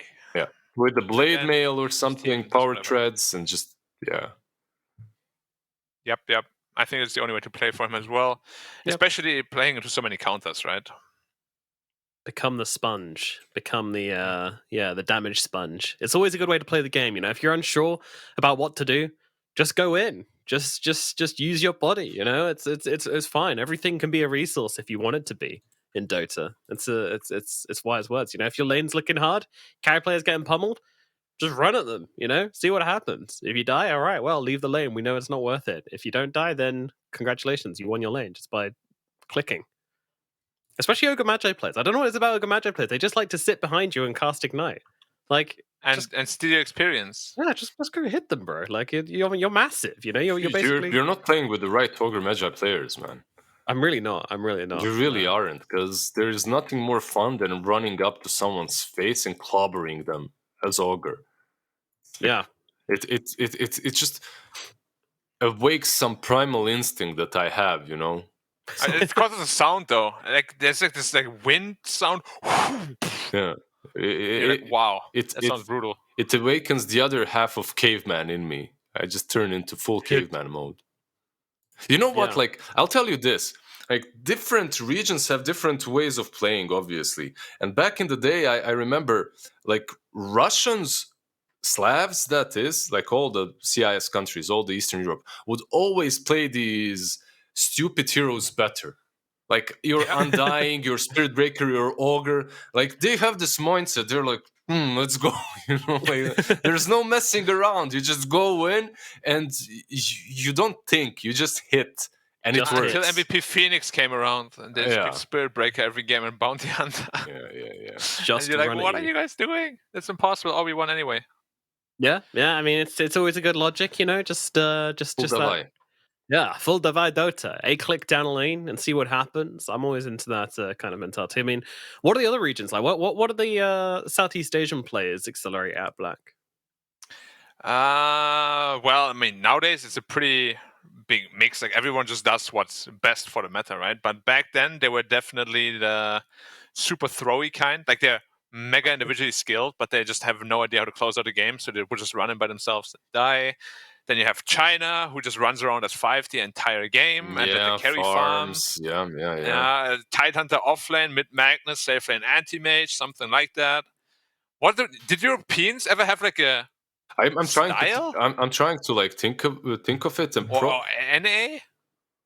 I mean, NA was bad. There's that. But when it comes you're just bad. Like, your style is bad. Okay. I mean, that.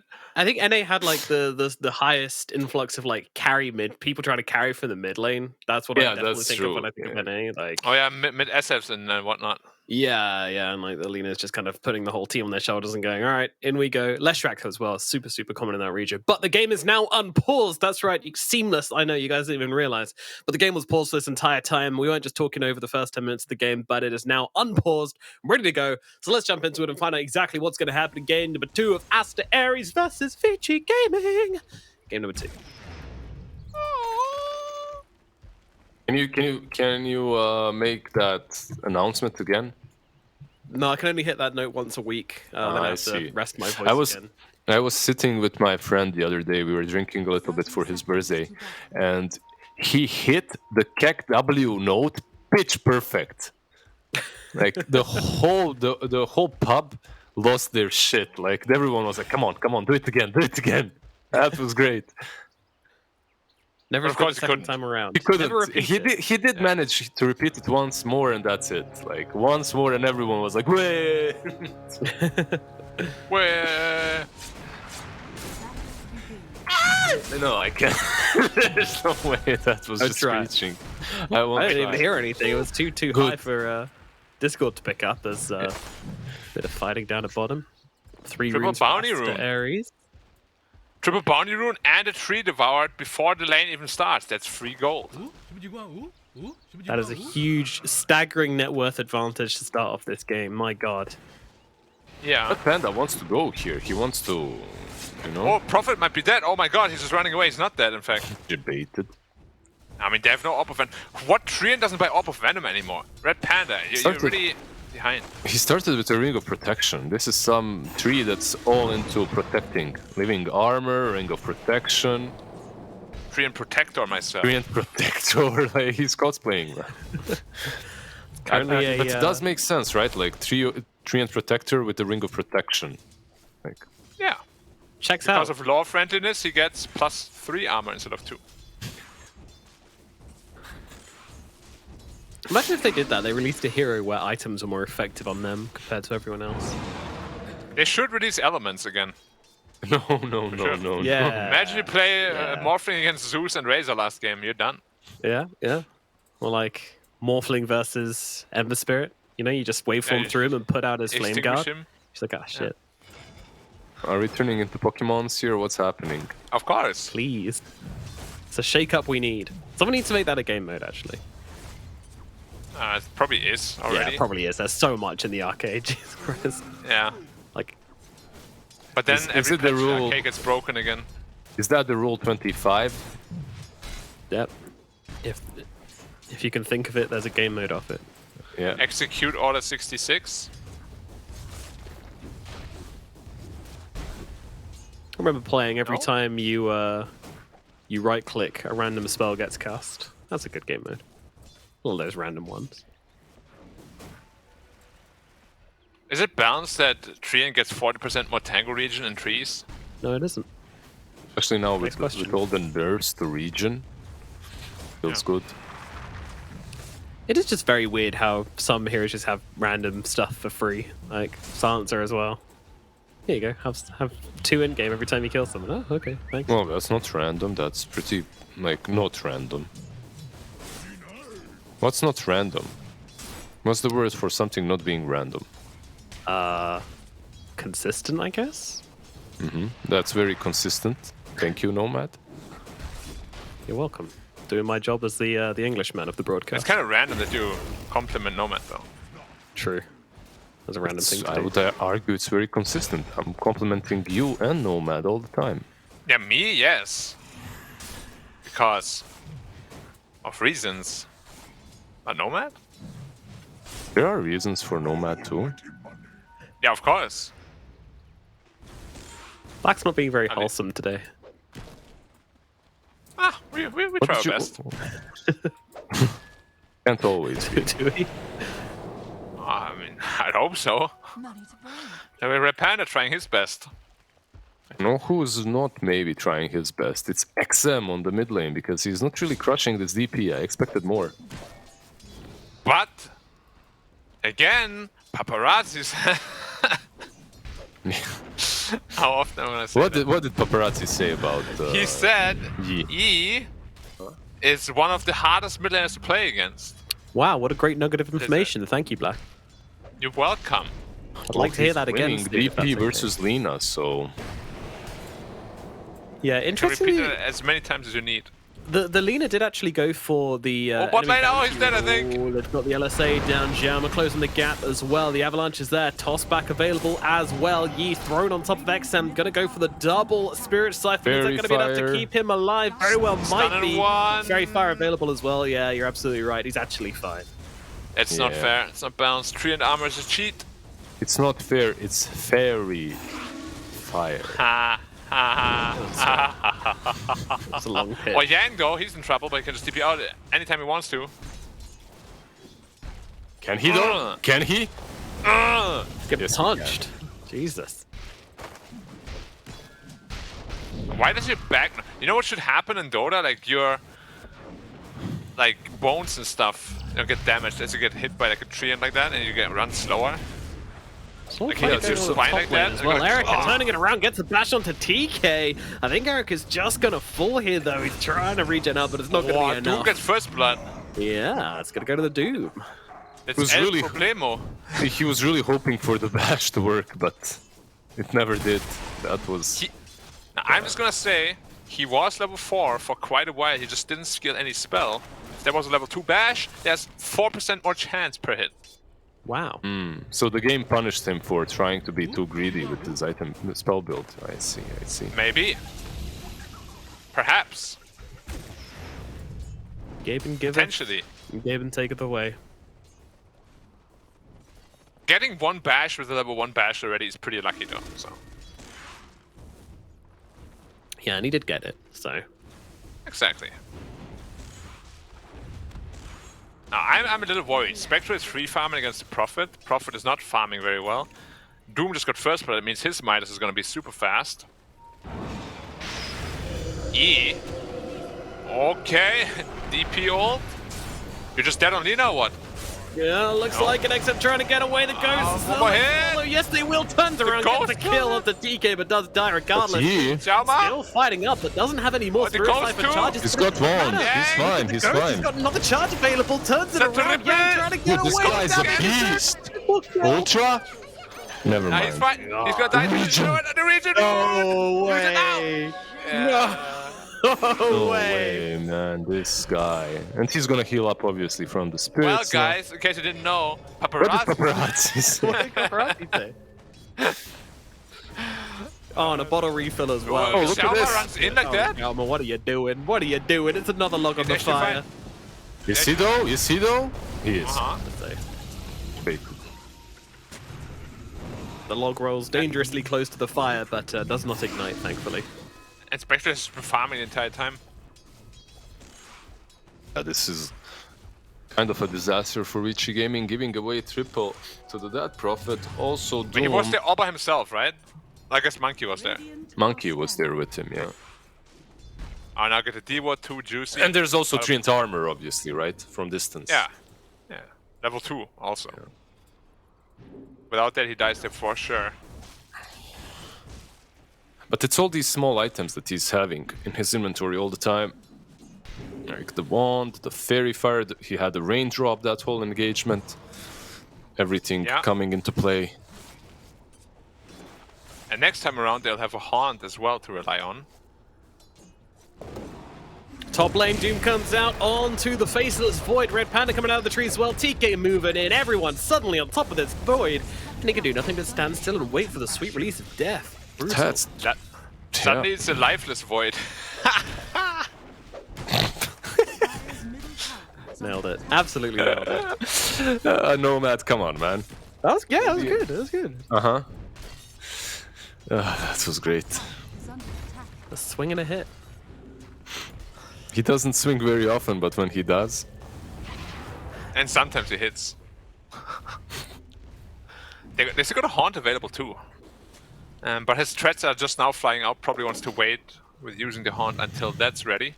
And Tiny hasn't really found his place on the map yet, which is strange. We always see those Tinies run around everywhere, kill everything. Yeah. Not this time around. So, what are the biggest timings in this game then? What are you looking for these teams to take advantage of? It's like a game where you don't... You have a Spectre that's gonna scale infinitely, right? DP with the BKB is big. What the hell was that? Exorcism, okay. They're going in. Really forcing this one, that's for sure. Using the XM is dead though. Horn and X-No to get on top of XM. Oh, does get a kill onto TK on the way out, but will certainly go down here regardless. As Xiaoma actually getting pretty close there as those ghosts start to gang up on Top him. lane, they're trying for the Doom. They have Chrono. Should be able to kill him here, right? Even Yeah, without it, seems maybe. that way. Yeah, just trying to greed it out. Oh, Prophet just forced a Chrono, I feel like. Yang, we gotta have words, bud. Right? Like, without the Sprout, they don't have to Chrono, because they're not cut off. I mean, Time Warp was also coming off cooldown. Maybe they got a little excited there. Yeah. Chrono is a long, long cooldown. Nice skill, by the way, on XM mid. I didn't even see it. Monkey was approaching, and the Exorcism Monkey's always there when you don't expect a lizard. Yeah, always. Monkeys are always watching. Oh my god, there's a haste run at DP. Is there any better rune in the game for DP? Probably not. I like Arcane on DP. Okay, yeah, but that's kind of like a would you rather have Arcane get a double kill or haste and an ultra kill? Arcane and the double kill, because then I can get a double kill later on as well. Sooner. Yes, but that means there's a possibility where they have like 2 minutes of time where they could get more items. So if you get the ultra kill straight away with the haste rune, it's a bigger lead. Yeah, but they come back quicker, and you won't have your exorcism available as quickly, so you can put less pressure on the map. But if you get an ultra kill, you get the refresher because of that. But if you get the Arcane Rune, then you can also use Spirit Siphons quicker as well, and Crypt Swarms to get more money. And that's what XM is doing right now, he's trying to get more money. He definitely is. As the bottom lane tower starting to fall, Red Panda moving across. Doesn't have the mana for an overgrowth, though. The haste room without exorcism. Super impactful. Let's go. Running down Yang. Let's see what he can do. The golem gets dropped. Throwing it down. Okay. What is happening with the spell usage here of BG? I expected like some golem into LSA into Laguna, perhaps. Yeah, like if you drop the golem, you turn around for sure. But he's just like, oh. The farming golem. Let's go. Where? Yep. Taking The out problem that is, like, small camp. The problem is you're not taking the full tower against the tree, and he has level 3 armor. He's gonna be healing that up quite heavily. Haunt is in 20 seconds. You won't have rock. Next time you fight, you might just even lose this team fight around the tier 1 tower on the bottom lane. Yeah, very possibly. And Doom is just farming away, right? He has his fast Midas. Going to BKB. Maybe And Victoria was just lonely. Spectre. Who's lonely? Victoria. He just wanted a big golem friend, and now he's got one. Yeah, but he had 2 other heroes there. I mean, maybe they're not his best friends, you know, but it's some company. You never know, you know. Sometimes you still feel lonely in some people's company. Yeah, or maybe they even bullied him before, you know? Yeah. Like when Yang was laughing before the game started, maybe it was at Victoria. Haha, your cosmetics are so bad, bro. Yeah, he's like, fine, I'm just going to pick Waller. Oh, they jump forward onto the Monkey King here. He does get the bouncy rune, though. So who's the real winner? The question. Well, let's do the math. They got more gold. No, they didn't, because it's 500, so they got less gold. Monkey's the winner. There you go. The maths checks out. 3 and level 7, so level 4 armor. Great. Not really using it on the tower, though. Using it on the Spectre all the time, so she farms. Yeah. And that's what he's doing. It's quite Plus effective. 12 armor on a Spectre is so strong, man. Like, she becomes so survivable. It's actually kind of insane. Plus you got the possessed masks, he's just farming away top lane. And wound at the pub. He actually turns around and uses the Doom onto the faces for it, and now throw that through with a Haunt as well, and they're gonna get the kill. What a trade from Aster.Aries here, wow. It's actually him that got the kill as well, so super worth it. Speedy Boy versus Speedy Boy. Or What girls boy? in this case. Both girls. Yeah, but the players are male. Alright. Bottom lane, the tower is going to fall to Yang and XM. No amount of living armor going to keep this guy alive. As they bring it down, those boots of travel on XM, meaning it just move across the map.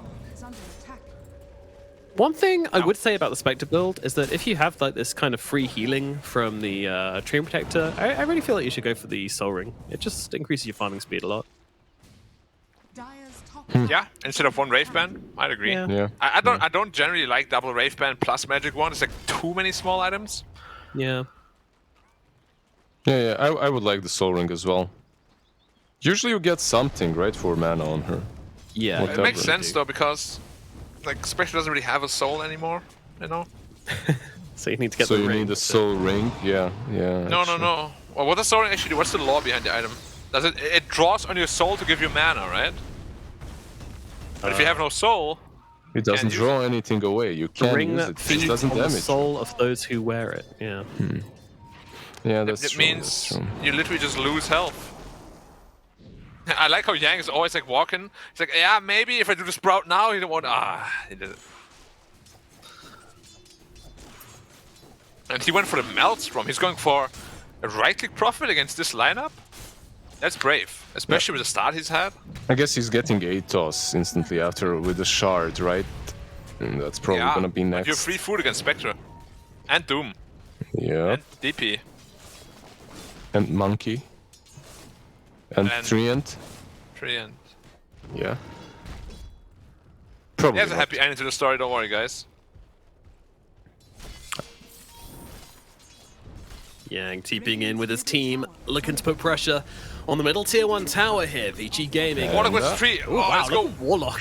He's so far forward. Come at me, bro. Let's see it. Chronosphere comes on down here. That should give them the damage they need to finish off the Death Prophet. There comes Golem as well. It's being thrown onto Red Panda. Man, they hate this Doom guy. is here. XM is dead too. That's Indeed, and is going to drop it onto the Nature's doomed. Prophet. Prophet going to fall as well. Nothing the Warlock can do about this one. He's going to try and get himself away. No stun available from the Doom to stun. Doom, yeah. So he's going to get away. Why does he... Tiny, is he fine? There's Monkey to jump on top, right? Maybe? Never mind, Going this to is the Rush. pit? Oh, they still have they didn't use Exorcism. Oh, yeah. Oh, That makes the buyback pretty worth it then if they get this. Yeah, there's no Chrono, there is no Prophet ulti, no Lin ulti, no Golem. Why does Doom still have the mana burn item? I don't know. Because it's very comfortable. Ah, it's comfortable, okay. Yeah, the region, you know, never out of mana. Ah, he follows Spectre around because she doesn't have Soul Ring. Whoa, Warlock actually walks into Monkey. And now Warlock says goodbye to Monkey. Radiant's middle tower is under attack. Bye-bye, Monkey. Bye. Yeah, Warlock going to fall. No Golem available. Normally would have It feels used so there good to anyway. have a decent game on a +4 Monkey. Yeah. If this can be considered that. Yeah. Trian got also that. though, he's rich. Yeah. He always has Blink Dagger. Monkey has 2 crowns as well. He really is the king this game. Yeah, this is one of the main reasons why I don't like Lina in games like these. Like, if this Treant actually gets up to his Blink Dagger, you have to preemptively pop BKB on Lina. If you get Overgrowth, you're just dead. Haunt on top of you, you're gone. Mid lane, Shama. Yeah, they're looking at him, but the tossback Ooh. is there. Oof. It was not melee range. He almost has that blink, by the way, so maybe that will change things a bit for Vici Gaming. They'll have a way of actually initiating and not just TPing back with the Prophet. He has an Orb of Corrosion queued up right now on Void. I really hope he bought it at minute 18? What? Huh? Really? Yeah, he just finished the whole item. Alright, well, Warlock getting beaten down once again in the jungle. TK actually just leaving him for dead as he knows that he's going to finish the job here. This Deathmark running through the Laguna Blade, the Aegis DPC. They just want to take that away, but she's still got the Spirit Cipher, not going to die here. He's out. Oh, Okay, no. Black. Hey, Yeah. Black. Uh-huh. Okay, Orb of Corrosion that you just completed 18 minutes in. Yeah. But the Shard? Shot is good. I like Shot. Really? Yeah, it might be a little too early. Like, generally, I want to have a BKB before I do Shard. but Exactly. Shard you- is a great item on Void. I don't know why he bought it this early. No, it's, Yeah, I it's like like the Shard scrap. as well, but it's... Like, he just wasted 2,000 gold. Plus. At least there's like some sense behind it. Like, you jump further, you farm faster, but Orb of Corrosion? No, that's what you're missing, you guys. He jumps in, he applies the Orb of Corrosion, and then he gets out with the Shard. Right. Right? I've never seen that. I've never seen an Orb of Corrosion There post might be a anyways. reason for that. Yeah, this is... Man, what's up with Erika and his itemization? Like, in so many games. I gotta message Fenrir and be like, I gotta keep your eye out on this boy. He's creative. He's wild. Dire's middle tower is under attack. Oh, he sprouted him before hitting him. So of course Monkey's just like, alright, I'm out. Fortified. Thanks for the trees, bro. Yep. There's Atos on him now, right? On the Prophet, so he wants to work with that. Radiant's bottom tower is under Aye. attack. It was actually Doom on has his cooldown. BKB so I though, guess and it his is- blink is flying out. And he has a centaur creep now.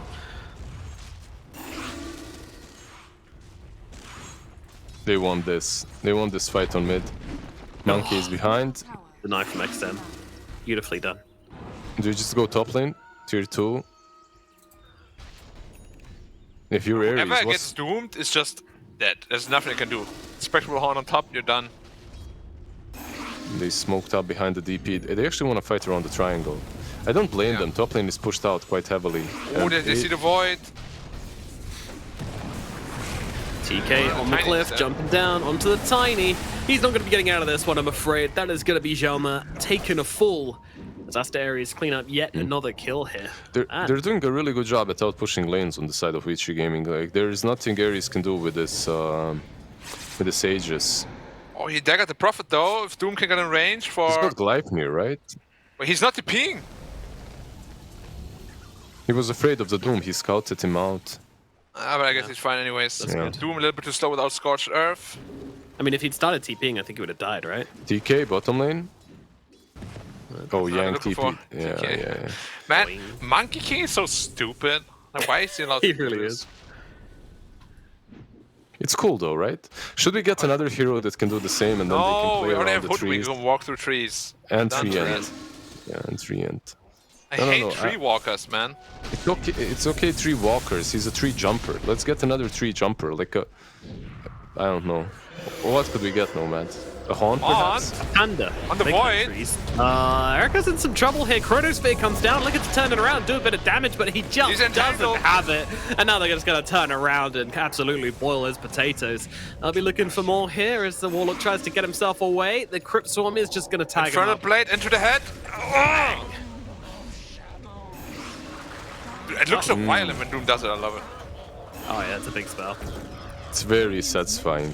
This game is looking rough again for Vici Gaming, I would. Do you guys agree? Like, Yeah, they just use No, the it's Chrome fine. too defensively. Like, it's just the house is burning. Don't worry, Lizard. They can still extinguish the fire. yeah, I'm the glass half full kind of a guy, you know. I'm hoping for some silver lining from you guys, but you're not helpful. Well, Tiny is getting his silver lining right now. Getting burnt to crisp, even though he's a rock. Very hot fire. Yeah, he's getting his potatoes boiled, isn't he, Nomad? Top tower is Yes, I under already did that He's one. getting his crumpets buttered. He just crumbled like a cookie, Nomad. He did. Tiny is kind of a... He could be a cookie, right? Like Tiny. Yeah. He looks that way. Rocky Road flavor. He looks like a cinnamon cookie for me, you know, those cinnamon boys. You know what I'm talking about, those I cinnamon... mean, for Christmas? Yeah. Or these little men? Yeah, exactly. Gingerbread man. You know what? I Gingerbread, as a kid, I yeah, was super afraid gingerbread. of them. God damn, that's the name. Gingerbread man, yeah. I was super afraid as a kid that like I thought they were real people and they were cursed, so they became gingerbread. Is that what your parents told you? If you're naughty, you'll be turned into gingerbread? They did. Monkey should die here. Monkey should be dead for the Shadow Word. Yeah, he gets turned into They have a Doom gingerbread. though. You are. Oh, they missed the Oh. overgrowth. Yeah, he did use And it. they didn't BKB. The Doom is dead. The Doom getting taken down here. Not even going to pop the BKB. Recognizes he's dead. Just Oh, the wants to tree get just away. walks through the sprout. No problem. Cool spell, bro. I just TP get in? through it. Yes, Sprout? BKB still. Didn't He can BKB be also. also, but he's just not using it. Does use it eventually, but it's too late. Vici Gaming are turning this one around. 3 heroes dead. They'll move towards a tree as well. He's trying to run away from his problems, trying to get through the trees, but no trees will save you as XM gets himself the triple kill on the Lina. Oh dear. You see, guys, there's always some silver lining. I was waiting for you, two true analysts, to tell me how this is gonna happen. Hey, like if you say that was well played by VG, I agree. I'm But kidding. yeah, I know. I Aries know. literally just didn't press their buttons. They just fed one after another. Yeah, Chain like, feed. oh, a you're little dead. bit. Oh, I'm dead. Oh, you're dead. Oh, we're dead. 7k lead gone. Dota 2, baby. Wait, what you played really well for 24 minutes? Well, that doesn't matter. And I'm worried Yeah. because Lina is a hero which can deal with the Spectre. You know, she's going to get the Silver Edge, and then you think, oh, I'll just haunt on this leader, no problem. So she just turns around and just turns you into mincemeat. It's not super simple still. Like, there's still an overgrowth to contend with, which is why he's going for the Satanic. But yeah, there's definitely ways to deal with the Spectra. I'm a little... Now smoke up, Rock is up too, Chrono, everything is up. Actually, I they like didn't this. use anything. No, Yeah. mid lane again. Oh, so quick. Inferno. Oh, and this blade. time? Stun. Yeah. Rock. Smack him. Okay, all right. Once DP again. ult. What's up with these rocks? Oh no, he didn't blink before overgrowthing. Oh dear, another overgrowth completely whiffed, but the Tiny is still going to go down, and in comes the Chronosphere Nice out onto BKB. the Doom, hits him twice and runs away. Classic. Now, they just want to get themselves out. Nice two-man nice stun from try. TK. That Nice is stun. beautiful. Oh my god, it's all falling apart for Vici now as they get a little overconfident, and Aries put them right back in their place. I read Panda needs to chill though. That's the second overgrowth in a row that's not allowed. It's illegal. I think I'll have to send him to Lizard's basement. Oh, No one wants to end up there. what do you mean? You enjoyed it? Yeah. Yang? Does Yang enjoy this death though? Boy just coming on the sidelines, but not going to change anything. Yang's still going to go down. He's ticking down to time dilation. It deals a lot of damage, but not enough. Not quite enough. I do love it when Faceless Voids do. They just like time walk in, cast time dilation, run away again. She's like, I'll save you. Just kidding, I can't really do anything. These fights are very wonky from both sides. Like, we can't call this a game in which everything was perfectly executed. No, definitely not. By any stretch, yeah. Also, the but Chronos... that's the potential of the Radiant, though, last fight. If that Overgrowth actually hits, they're all just, like, they can do nothing to salvage that fight. He got Fatal Bonded. Like, Fatal Bond's damage stopped him, I think, right? Yep, it did. Yeah, but this you is gotta be on the lookout for that. You know? Red Panda? Gets away. Yeah, it's not a clean game, that's for sure. This isn't like a nice clean match. This is dirty backstreet Dota, and I love it. This is more like You're looking for the void again? This isn't your Michelin 2-star restaurant. It's more of a kebab on the street, right, Hawker Nomad? food. But it's still very tasty. It doesn't matter.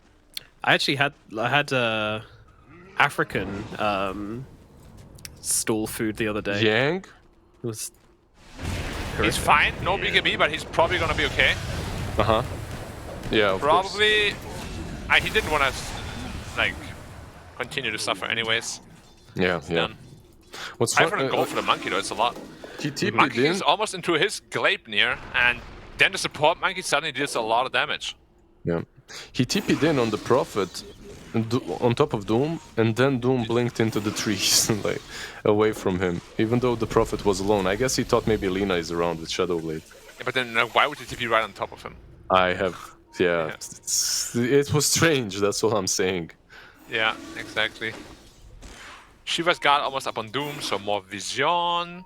Skadi up on Spectre, into Basha, so it's going for a single target burst build.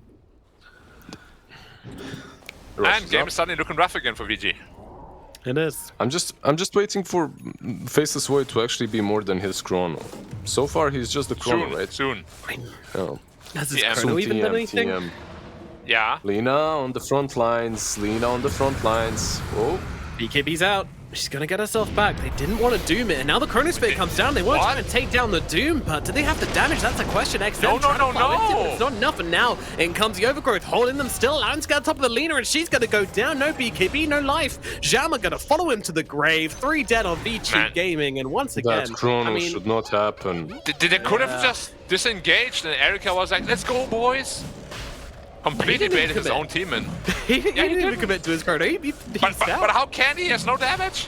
Yeah. Like, look at his net worth. I don't want to, Black. I don't want to. Do it. Do it. Well, you must. Shard and Aegis now once more for the Spectre. Oh man. Now, Erika mega debated his own team. I love that. Who's got the shard? They actually give it to the Prophet. No BKB on Prophet still. He can actually solo kill him here. Oh my god, TK just trying to beat him down. The Faceless Void comes through though, saving the day. He can't fight turnaround. Be careful, Yag. Be careful. Oh, no. Here comes the Doom. Get into the monkey. Never mind. Here comes the tree. They all come to poison together. There's no way he can be out. Oh, Yag. He's been horrifically baited. Are they just baiting each other the entire time right now? I feel like it's Erika, man. Again, he comes in. He's just mega baiting his own team the entire time. I love it. Wonder what the comms are like. Get him! Go! I'm here, go. Oh, I'm out. Just JK, guys. Didn't you just say go? Yeah. But I'm out. I've credited him, kill him. No, I'm just kidding. They still have Doom, by the way. They never used it. Well, they will now. Doom comes down onto the Lina. Good They're night. gonna call it. She's Discontinuous. sitting here waiting for death. Does try to turn around and do some right clicks, but that's got them gonna do anything. Oh, the high ground to get up the Overgrowth. BKB out from Erika just to run away inside his own base. My god, I've got tears streaming down my face as I watch this. A horrible, horrible game from VG Gaming here. They are just melting. Is this a call, Black? No DP ult. Yeah, they want to push bottom, so they have like another avenue of going high ground after. But now they're like, nah, never mind, screw that. Yeah, very one of my new favorite words, discombobulated by VG. Discombobulated? Yeah, it's a very nice one. It's in the meta. They saw the Prophet TP. Pawn, he's just dead. He can't get out. He's gonna get bashed. Yeah. Oh, bash straight away, but yeah, he will fall. I mean, I can't believe that they still went for a core Prophet after seeing this entire line. Let's just call it 2-0, man. And the Aries Chrono. is actually making a comeback. They're 3-3 now. VG is 3-3. So Aries is now in the top 4. Wow. Yeah, you're right. They're tied for top 4 at the moment. That's crazy. That is absolutely crazy. Aster.Aries get a hell of a turnaround here in the China DPC as currently a bottom runner team suddenly, over the course of like 3 series, just suddenly run up the standings and are now tied for a place in the top 4 qualification slots. I mean, this is nuts, but I mean, I have to ask the question, what happened to Vici this series? Because this is a team which has been on an upwards trend. They've been looking better and better each time we've seen them. And now Aster.Aries just come through and they just completely demolished them. What happened? This was just not good from them. Not good performance coming from everything. The draft, perhaps it's not the best. Perhaps there are some issues with it, but there are always some issues with the draft. At least you have to itemize. It's playable. At least you have to itemize properly. But the way Nature's Prophet plus Void itemized for me is, I don't know. I didn't like. Black was talking about the shard. I didn't like it at all. Orb of Corrosion. Yeah, I mean, it was too early. Especially with a start like that. Yeah. Like, it's a snowball shard, right? Like, you're snowballing, you get it after your melts from BKB. You kind of just play with the enemies. But if you have no damage and no items, playing with the enemy doesn't help you at all. And then there's Orb of Corrosion too. I don't know what's up with Erika, but like now 3 out of 4 games, his item build was really subpar. And it can't happen in a tier 1 game. It can't. He bought the Orb of Corrosion 18 minutes, 30 seconds in. Like, yeah. Like, if we have stats, that is definitely the latest Orb of Corrosion ever bought. Yeah. I can check actually. I will do that. I don't. Yeah. Please do that. Okay. That was shocking to me. I saw it in this quick buy. Probably I was like, yeah, maybe a misclick. And he purchased all the pieces. I was like, no way. That was nuts. And Yang too. We said they need a frontliner. He goes Maelstrom first item after having an atrocious laning phase. Like, everything just feels like they're not really communicating well together. And then the team fights. Right, the team fights on top of that, we're not looking that great. Yeah. The amount of rocks that were thrown for no reason. Yeah, same with the Chronos too. Yeah, the Chronos. Like, yeah. Erika baited his teammates in so much during that later portion of the game. It was quite wild. Do you agree though that Aries' draft was easier to play, right? Oh, way easier. That's why I went for them too. Yeah, it's such a good draft, honestly. It really is. Like, DP, Doom, Spectra, really solid. You have a Treant on top of that. And it's like they're good versus all of them. Spectre versus the Lina versus the Prophet versus the Void even. And then you get the Doom to follow. And that Doom was always on Void, I feel like. Well, not always, but quite a few times it was there early on when it was needed. Yeah. I really gotta say that I question the decision hard to put this Prophet still in a core position after they literally count him with 4 heroes. Like, why? Why? That is the question, Black. Why indeed? And who are we gonna get in the interview? It's gonna be not why, it's gonna be Yi. Never mind, it's pronounced differently. Oh well. Swing and a miss. Swing and a miss. It's another one of these. One of those days. Nothing new. This is like the only good sequence we have seen from VG this game, actually. Yeah. It was very well played. They got like 4 pickoffs. And I actually thought they're quite in a decent position again. The game was down to 1k gold lead, right? Yeah. But then the next team fight... This is how they had to play. They had to be like aggro all the time. But also this fight was on Aries. They didn't use anything. They could have cut their losses. But these kind of plays too, like from Vici. They use their smoke and then nothing happens. Rock gets dropped. All right, cool. Nice golem. Yeah. Red Panda. Run away. Now suddenly the Void jumps in and does like a random Chrono with no follow-up. He's like, yep, I got the Doom, but where's the damage? Ah, yes. 2 right clicks, run away. It's like there's no communication, you know. Great stun by the monkey, of course, but it just feels like, it's one of my other favorite words that I'm using a lot lately, deflated. VG looks deflated. They do. They absolutely do, yeah. How do they inflate themselves again? I think what's it's necessary for them is some of this. I heard it on TV. Nomad stagflation. They need some stagflation. They need to constantly be. What's even the issue? they were so good. Yeah, they look great in their last series. I don't. What is stagflation, Lizard? Yeah, I was also wondering. I was hoping he was going to explain it, but he just started like. No, you took over. You guys took over. Please explain to us. You get some like constant inflation, but your economy is still slowing down, something like that. Oh, so basically America right now. Well, let's not get into that. Yeah.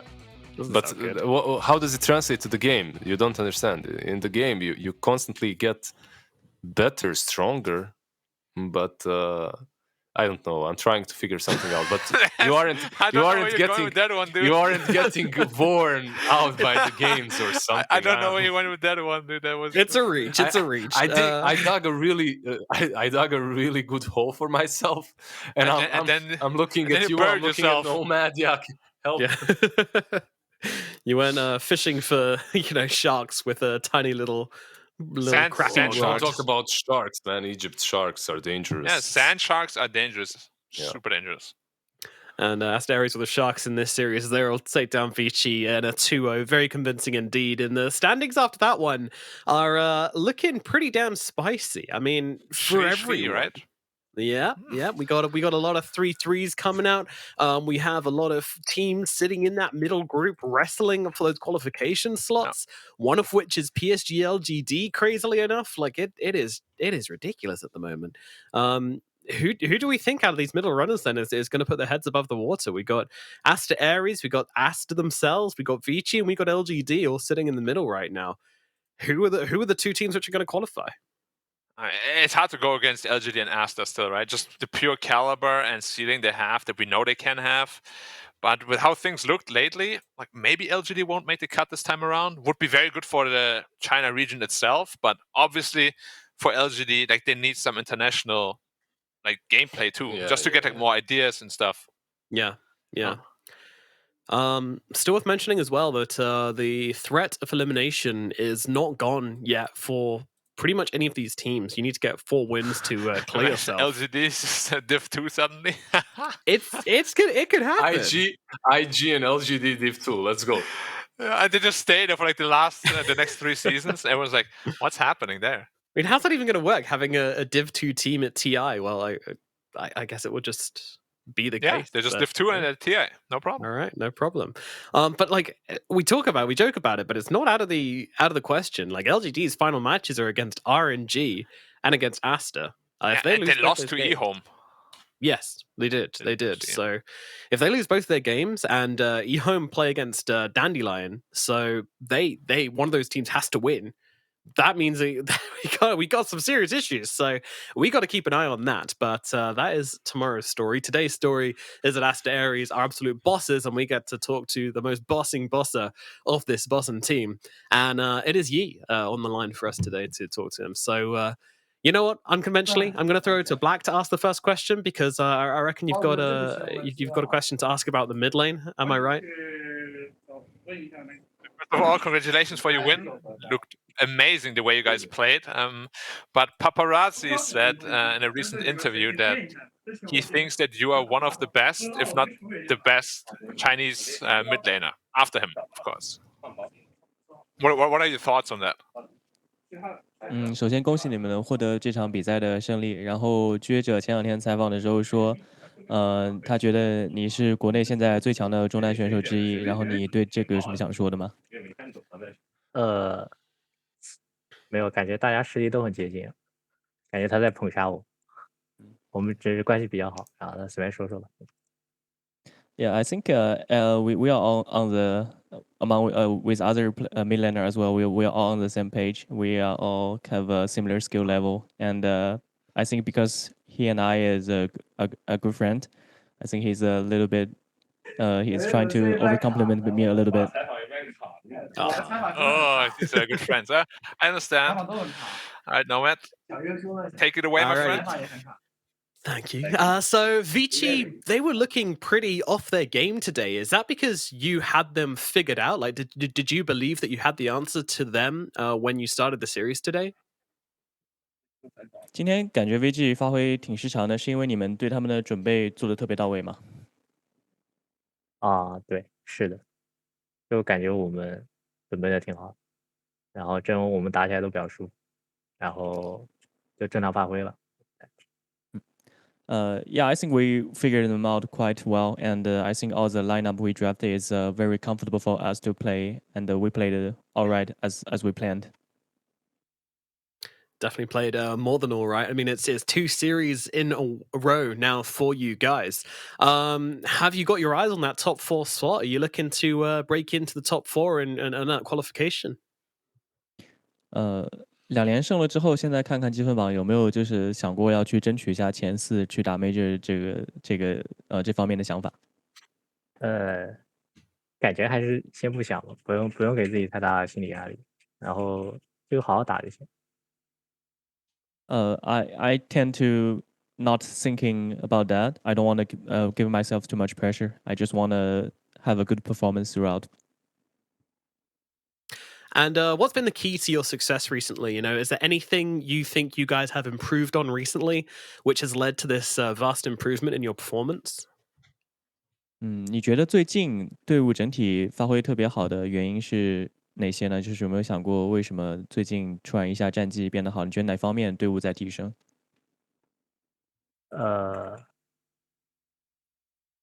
我想想，可能我们的 BP 我们这2天 BP 都做的比较好，然后包括大家就胜利可能会给我们带来一些自信，然后我们就越来越好。I feel like our draft is getting much better. Also, winning one series will boost your confidence. I think that's probably why, yeah, you win and you have more confidence and you play better. And who are the main voices in the draft? You know, who are making the calls? Is it everyone or is it just a few people? 那 BP 的时候一般是谁说了算呢？就是大家一起讨论，还是说有1-2个人的话语权会比较大一些？主要是小熊猫还有乌鲁，就我们5号位还有1号位，都会比较多一点。So it's Red Panda and Ulu makes the most decision. 你说？没有了，就这样了。没有。All right, Lizard, you got yourself a question? Yeah. I congrats on the win once again. I'm interested if you can elaborate a little bit on this friendship with Paparazzi. Do you guys play 1v1 a lot? Do you go out for some maybe hot pot, some cocktails after games? Like what kind of situations are we talking about here? 比较好奇，你之前跟你说那个你跟 Raz 关系比较好嘛？就是你们平时会抓着一起练练中路对线吗？或者说还是会线下吃个饭、喝点酒什么的？你能稍微展开一下吗？对，就有的时候会练一些对线吧，就是不 drink，只练对线。Yeah, we only practice one-on-one mid. We don't drink too much. We don't drink. No drink. Yeah. I see. Yeah, that's cool. And how in the I guess in the practice it kind of goes 50-50. But I'm wondering as well is you're playing Brewmaster mid. Like, is that something specific for the last game, or is it something that you like to do regardless? And what do you think about other micro heroes on mid lane, such as Arkward and Meepo, things like that, the cheesy ones? 就是也看了你打那个中单9线嘛，就是你觉得这种多操的英雄怎么样呢？包括像是电狗啊，包括像米波这种可能偏大招一点的，你对这些多操的英雄会怎么看呢？就有的时候会发挥一些奇效吧，就是中单有的时候能玩这些东西，有的时候会比较有用，然后玩起来还挺爽，就打路人的时候。Yeah, I think as a mid laner, it's good if you have those heroes in your pocket. Like sometimes it will change the game for sure, and for pub games, it's really nice if you know how to play these heroes. It's very good. Feels very good playing in pubs. Of course, in pubs it's the best. Thank you very much. That's all I've got. Yeah. All right. One quick question from me. Oh, okay. Go ahead. Yeah, I just wanted to ask about since you're one of the really good mid laners in China as well. How would you change the mid lane? Because right now a lot of pro players also think it's not a great lane at all. 之前也说了，就是大家都觉得你是非常强势的这个国内的中单嘛。那作为中单选手的话，你对现在的中路有什么想要改变的东西，就是想法吗？因为现在其实有很多中单选手，包括国外的也在说，就职业选手说中路可能不是一个特别有意思的对线的一个情况。我没有想过这个，我主要是就按照版本去适应它，没想过怎么去改变它，这个不关我的事。Well, I don't think the way like I don't think like that. I'm just a player. I don't think about the patches. I just adapt the patches. I don't think I don't think about the composition of the mid lane. Okay, understand. Thank you. Very healthy way. Yeah, very healthy way of thinking. Yeah. Just play the game that's given to you. I like that. My final question then is going to be this. On the international stage, who would you most like to play against in the mid lane from across the world? 如果有机会在这个国际舞台上去打比赛的话，你最想跟哪个中路的选手去交锋？我想就是OG 还有那个酒神，然后 OG 的中单还有酒神，然后还有苏缪这样。Yeah, mid laner from OG, 9 from Tundra, and Smell. Wow, a lot of respect for the European region there. Absolutely. Alrighty. Well, Yi, thank you so much for coming to talk to us and taking the time to answer our questions. And of course, best of luck at the rest of the DPC. Thank you. 感谢你接受我们的采访，希望你们后面好运。好，谢谢。Thank you. All right. Yeah. Good stuff. You see, so like humble. it's not only the humbleness, it's this attitude that I actually forgot even existed. I love this so much. Can you pro players stop queuing already and just play the goddamn game and be better? Oh, my mid lane is so bad. Like, just play the game. Shut up. Yeah. Deal with it. Yeah. Yi, I mean, he's a badass. He doesn't care. He's just like, yeah, well, I'll play the game that's given to me. I don't really think about these things, which, yeah, you're absolutely right. It's refreshing. That's for sure. Very, very nice interview. And again, the humbleness there. I mean, part of me almost wants one of these guys just come on the interview and just like throw down some BM, just be like, yeah, I'm the best in the region and what, but that's not really the Chinese way, is it, Black? No, it isn't. As I just dropped something I was fiddling with. But yeah, most of them are really, really humble. Even when you speak to players like Paparazzi that are super highly regarded worldwide, right? They're like, yeah, I'm actually not that good. I'm a terrible carry player. That's why I went to mid. It's definitely something that comes from his country. Like I feel like most pro players, if not all pro players, are like that. I don't even know. Is there anyone that's like really BM and straight in your face? I don't think. I remember Emo. one. Oh yeah, emo, right? Emo, yeah. I'm the best. I'm the god. He said. Yeah. I mean, yeah, and God King as well, right? Like his name is God King. Yet every interview, he's just super humble as well. He's like, I deserve to be kicked from RNG. I wasn't playing well enough. It's just like, wow, like which is crazy. You interview a European, he's like, why are they kicking me? Yeah, maybe my damage numbers are a bit low, but I bring this like hero versatility to the pool, man. What do you bring, bro? It was the quality of the damage. It wasn't the damage done. The quality, it's not the same. Yeah. My damage numbers look like this, so that Somnuses could look like this, right? It's my high impact damage. You don't understand. Yeah. It's it was a reach. It's a reach, but at the same time, yeah, it's so much humbleness, such good vibes as well coming out from these guys. But yeah, I don't know. It's too wholesome. It's too wholesome. Let's shake it up. But hopefully we get a bit of a shake up in the next series, which is just around the corner, and it's another really, really big one. Of course, coming down to the final weeks where we've saved all of these amazing games for, and this next one is such an important matchup. It's the battle of the top. It's Extreme Gaming versus Team Aster. Aster, of course, have been a bit hot and cold so far. Extreme Gaming have been pulling out some pretty damn good performances so far. Who's going to take it in this series? I don't really know. I do want to ask you though, Black, since you won't be here for the next series. So which way are you leaning for this one? Who would you predict to win this? After Extreme's last series and like after the interview of Paparazzi, I feel like their game understanding has gotten quite a bit better over the months, I guess you could say. And yeah, just overall, as I said last time also, their weaknesses sort of turn into strengths. Like Lou is performing very well now. Their drafts are very on point. They're never really outdrafted. Like even at worst, which is a very good quality to have. And yeah, I do think they're going to take it.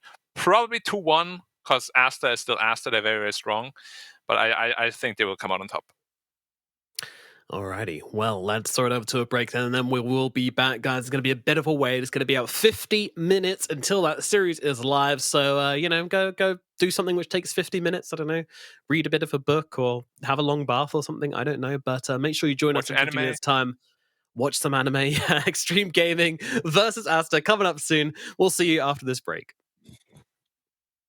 为英雄之前，你不曾拥有姓名。通向终点的路很长，但谁也无法预知结局。有人前心暗影，谋而后动；有人拼尽全力，克敌机先。没有对与错，只有速度是唯一的答案。奔跑吧，在到达终点之前。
之前，你不曾拥有姓名。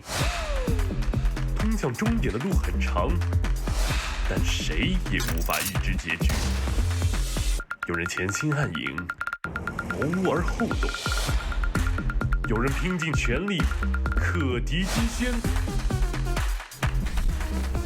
没有对与错，只有速度是唯一的答案。奔跑吧，在到达终点之前。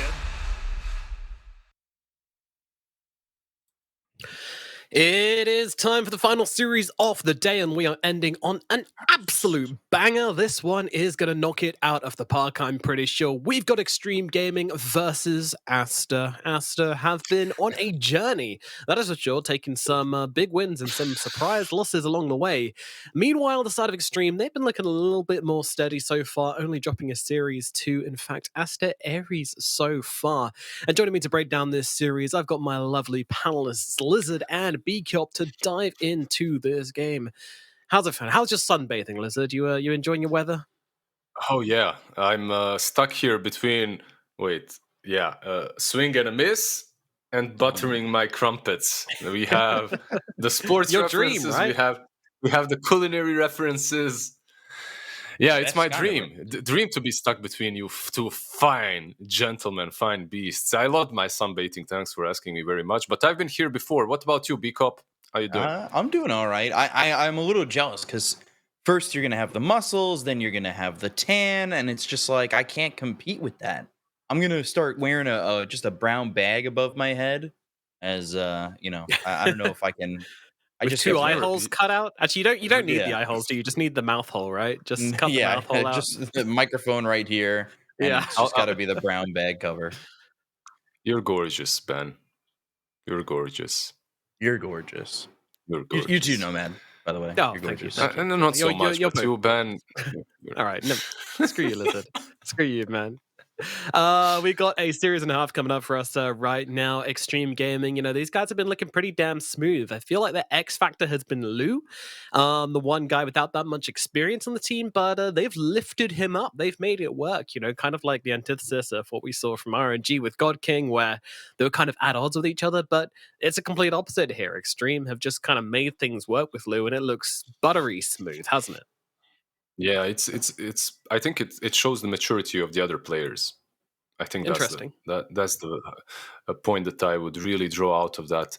When you're a team that's kind of established, but your players aren't that mature, getting a new unknown player always leads to him just being the scapegoat, Yeah. and then everyone just piles all their issues on him, and he's the one that gets crushed even sometimes. And just I've seen so many super talents come into the scene, go into a team such as that one, not perform that greatly because of them and because of himself, right? Some emotions, and then completely drop out of the scene.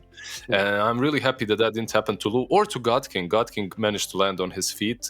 And Lou actually, I don't think that he ever had an issue here. They all seem very, very supportive, and that's how they go about it. It's very respectful, I would say.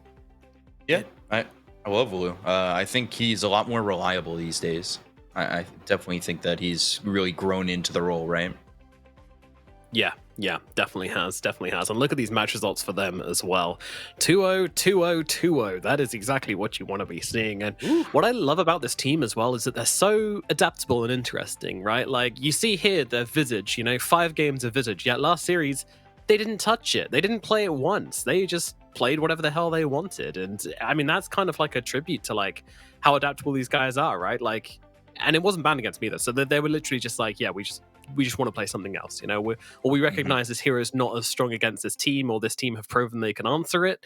Whatever that conversation is, that is just a really good sign. They're not just going back to a hero they've been winning with, but they've been swapping it up even when they're ahead, and just not locking themselves down to one strategy. I think that's a really good sign for Extreme Gaming. Aster, meanwhile, they have been a little bit more unstable, shall we say. What's happened in the series where they've lost? Listen, what's been their downfalls? Fly too close to the sun and you get burned. That's Aster. That's a star, I believe, as well. Sun is a star. Fly too close to the man. I'm on fire. Anyway, some drafts weren't as great. There were some drafting issues. I believe that would, in my opinion, that would be their downfall. Aster is a team that if they have a normal draft, they're winning, but they love to experiment. They just adore experimentation. They have the craziest position 4 in the scene. Who wouldn't love to experiment with that guy, right? Sometimes it backfires. Absolutely, yeah. And as you can see here, a couple of weird heroes poking their heads up here. You know, some Sven coming out for Aster. What's that about? They've been picking the Pudge. It's been pretty spicy for them. They really do like to, as you say, experiment and pull out some twists here and there. Also, I like the way that the Warlock icon here is basically just the Golem. I feel like that's pretty accurate, though. You can just kind of make out Warlock in the bottom right corner of the picture, but it's all about the Golem, I guess. Yeah, they should just change the name of the hero. Probably it's not Warlock. Yeah, Golem Daddy instead. I mean, I feel like when Warlock's players pick Warlock, you know, they're not really thinking about Warlock himself. They are just thinking about the Golem. So, yeah, definitely checks out. But anything interesting here you guys seeing, you know, other than the Sven and the Pudge, you know, what do you think about these highly contested heroes? The highly contested ones like the Enigma scream old 11 at me. I'm not surprised. I'm actually surprised that Beastmaster is not on that list a little bit more. I feel like China's kind of taken hold of this hero a little bit, especially with guys like old 11 who love these micro heroes that go from like Visage to old 11 or Visage to old 11, Visage to Beastmaster to Enigma. Maybe like a Lycan would come out for old 11. I'd love to see him play Brood, but I don't know if that hero is even viable these days. Yeah, I'm not sure. We haven't really seen that much of Brood recently. But yeah, Beastmaster, you know, you're absolutely right. It's got a 69% contest rate outside of the China region. In the China region itself, you're going to have to go looking down that list a little bit further because he's only at 54. But to be fair, he's past the 50 mark from the last time we talked about him. So people are picking and banning it a little bit more. That's for sure. They're starting to gain some respect for the hero. Do you feel like China are kind of like catching up with the rest of the world, or do you reckon they've just got like a different read on the meta which makes this kind of zoo hard push mentality not work as well as it? I feel that any kind of mentality can work at this point.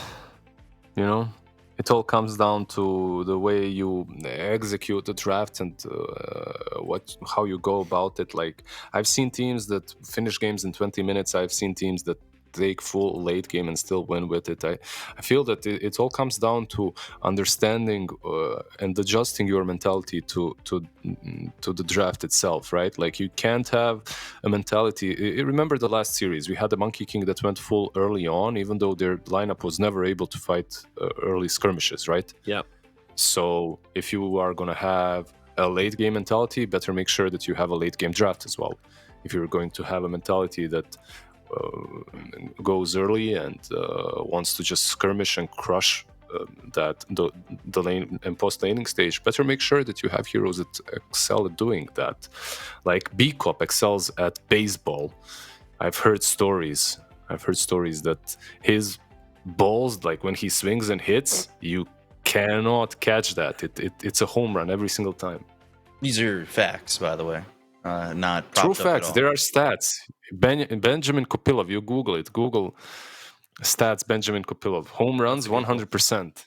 You actually find a photographer from Australia when you Google my name, or at least you used to. Yeah, interesting.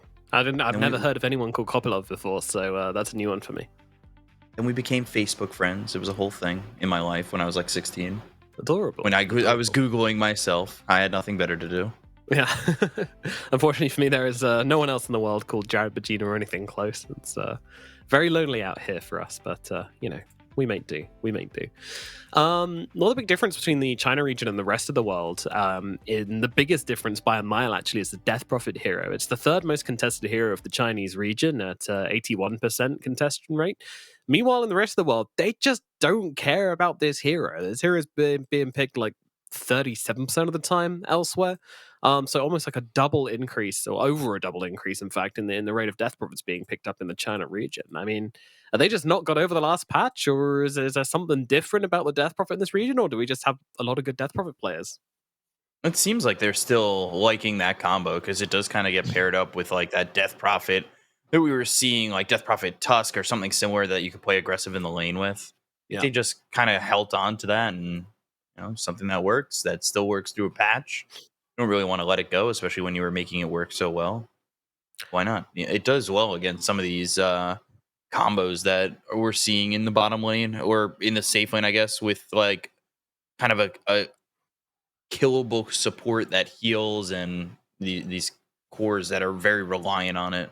Yeah, that makes sense.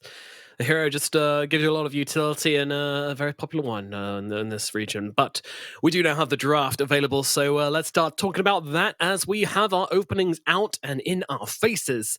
And so far, we've got a Tiny and a Winter Wyvern going the way of Aster. Meanwhile, Extreme Gaming, they're going to grab themselves a Puck and the Treant Protector. I gotta say, I think I prefer Extreme's opening, but both very good, I would say. Listen, which way are you leaning? Which way am I leaning? I actually do love the Wyvern as a hero to pick against Puck. It's like it's strange, right? Like why Lizards? Why does it do anything to the Puck? Well, you have that Winter's Curse to set things up on the Puck, right? Like it's not your job to kill him in the curse, but you can follow up with some Doom or some stun or some avalanche combo, right? Like there are some nice things there. And overall, I think Wyvern is, well, she's picked a bit, but I just want to share love for the Ice Lady Dragon. I just want to say that I always love playing her, and I think she's in a good spot. I want to see more of her. All right. Do you What like about it in the you guys? 5? Yeah, 5. It's fun, but no, I actually what the hero brings on mid, I don't think it's as good as what it brings on 5. Okay. Fair I'm enough. just wondering if it'll be good enough. I think Nomad will elaborate why that is. Right, Nomad? Yes, because I'm here for my my hero knowledge. That's definitely why I'm here. Hey, I watched the Nomad Nuggets. You are very knowledgeable when it comes to how to play heroes. I use that Tusk build. Thank you. Yeah, it's a good build. Yeah, I'm good at discovering stuff before anybody else does, but that's about it. But no, Wyvern in the 5 position. I mean, the annoying thing is you have to go and kill her because you can't just let her survive through a team fight because you can't play a team fight not going anywhere near your carry. That just doesn't really work. But at the same time, overextending to try and kill a Wyvern, like she's got such high range abilities. She's got the ability to just float over terrain. It makes it super, super annoying to play into. So, already, yes, you have the option to try and catch her out with the Puck, but as you say, that you can just turn around and get the cast off onto the Puck, then you are having trouble. It's a awkward situation. I think it does benefit the Wyvern, as Elizabeth was saying. Mm-hmm. And all the tangos, right? Like the tangos, you max out the Cold Embrace in the lane. I've seen 1-1-3 being very popular build at the moment. Just max out that Cold Embrace in fights. You make sure that your heroes are live and healthy, and also like in the lane, it's quite decent. It's not the strongest laners. Perhaps that's one of the weakest points of the Ice Lady bird. And what do we need here for XG? They have catch. They have a ton of catch. I want to see a ton of damage now coming into that catch. Mortimer, perhaps. More. Ooh. They go with more catch instead. Alrighty. They have themselves a shaman. They have themselves catch galore. They really do. They really do. But, this is the PYW shaman. Big up. That's a famous one, isn't it? Yeah, I'm always a big fan of the shaman in the Chinese region. There used to be this guy, James, who me and Mofar used to fawn over, who played Shadow Shaman all the time for CDEC. But I like it in the Chinese region. It feels like there's a lot of prominent players with Shadow Shaman. Though I also feel like this hero isn't exactly that difficult to execute. But I think it's very strong. We'll see how they use it, because we haven't seen a lot of the shaman recently. No, we haven't. I mean, I would kind of disagree. I think any support hero with small range automatically becomes quite difficult to play. I think, oh my god, it's definitely hard to play now. So you're playing it into tiny Visage Monkey King. All right, good luck, buddy. Good luck. It is PYW, right? Yeah. So I guess if anyone can do it, it's gonna be him. But this game looks terrible for a Shadow Shaman. Yeah. I love the Visage pick. I just adore it from Aster. Like this should be XXS, I think. Visage, position 4 Tiny on that Baboka, Monkey plus Wyvern safe lane. Everything looking so good for them. Okay, you get a counter, right? I haven't really seen the Viper do a lot. Well, I don't know. The yeah. last Viper games I've seen, it feels like it's really fallen behind. Like it doesn't focus on the farming aspect. Like I want to say there's a couple of Viper games that I saw that Viper took more in the Nether Toxin, more in the farming priority, and then it did okay by getting a little bit of farm. But then there's like Viper games I see where it focuses on the poison attack, and it's just like, all right, well, you're not farming that well anymore. You do some damage, but you fall off really hard after the mid game. So how I see it here is, I might be stretching, but how I see it is, Nether Toxin is amazing versus the Monkey versus the Visage, right? That's good. Poison attack is really good versus Wyvern and Cold Embrace. You can stack it up still and still dish out damage. The lane should be decent versus Monkey. This should be your offlane Viper. And you have the tree to protect you, to put that living armor on you. Plus the shard, you can even push. I mean, one problem that I see with the Monkey is that as I'm saying it, I realize that this isn't 9 to 5 Viper. This is all day, 2 shifts in a row, overworking yourself. It's not gonna. Yeah, it's gonna be difficult. There's a lot of fires to put out here. and only one bucket of water. Only one bucket of acid. Yeah. Yeah. It's a bit of an issue. A big difference as well amongst the this is another hero which the China region aren't picking so much. Only 39% versus the 56% of the rest of the world. So again, it's something which China have been ignoring a bit. But Extreme Gaming and they've been looking around the world and they say, hey, that looks all right. We can give that a try. Yeah, Viper's definitely taking a lot more priority in the last week of competitive play in China. I think it's definitely shown its head a lot more. Yeah, you're right. I like that bristle ban.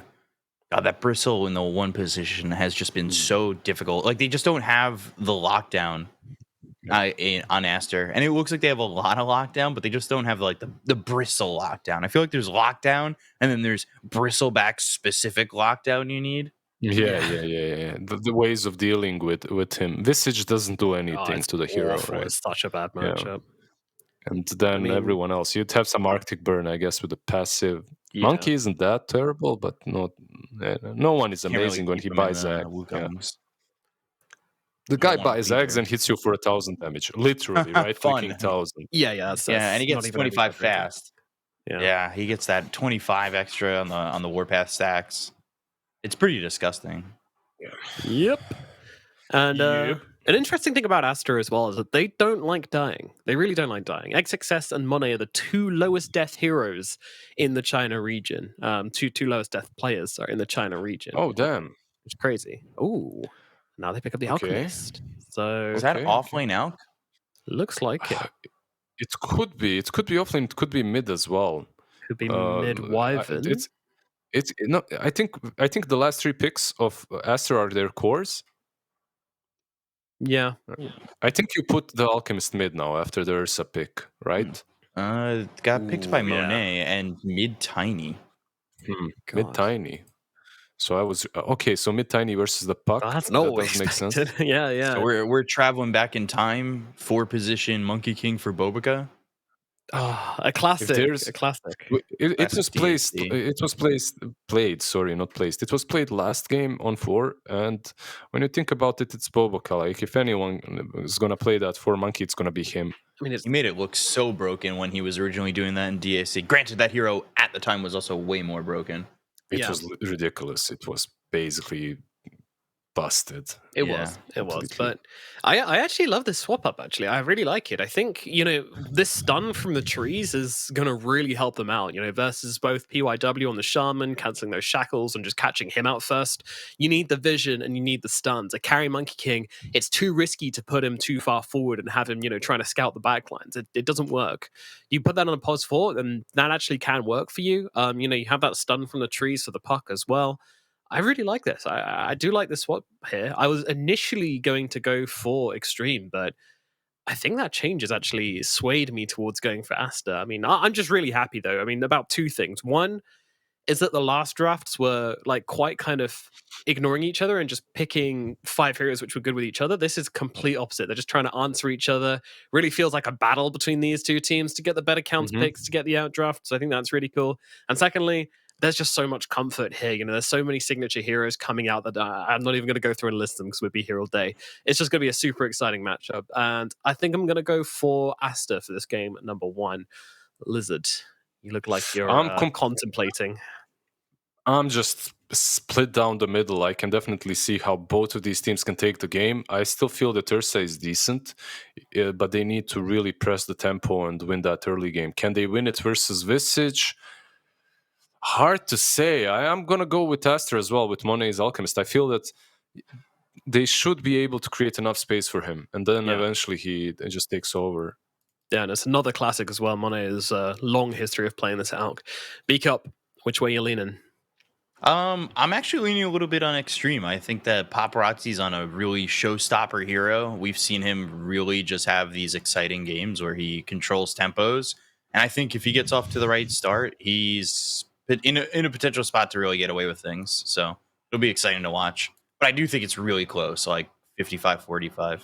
Yeah. I'm just 50-50 as well, to be honest. I'm just going the build, the team which looks nicer, right? The team which just like I can kind of see winning. I can visualize their team fights, but I really have no idea. That's good. I'm very exciting. Yeah. So are we ready to get into it? I think we are. Let's go. All right, B Couple, take it away for game number 1 of Aster versus Extreme Gaming. Bicop, I feel that what Nomad just said about just feeling what looks nicer, I don't know if it's good for everyone, but for a pro player, I've actually had this discussion many times. You just intuitively kind of know what draft is better. You can't really put it into words, right? But you kind of feel, you kind of see what's going to happen.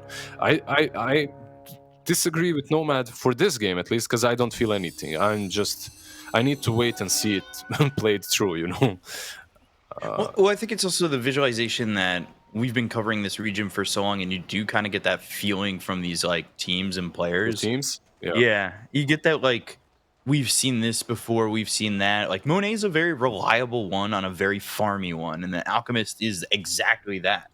Like we used to see Monet on different things like Razor, and I wasn't as confident when he would play things like that. But when he's on these very farmy ones, I feel like the team's very well suited at making the game easier for him. The only thing that I'm like thinking as well, there's this overgrowth with Nether Toxin versus Visage versus Monkey versus Alchemist. All of them are gonna suffer if Viper has a good game, which he should, right? Like, how do you actually contest him on top lane? I don't think that that's doable. Contesting him versus like what, Alchemist and the Wyvern, he can literally solo lane here. Yeah, level 1 doesn't exactly look that pretty when all you've got is that unstable concoction. Like, cool, you threw that out. What did that accomplish for you? Like, it just leaves old 11 to either right-click you and put some damage on the Alchemist or farm pretty reliably. PYW might actually be in trouble. He's kind of caught in a weird position, but he plays the trees perfectly. Like, that was really well done to avoid that stun. Was that sentry just planted? I think he tried to get a glimmer of vision there. With the sentry for the stun, didn't really work. But that's what we see very often. Unstable concussion, level 1, then acid spray, then later on only do they get Grievous Greed. Why do that with a hero that's designed to be a heavy gold accumulator? Like, what's the point? I don't really... I think so the point is like if you don't go for it, you won't be able to last it anyway in the lane, maybe, you know. And you need to do well in the lane in order to actually put yourself in a position in which level 2, 3 you can actually do something. Top. Yeah, throwing these right clicks on a PICU, and it's getting the stack still. Let's see. Yeah. He should still have first blood. And PYW not even looking to steal it, and he could, having that high a damage this early in the game with that second highest base damage in the game. I think it's good because they need an earlier vessel on Old 11. Like, this vessel is going to be a game changer. You buy it.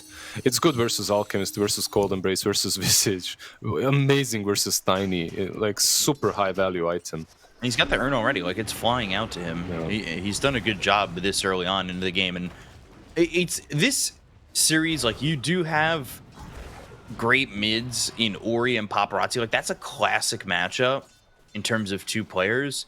Mm-hmm. What draws me into this matchup the most, honestly, is XXS against Old 11. I think that's like two very old guard offlaners, and it's exciting.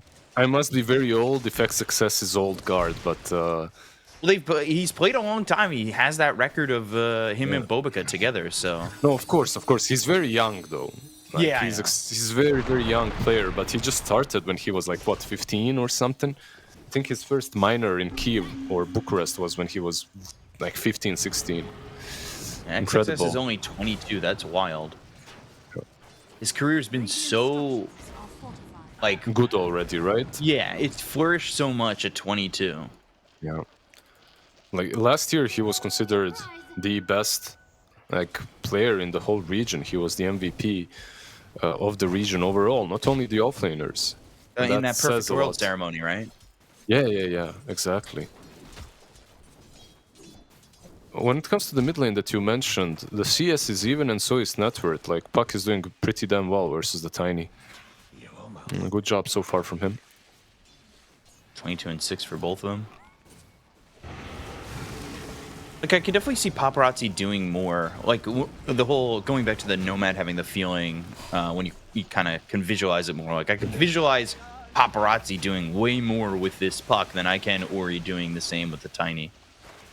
Yeah, it's like you have to. You just see the Tiny and you're thinking, who are his targets? He's a mid Tiny, so this is your Blink Dagger builder. It's not your carry, right? So who are his targets? Who is he jumping on? The only hero that I see is Shadow Shaman. Everyone else is going to be a difficult nut to break, to crack, right? So.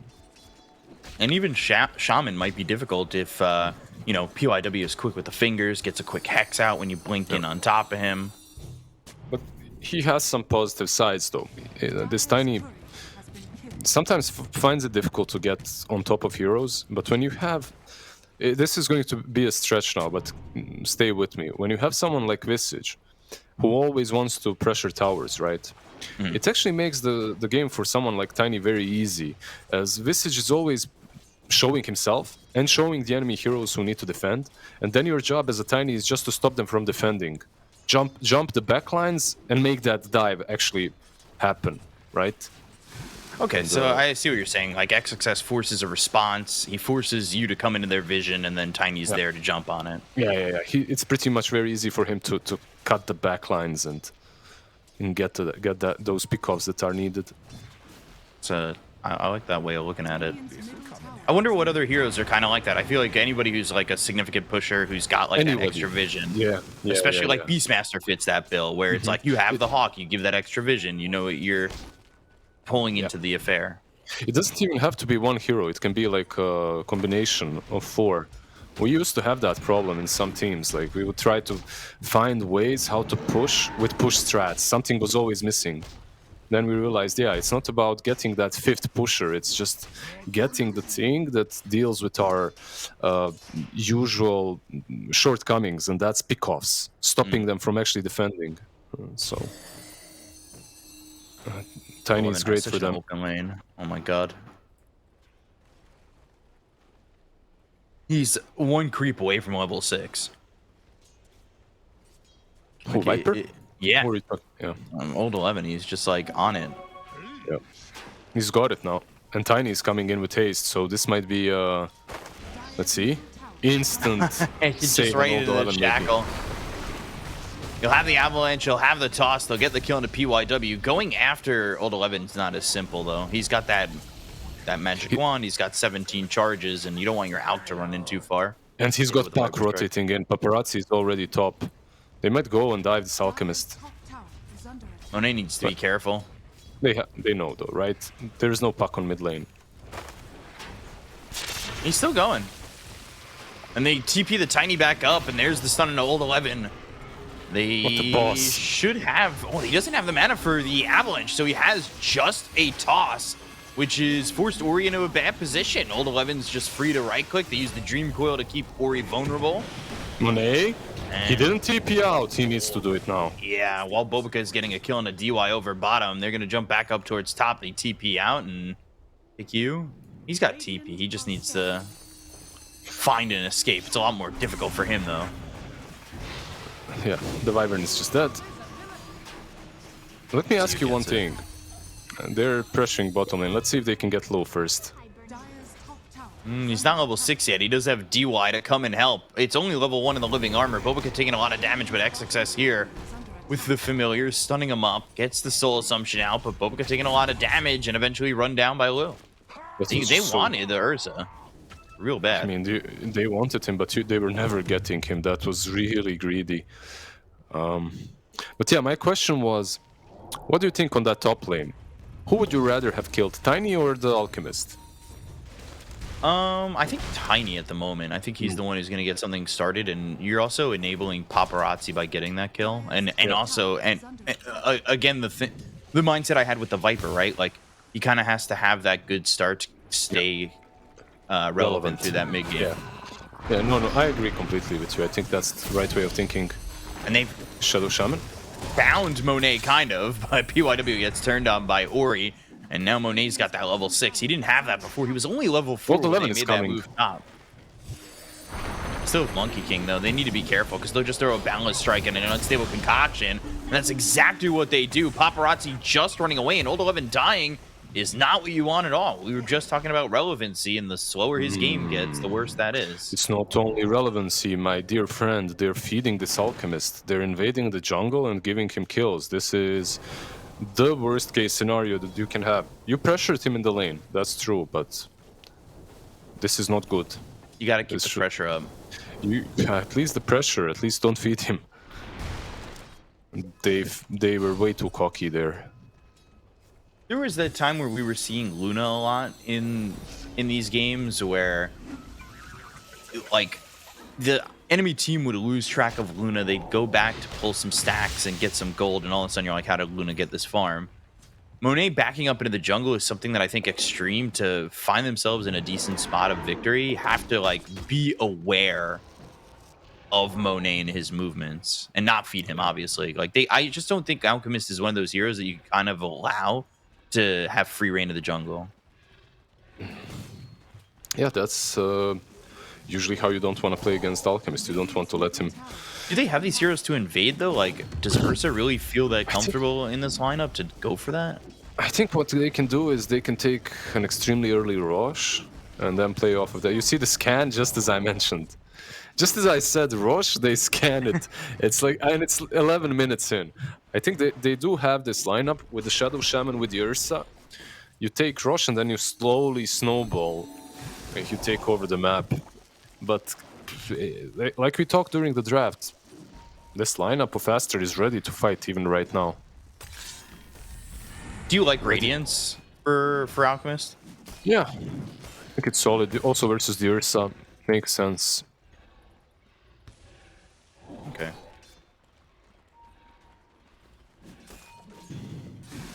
I'm watching Monet. I'm seeing the stacks that he wants and what he wants to accomplish with this. They drop the Dream Coil down, but there's the Winter's Curse. That's the lockdown that they have that really can make Puck's game very difficult. Or he might trade himself here, but they've got the Unstable Concoction. Monet coming into the fight again. He's not too afraid of joining in when needed, but with Old 11 and DY coming over with PYW, I don't know how much you want to fight into this. Wukongs Boundless Strike, Overgrowth coming out. DY still chasing with the help of Wu. They've gotten the Avalanche and the Cold Embrace to keep Ori healthy. One more shot would have been enough, but he's able to get away with the toss. They've got Monet now hitting away at Avalanche. And another Avalanche locks down this Ursa enough where Ori gets the kill. Monet's involved in that. Gank isn't really that successful for the side of Extreme Gaming. They lose 3 heroes. And 3 cores they lost. Yeah. It's not successful at all. Far from it. That was another disaster. Plus, the worst thing about it is Monet didn't even lose any time farming. He was just in the neighborhood, right? And he sees this fight happening. He's like, okay, I'll join. I'll get some bonus experience, some bonus gold, and move back into the jungle farming. This is like... One thing needs to be said though, it was very close to being really good for Extreme, right? The way they're fighting, killing Ori. Yeah, exactly. They had some situations in which it could have ended. That could have ended much better for them. Sadly, they didn't, and you might think, is it really the right call to go on the Wyvern like that? Perhaps not. And it's only going to get tougher, right? Like, especially once this Wraith pack comes out for XXS. You're not going to have the feeling of oomph in your fights for a little while. Obiko was set up pretty well as in that exchange there. Boundless Strike, Wukong's, he's set to just make the arena. Not that that arena for him is doing that much damage, but it sets the boundaries for where Aster want to fight. It's chaos, right? They go into the pit, but so far they were really good at scouting this on Aster. Can they make it in time? I think they can. Look at this. Blink Dagger, Tiny. He should know. Oh, okay. Okay. Cutting it really close and not going for it. What happened? I wonder what was on what his thought process was, because the smoke broke obviously from the pit. It didn't break from the high ground. He still went on the high ground instead. But okay, it's not the biggest loss. It definitely does give this breath of fresh air to Extreme Gaming. Makes it a bit easier for them to go about the next couple of minutes.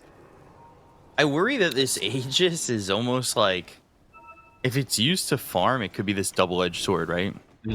Yes, we've got this Aegis, we feel comfortable farming and conceding a little bit of time, but conceding that time is double-edged against an Alchemist lineup and what they've got going for Aster. Yeah, I see your point. I can see that as well, but I don't think that they will farm with it. Yeah, I think they desperately need to fight. Yeah. At least pressure, right? At least use that Aegis to pressure a bit. Leave is coming out for Visage, yeah. This timing might work out for Aster. Now you might get too much confidence from the Aegis, and all of a sudden, Wraith Pact comes in, and that fight gets way harder. Wraith Pact and Radiance completed, so... Yeah, just jumping in with a couple of stats. Hold the phone here. Winter's Got Curse. A little bit of time for the Wyvern, yeah. Pick you on the run. Actually, a lot of damage being done to Paparazzi just by the Shadow Shaman. Top lane, Old 11 as well. Yeah, if they can get Old 11, this is a good kill to get. Again, they've got that Wraith Pact. They'll have Bobika going with the Wukong's command. Soul Assumption's there. Viper Strike thrown out, but they've got more than enough damage to handle Old 11, and they get another kill on the Viper, and that's concerning with Viper falling into obscurity. Now, Mr. Statsman, Nomad. What's your all right, I'm ready. This is my window. Tiny, and this is in pub games, by the way, but Tiny and Visage have a 6% win rate together, which for pubs is, considering we're looking at thousands of games, that's pretty significant. So, yeah. They committed the Serpent Wards. Yeah. There's no Roche to take with it.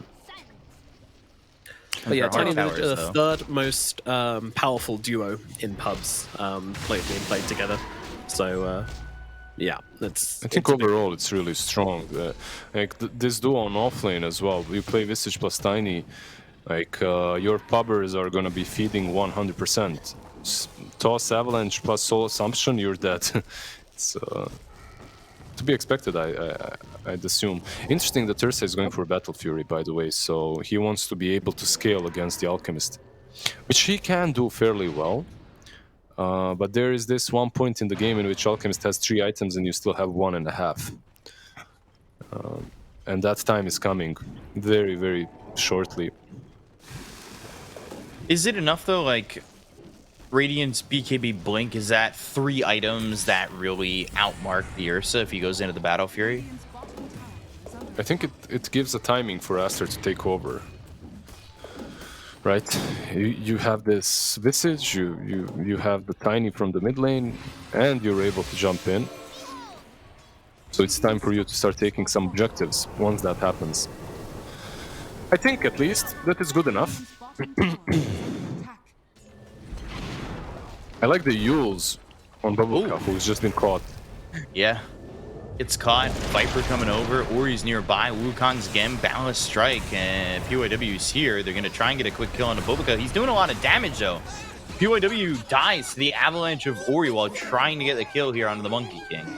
Wait, what happened to PYW? Did he just get that low from the Wukongs? I think so. I mean, there's nothing else that would have done that.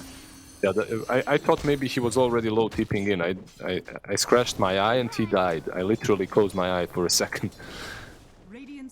Okay. And he took 889 damage from Wukong's command. Yeah. And then just an avalanche more was enough. So Alkaz BKB, Ursa doesn't have Battle Fury yet. But he also went Orb of Corrosion and bought a Morbid Mask. Yep. So this wasn't like straight into the Battle Fury. Yeah, it was some early rush, right? With that Morbid Mask.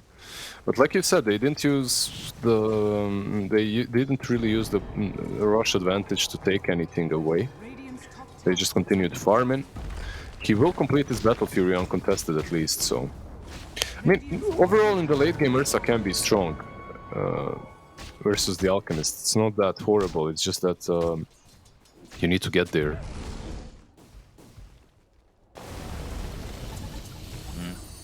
I guess the Aegis is a bit of a deterrent against Aster fighting them, and it does give Lu time to like farm up, but that Aegis is only going to be so much of a deterrent for so long. I love the Shard on Visage, I love them converging on mid lane, I love the smoke. Very standard stuff from all of them. Go straight into the triangle. They're looking for Ursa, but maybe it's PYW that will get caught instead. Yeah, he breaks the smoke. Breaks the smoke and is allowed to just run. Nicely done. I think they didn't expect the smoke to be broken from the left anyway. They expected it from the high ground. Radiant's middle tower is under attack. Radiant structures are fortified.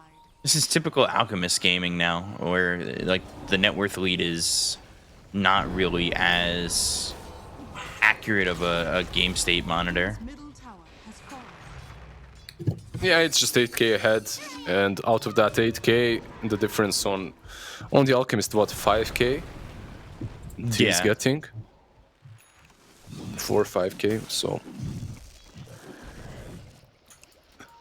But the state of the game is also that it's not like Aster is defending. It's not like they're hiding and securing this filthy position oneers, Alchemist. No, they're just controlling the map completely. XXS. He sees DY, but does he get the kill? Paparazzi's in with the silence. This isn't exactly the shard to get. Winter's Curse locks up Old 11, and he hasn't really felt effective in the last few minutes. They're going to get a quick kill on the Viper. They throw down the Overgrowth. Lu wants to fight this. Serpent Ward's committed again, and these are just cleaned up easily. That was just so textbook. I can't believe Extreme even took the bait and went for the Visage. That was just textbook gaming. You're going on a Visage who has a Wyvern on his side. They will turn with the ulti. It looked like a bait from a mile away, right? Yeah. It's like if fish could tell what a minnow on a hook looked like. They still went for it. Yeah, it didn't matter. You still go grab it. This does look like just a fisherman's line to me. I wonder if I should grab a bite. No, just have a taste. Just have a bite. Grab myself a slice. What do what do you think overall about the Visage Shard? I think it's insanely good. Like, if you couldn't go on Visage before, right? Like if he was a hard kill before, with the Shard he basically becomes impossible. You just don't have that time. And yeah, how do you kill the Visage, especially like you're not that, and combined with the Wraith Pact, I feel like Visage by himself is unkillable, but then you've also got the Winter Wyvern. I just have to say one thing. It's not the same in pubs. Like in pubs, this Shard is good, but it's not nearly as good as in pro games. Because in pro games, those 3 seconds that you're on the ground, right? Like that you're actually placed on the ground, those seconds mean that you're not dying and your teammates are doing something around you. They're setting up time for your teammates. Meanwhile, in pubs, yeah, you drop down on the ground, they wait around you, no one is there to help you. You still die afterwards. They're running. It's like inverse. I feel like it's inverse. Aghanims is better than Shard in pubs. They're going to try and go on XXS again. It's so difficult for them to make this move, and they've already found PYW. They go after Blue, they'll get the kill on the Ursa. Ursa doesn't have anything to defend against this, as he hasn't finished a BKB. Old 11 dies again, and we've felt this Viper since the second death not be able to really accomplish much in this game, and Old 11's just become food at this point. Yep. This just feels like a stomp. With or without the Alchemist, it feels like it's completely out of reach for Extreme. The movements are so good for Master. They know exactly what they're capable of. So with the Alchemist matchup, I think when I'm looking at Alchemist, I'm always looking at damage per gold, because I think that's really important for him. He's got a really crappy damage to gold ratio, obviously, because he has so much gold every game. Ton of gold, yeah. Yeah. So he's like 0.7 basically, and the S is at 1.0, so it's a pretty easy conversion. Basically, the S should have about, if the Alchemist is sitting on 18.5k, then the S needs about 12k gold to be able to output the same amount of damage, roughly, generally speaking. Much more complicated than that, obviously, but it's a good base mark, so you can tell at the S, even taking into account the fact that Alchemist does naturally farm faster, he is still about 2.5k gold behind where he should be in this matchup. So Alk has low damage to gold, is what you're saying? Yeah, of course. 0.7 damage per gold. Meanwhile, Ursa is so just like the God King situation, Aster should kick Monet. For picking Alchemist, yeah, that's it. Because I remember we had that conversation about God King not having good gold to damage ratio and then getting kicked up. Yeah, he said that in the interview, didn't he? He said that, and that's the reason he was kicked. Part of it, anyway. Or is oh no, it was a social media post. That was it. Anyway, I'll fade away into the night as it looks like a fight's about to break out. If they catch him, XXS's familiar is searching. Here comes Tiny. Oh! He didn't get the jaunt off. He's dead. Got him. Avalanche kept him close, or he gets another kill. I was worried about this Tiny, and I did say it earlier in the game that I thought Paparazzi had a more playmaker hero, but Ori's just been enabled so much.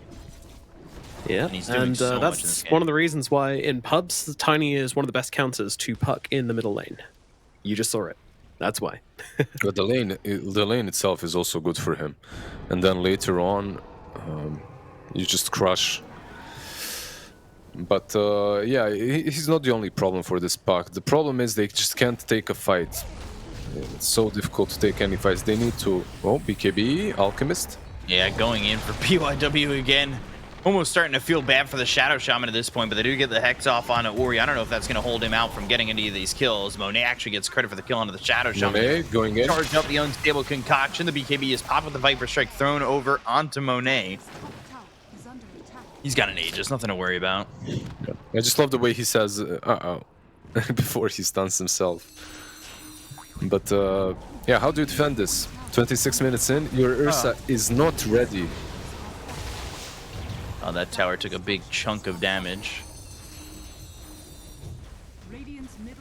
Yeah, they're not going to defend it. They want Lu to get the gold for this BKB, so they're committing at to least concede. Like, yeah, it's at least the BKB.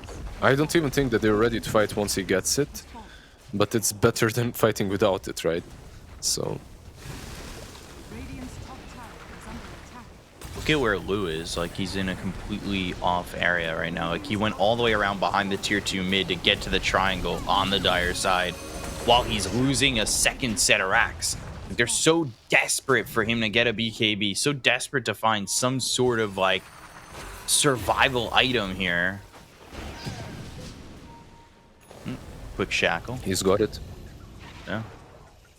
Now the question is, does that even, like, make it viable for you to defend? Oh, look, what's gonna happen now is they're gonna smoke. If they have a smoke, do they? They don't. On the career, yeah. They're gonna smoke. This is that last-ditch effort. You go in, you try to use the BKB on Ursa. Wish them luck, because if this doesn't work, the game is... Yeah, it's GG. Let's go. Monet, It's up fighting front. the Aegis, too. This is so difficult. There's the blink in with the Hex coming under Monet, but the Boundless Strike, they've got the Serpent Wards, BKB.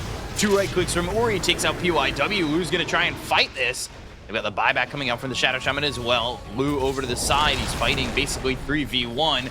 DY's there for the overgrowth. Paparazzi behind them, looking for the Winter Wyvern. There's the Dream Coil down, snapping on Monet.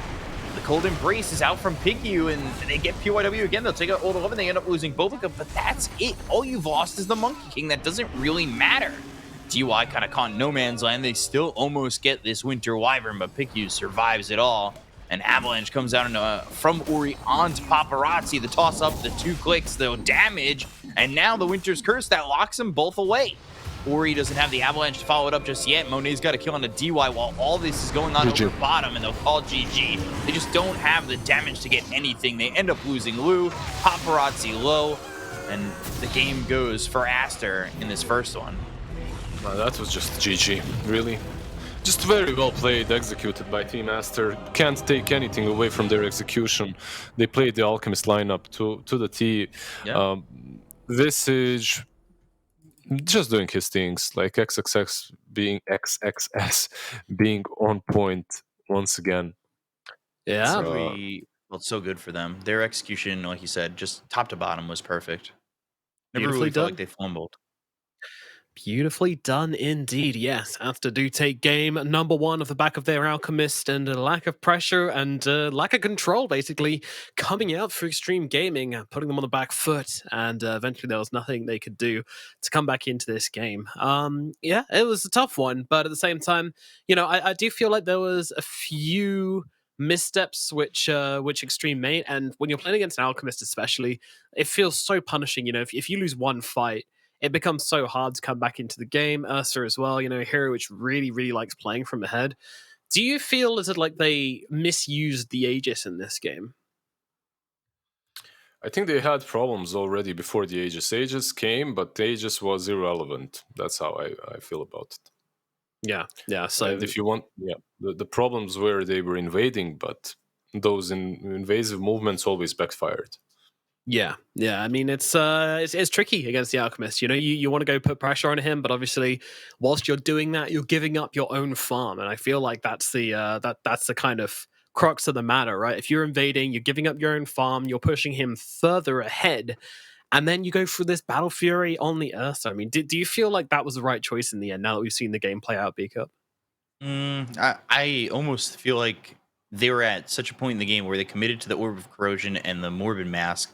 The next item just didn't even matter. Like, Aster was just so far ahead at that point that Ursa could have gotten Divine Rapier and they still wouldn't have had the damage or the wherewithal in that game to get anything done. Like, it felt like Aster not only drafted well, but they outplayed them in their movements too. Like, it felt like everything was so calculated from Aster, where Monet was farming when they were fighting top. Like, that's a calculation where Monet now gets involved and gets that little bit of a boost up, where he's now getting that much more as an Alchemist. And it's like, that was set from the get-go. That was what they wanted, and they had everybody there ready to go. And it was just honestly perfect from Aster in that situation. So the Battle Fury is more of like a last-ditch comeback effort, you know, like maybe we win this if it goes late. You know, the only way we can really actually fight this is if we have like a 6-slotted Aster in like 50 minutes or something, right? Yeah. I think it was the right approach, because you were already not gonna fight them at that point. You were hoping to outplay them a little bit and perhaps get a couple of good defenses going for you. You still had another Toxin, Dream Coil. You had some ways of playing around the Visage and everyone else, but trying to kill X success in that triangle was just a death sentence. That was that one point in which you were kind of okay. This is for me. It was done already. Yeah, just. Do you fish, by the way, B-Cop? Have you done that? I've fished before, but I haven't fished in a while. Same. We should go fishing. Crack a couple of cold ones. Cheers fishing with the boys. Yeah. You strike me as a fisherman, Lizard. You go fishing in those Bosnian lakes? I used to as well when I was a kid, but then I started feeling sad for the fishes. Same here. Yeah. It was a big fan. Now I hunt bears. Yeah, where are they? My bare hands. Actually, when we were fishing it, it's sad because if you manage to hook a crayfish, if they were the certain type of crayfish, which were the invasive species, you have to kill it. You have to kill it. Yeah, it was brutal. Like it'd just be like, oh, sorry, little buddy, you're just gonna have to like, and they're pretty hard to kill as well. You had to like jump on them. It was pretty traumatic. Yeah. You're stomping out fish over here by jumping on them? you had to. Use a knife. What's going on? I didn't have a knife. What? Actually, I did have a knife, but I didn't want to stab the guy. It was easy. B-Cop, it's so invasive, you have to torture it first. You know, you poor little guy. You like me jumping on you? I wasn't evil, I swear. It's what you had to do. Yeah, it was a bad time, and I kind of feel like that's also what kind of happened to Team XG in this game one. Yeah, best thing I ever caught that was never caught on camera, and T Governor never talked about it. I'll remind him of this. Thank you, T Governor, for never spreading the most Chad thing I ever did in my life. We're sitting on TI and that couch, right? There's a couch and I'm on the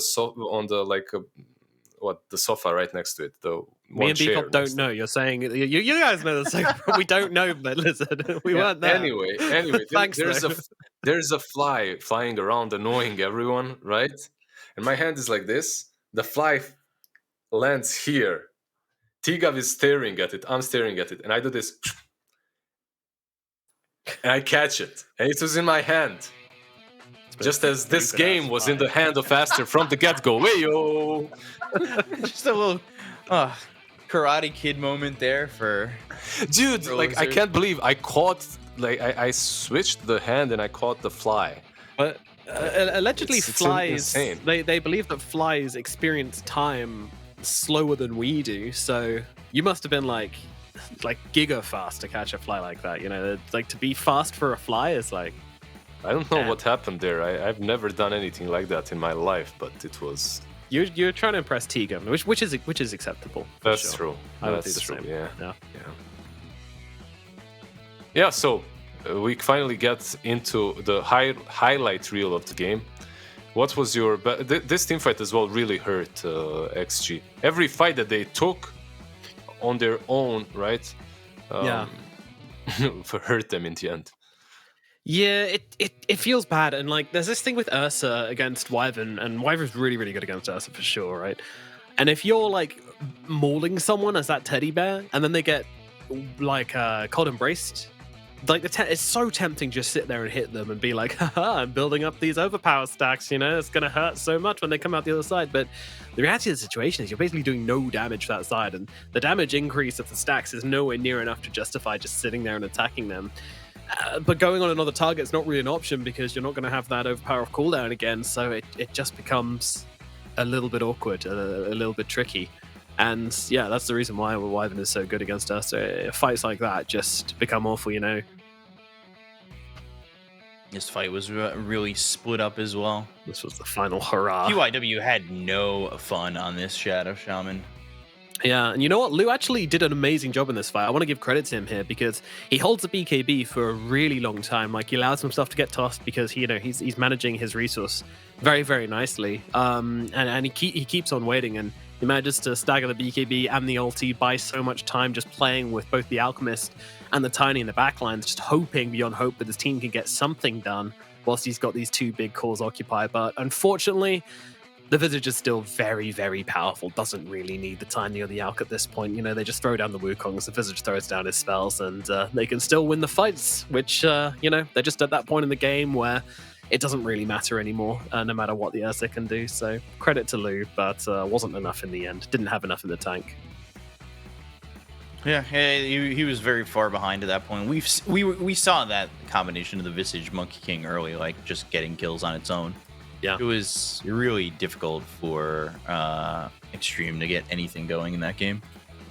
Yeah, it really was. And I'm kind of surprised at the fact that Visage doesn't have a higher win rate in the China regions. I feel like the amount of times I see this hero just absolutely destroy, and the amount of teams which are having such good runs with it, it should be really high up, but I don't think it is. It's it's a bit trippy. Yeah, I think it's seen a couple bans, the Visage, or getting a lot more bans against specific teams. Like, it feels like that Enigma. Like, if you're playing Enigma a lot in this region, you're probably a good Visage player too. Yeah, so yeah. Well, it's been picked 15 times, and it's only got a 53% win rate. So just like 7 and 6, I guess. Yeah, it's it's 8 and 7. It would be. So yeah, it's pretty underwhelming win rate, but that looked like another really awesome Visage game there, that's for sure. So hopefully we see more of it. What do you guys want to see out of the unpicked heroes? Because we've got a ton of unpicked heroes in the regions. We haven't seen any Techies, any Gyro, haven't seen any Chen, haven't seen any Witch Doctor, Axe, SF, Tinker, Dark Willow even. That's a great... No, not Tinker, Biko. Come on. Yes. At least from Nothing to Say. I mean, that's his go-to. Or not his go-to, but like, it's definitely one of his like... Meepo... Is Meepo good at all? Meepo... Can you even play Meepo these days? Is that a hero that works? Give me some Meepo. I don't want Meepo. I don't think you have to make a sacrifice. I have to make a sacrifice to Ice Frog. Yeah, Ice Fraud more likely ruining me and my hero. Fraud. Get to rank 1. Like yeah, I gotta get to the rank 1 Meepo. See if you can pull it off, right? Like, play 8 heroes at one time, Wizard. You have to play all 5 heroes on one team and get your MMR up at least 500 for Ice Frog to consider buffing Meepo. Do you know that I actually played the TI qualifier with all 5 heroes and won the first game? The Lizards. What is that? The name of the team? I think it was Sugar Babies or something like that. I can't remember. It was a stupid name, but very impressive. It worked. How did you I wasn't buying everything though. My like the guys that shared controls, they were buying items. I was saying what to buy. That's kind of a good idea. The hardest thing that you have when you're playing multiple heroes at the same time is having to purchase stuff. Like it's so difficult. Yeah, I guess. Were you playing in the days when people didn't have their own couriers as well? Yeah. Oh god, that was back then. Oh my god, man! Like it's so difficult. But we have a game. We have a draft. So I'm ready. Oh my goodness! Holy goodness gracious! I'm ready. Oh, okay. Yeah. Now we do. Okay. You have the power lizard. You shouldn't doubt yourself. You hold it in your fly-killing hand. That power. If you remember Lacoste with his finger snap as well and black. Oh yeah, good time. And then it doesn't work. Yeah. It's only for some, that power. Oh, a bit of despair on the right-hand side. That's not good to see. That's actually interesting. I don't know if we've ever seen a Lou kind of like that. Just hiding from the camera. I don't feel so good. My Ursa game was rubbish. Feels bad, man. Ah, there we go. Here's a happier chappy. Mr. Stark, Paparazzi. I don't feel so good. I don't want to go. I don't want to go. Paparazzi's looking all right, though. I mean, I don't know what else you could do in that game. You're playing Puck, and they've got like loads of catch, and you kind of just didn't have much of a lane because that Tiny shredded you. And look at XG as well. They're just like, we don't want healing. Get that healing out of it. We don't want to give anyone a free lane. That is kind of like a pseudo answer to the, these greedy carries as well, right? Like the Alchemist and the Spectres and things like that. They really like it when you pair them up with something who can heal them because it means they have to spend less money on regen, which means they can get those farming items online a little bit quicker, which is really nice.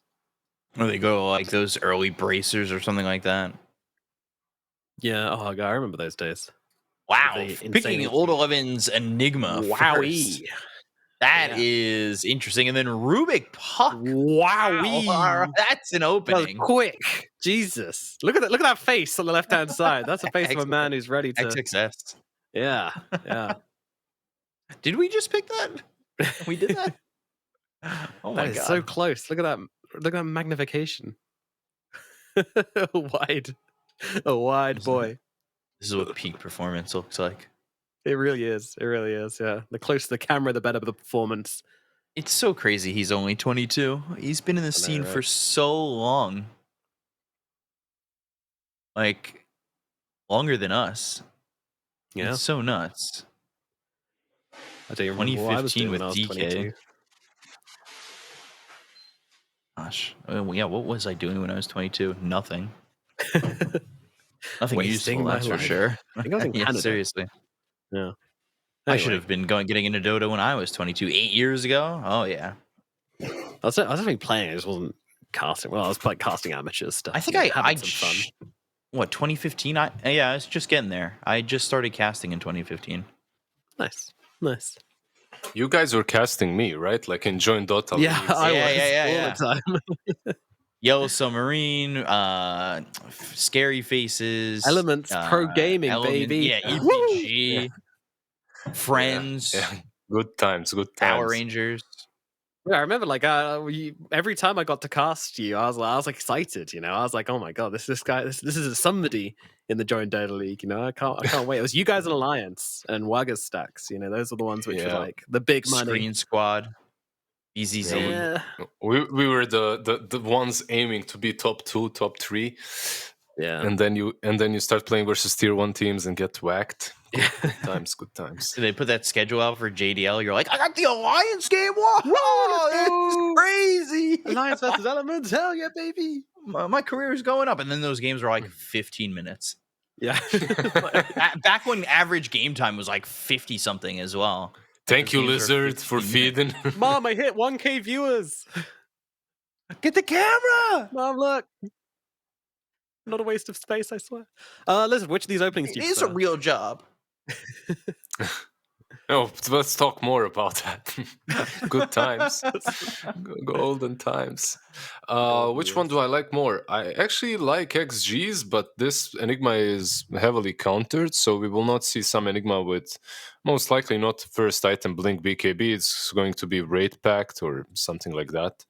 And it works. A lot of players adapt to it like that. Because of that, I think the XG has a decent opener. I don't mind it. Oh. Okay, this is something new. Something Out there. a little bit different. Yeah. Not a healing support. So definitely out there, right? Yeah. I thought the Enigma first pick was kind of out there. But that is a lot more out there. And now going into Pango. Yeah. Wait, why not, Pango right? into Like the puck already. You don't even have to counter it.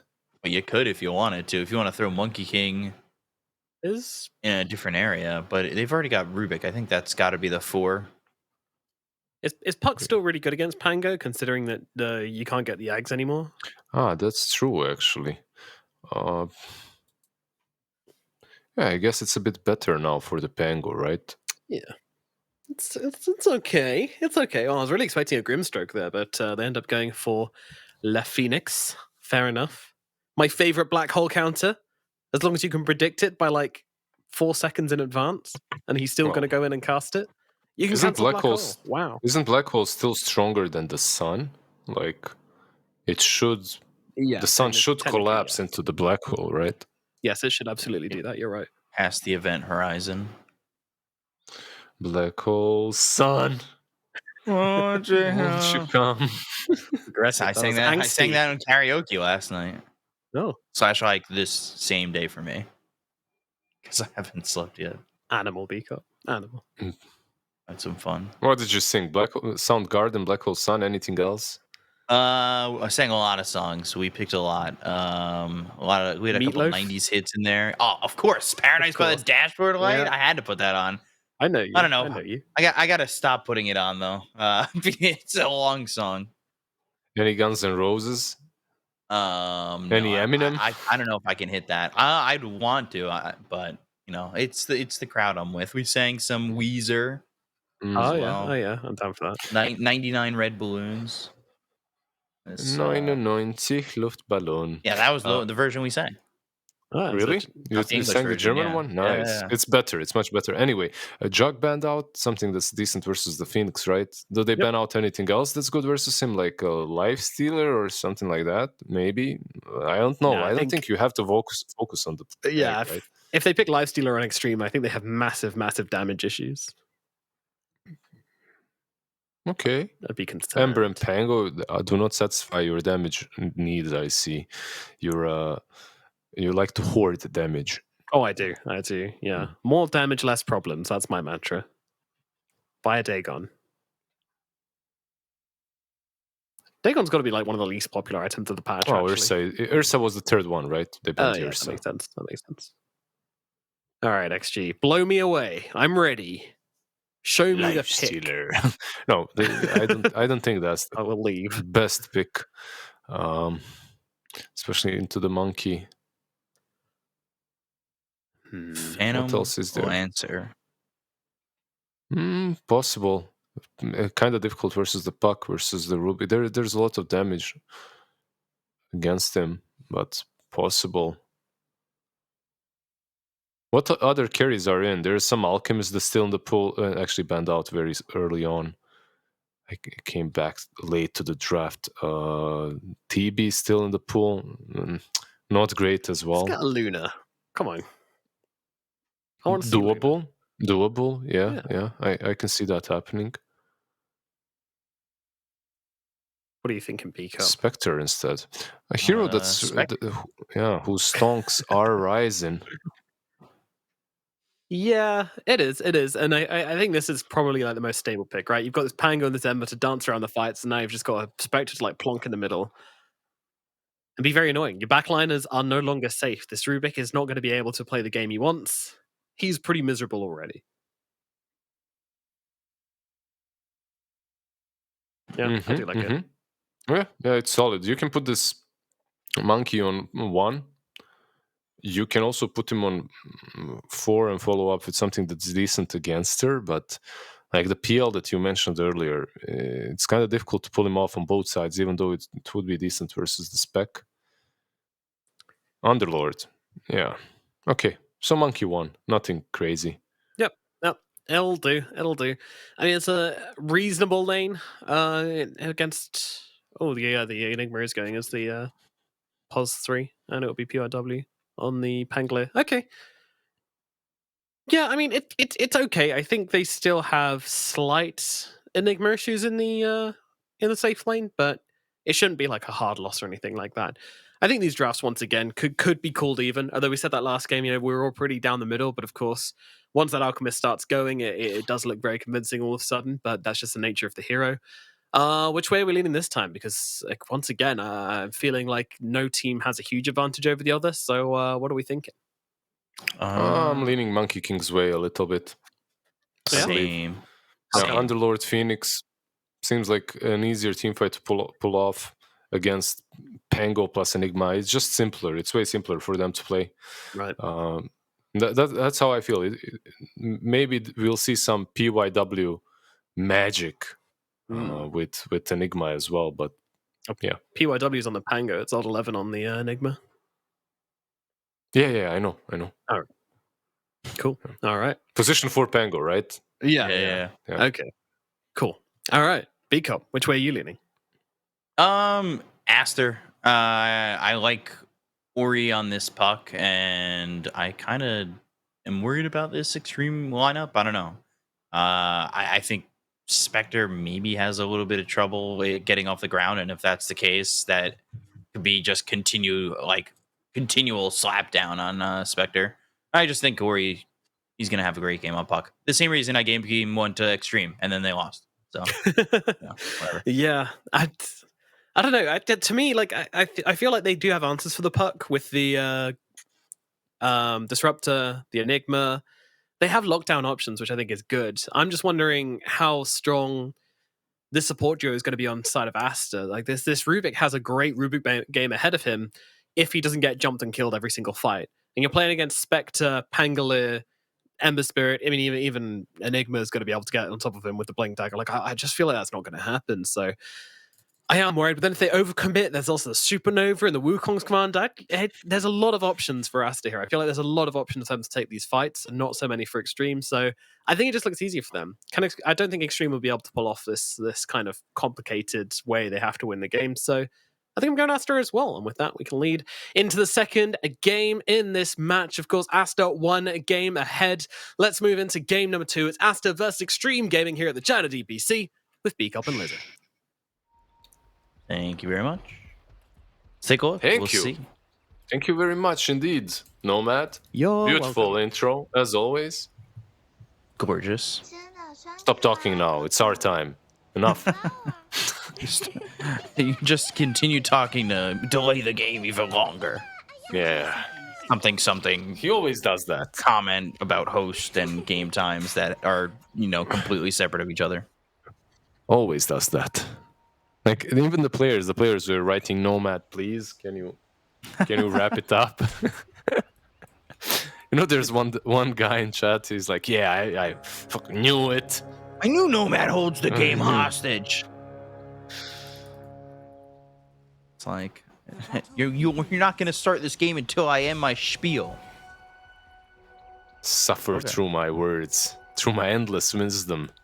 Enigma actually moving all the way back. Is Old 11 gonna... He looked like he was about to, and he does. Okay, he hits the creep. It's something that I have noticed some Enigma players stopping or not doing at all because of the long cooldown on the conversion, right? But because what happens is you use the conversion, you get to the lane, and then they disappear, and you have no Eidolons to work with. So instead you just convert in the lanes. But okay, this also works, I guess. Got 10 seconds to use those Eidolons. Good luck. Yeah, they're not gonna do a lot anyway, right? But yeah, you get the equilibrium back, which is the most important thing. And then that next demonic conversion is the one where you start to get things done. I'm really interested to see DY on this disruptor. I feel like last year when we were doing SEA in China, DY's go-to support was this disruptor. And it was good, right? It was really, really damn good. My only problem for this game on the disruptor is you might not be that team that's having an advantage early on. You might be that team that's actually just waiting for Spectre to come online, and then half of your toolkit is kind of useless on this. Like, the glimpse, it kind of feels really bad when you're only using it defensively. Right. Maybe sending Uri back, or if the Monkey King jumps in. You kind of wanted to get these pulls, but we'll see how easy that is to get those glimpse pulls and have the kinetic field there, and how DY is going to really play this game, because we don't see Disruptor much anymore. Yep. Used to be one of my favorite sports, just very, very easy to make plays with and change the course of team fights, really. Later on, you have good scaling potential with that. Aghanim's, like, there's only one AoE Doom in the game, so it's from this guy. Kind of ridiculous when you think about it, how strong that is. And Ember's got a lot of CS. Paparazzi's doubling, destroying right now. Yeah. Pretty much doubling, and yeah, the net worth heavily in his favor, so it's not a small camp, it's the real CS, the real deal. No discount CS there. Yeah, really looking good at the moment. What do you think? Which lane draws first blood? Hold on. maybe top. Actually, I want to say bottom. Maybe they just catch the Phoenix out a little bit too far. Yeah. Malphite, Swashbuckle. Yeah. Probably the most damage on both sides is at the bottom lane. I agree. Probably the most volatile. Up too much. He could get killed, like especially if he's without the Icarus dive, which he's got right now, obviously. But if they find him past that, he's very vulnerable. Well, I wouldn't be surprised if the game stays relatively quiet as well. Just like harassment and no kills for like the first 7 minutes or so. Yeah, we don't have a lot of these. Like on both sides, the heroes are heavily teamfight oriented, right? Mid laners are truly the ones that can shape the post laning stage. You have two extremely versatile and agile mid laners, so it's on them. Which wasn't entirely the case last game with the Tiny, but Tiny still got things done, still moved, and was still like a presence in the late laning stage. Yeah, he was. It's just that with the Puck and the Ember, you don't need anything. You just need levels, and then you start rotating around. Yeah. You can if you want to. That is Ember even better than Puck. So because of that, I would say that maybe it's a bit better this time around. But overall, Tiny is good too. What are they buying so far? Orbit Corrosion on the Monkey King. Mm-hmm. It's going to be interesting because we'll see if the Monkey King wants to go like the Ame Classic where you're going Battle Fury Ags. With Orb of Corrosion, obviously you're adding an item to that timeline, and a pretty expensive one at that. Yeah, there was one pretty, well, not greedy at all build on Monkey last game we watched. He went for Echo Saber BKB and just could never scale afterwards. Do you like that Echo Saber on Monkey King? It's good when you want to fight ASAP, right? When you want to fight from the get-go, but you always risk not being able to farm when you go for that build, and you can fall off very quickly. You just have to have a really good read on the game, what needs to be done. Right. I feel like that's very like dangerous when Monkey King is a very proven Battle Fury kind of carry and very farm like or Maelstrom, dependent. Right? Like yeah. Like whatever, as long as you get that one first item that buffs you up, allows you to Paparazzi's here top. XXS is in trouble. They've got the double damage, so it's looking like First Blood's in the top lane, and it will be there for Paparazzi, who just easily makes that walkover. Not like he needed much more, but bottom lane this time, Bobica's here. They've got the telekinesis, and Malphite on a Bobica, but PYW wants to fight this with the help of the Eidolons, and they'll get a trade. The Eidolon damage is no joke, and Paparazzi still has a double damage. Eidolon's there to block him, Sunray to heal him, and now Moni needs to find his way out of this, but can't. Shield crash just on the edge with the sleight of fist that landed from Paparazzi was enough to get the kill on a Monet. And what does he get? He gets his bottle refilled. He's done so much with December. Like we were talking about the volatility of the two mid laners, and Paparazzi definitely coming out ahead post laning stage, making a kill on. Yeah, making a kill on Uberlord and also on bottom lane. Meanwhile, Ori chilling. Surprisingly chilling too, because he was just hitting the tower and he wasn't really doing much to it. So it's a little bit of a surprise that like he's so willing to stay very patient, I would say. But also the lane didn't go well for him, or not as well as he would have hoped. And now he's behind by a lot. It kind of snowballs, right? Like you miss a couple of last hits, you're a level behind. Ember gets 6 first, you can't contest the rune because of that.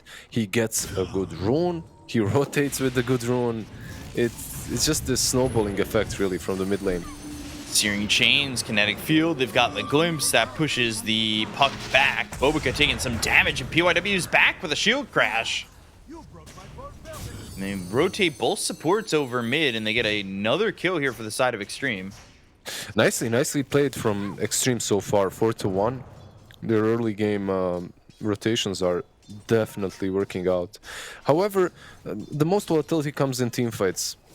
Phoenix Egg, Dream Coil on the other side, Disruptor ulti, Black Hole. Like, I'm really looking forward to this 12 to 15 minute mark when whole hell breaks loose. Who do you think has better team fight, by the way?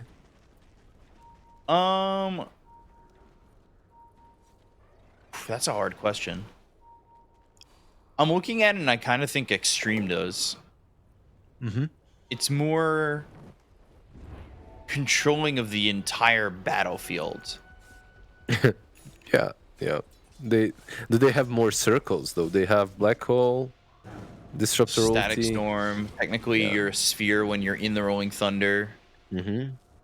Meanwhile, if Rubik steals it, he's gonna be a cube, right? So, not the same, really. Dream Coil. Dream Coil. And quick kill on the PYW. But it's 4 heroes bottom. Like, I get that that's a kill for Ori. But the map's pretty open for Extreme at the moment. And for Aster too, but they're not utilizing it. They're rotating to get these small kills. Meanwhile, Phoenix is still level 5. When like 2 waves were wasted on mid lane. Yeah, I can see your point. I can definitely see it. Another bottle refill there for Paparazzi, who's surprisingly behind now in experience to Ori. But I guess Ori stayed and got solo experience mid. He did go over and get that kill. I don't know. I'm a little shocked considering Paparazzi was a part of 3 kills in the moment. Yeah, you can get a lot just by farming creep waves this early on. Especially if Paparazzi is rotating, he's also trading the experience with like 3 heroes, right? And wasting a ton of his time.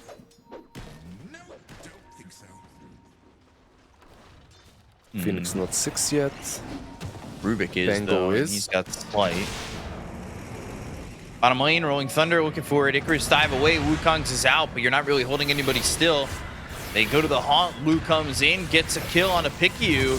They've committed. Static Storm. Black Hole was started, I believe, and immediately taken away.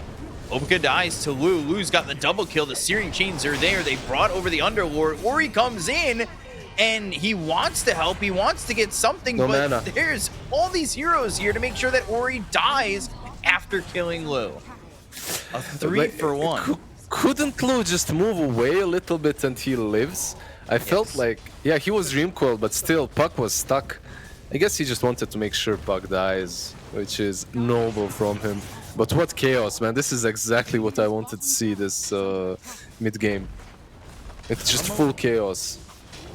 Maybe a little surprised the Underlord didn't stay. I feel he could have added a, like, especially with that Dream Coil with those heroes low, but that's a bang call. Like, you either hold it and you potentially give up everybody. Yeah, maybe cutting their losses is fine as well, right? Like, you don't want to let the Spectre snowball completely this early on. Black Hole was cancelled, by the way, you were right. I'm not sure if it was cancelled by anything or he just right-clicked afterwards. But it was like one of those insta black holes into insta cancel. Yeah, I wonder if the Rubik stopped it before he died.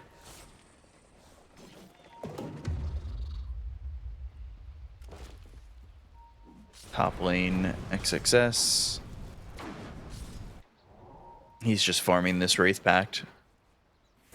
Is anybody getting that on? Yeah, it's Enigma getting it, so he's going more the Aura build. Phoenix. For utility. Sunray and bye. Will he die? Oh, it was because TP was on cooldown, so he couldn't channel it the moment Sunray started. So I was waiting to see if they will kill him after the Sunray ends. But it was fast enough. Very balanced, and the Sunray off the map. It's one of those things, you know, like, I know it's not balanced, but at the same time, I kind of like that it is in the game. Yeah, I don't disagree with that. It's fun. I don't know. It's just one of those interactions that are fun.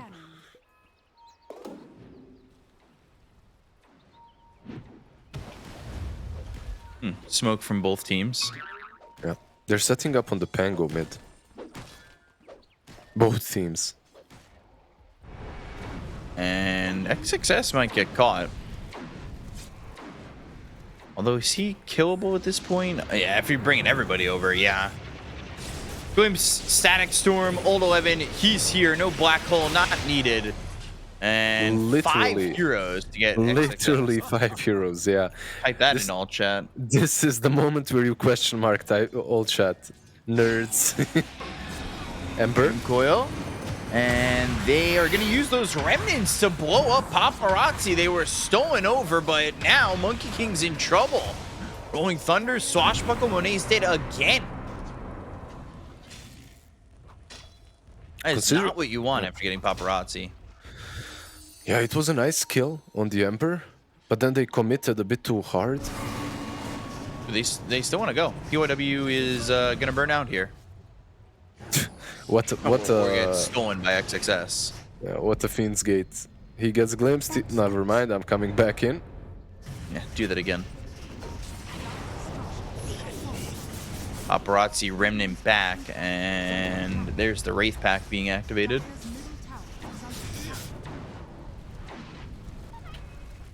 Wraith Pack looks like something out of Castlevania, you know? Like... Yeah, I was saying the skull looks like Doom or something. Yeah. Doesn't strike me like, I don't know, like Dota thing. But, yeah, they do take the tier 1 mid after losing Monkey. Still, I think it's very important for this Monkey to finally find his farm, and they have a perfect ward on him again. Yeah, they really need him to get this Battle Fury. Ember is rotating in. Oh! Damn, wow. that was wow indeed. Monet on point. That was really close.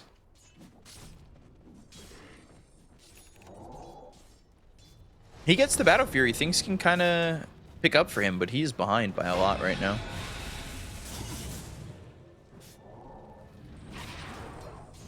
Wu just about has this Manta. Occult mid. Ember. Static Storm, and see you later. Yeah, beautiful Static Storm. Just didn't turn into anything, but it is saving Paparazzi. Yeah, exactly. It was a rescuing one. They used the coil, they had lift, they had Pit of Malice. Pretty much, he would be dead for sure. DY being in the right position.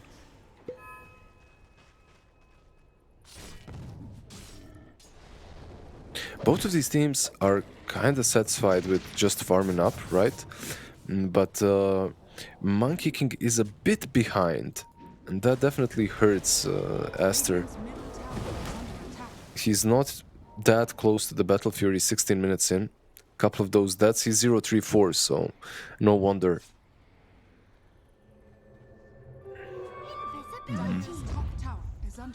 Yeah, and then now they smoked on Aster. Do you think that they're feeling the pressure a bit more? I think they feel like they need to make sure the Spectre slows down a little bit. Waning Rift, Pit of Malice, and there's no Static Storm, but the Rolling Thunder comes out. I feel like they could have committed heavily onto that kill, but chose not to. And they don't get Paparazzi. They did have Haunt, but he had no mana. So if he haunted in, that would be it. Plus no Static Storm, obviously. I just have to say that I'm impressed. DY. There's the Dream Coil, but this time it's only on this Disruptor who throws down the Static Storm. So Dream Coil ends up being a waste. Paparazzi comes in, Sleight of Fist, Searing Chains. There's the Haunt. They go for Ori. Ori just gets away. And Paparazzi wanted to slight. He won't be able to get it. Now XXS, he doesn't die either. Just caused Supernova to get used. Yeah. Carry on one side is actually able to join these fights. On the other hand, Monkey isn't. Oh, Uberlord coming in. Zero lift. Fiend's Gate, Pit of Malice. There's the Waning Rift and the Remnants from Bobica. But a Black Hole on a 2. No follow-up. Not a lot of damage from that one. Old 11 getting run down. Illusory Orb hits. They'll jaunt over. They've got Lu over to the side, but there's nothing he can do. Bobica does die, though. Monkey is coming as well. Alice strike. Nope. But he's back. Rolling thunder. Got stuck a bit, but should be. Where does he want? Does he want to go in? Okay. This guy is just on point. Overall, that fight went much better for Aster than I thought it. Was, right? Because of the Spectre joining the fight early on with Haunt, Monkey King not being able to do the same, obviously. However, XXS getting pucked back into the fight with Zuber really turned things around.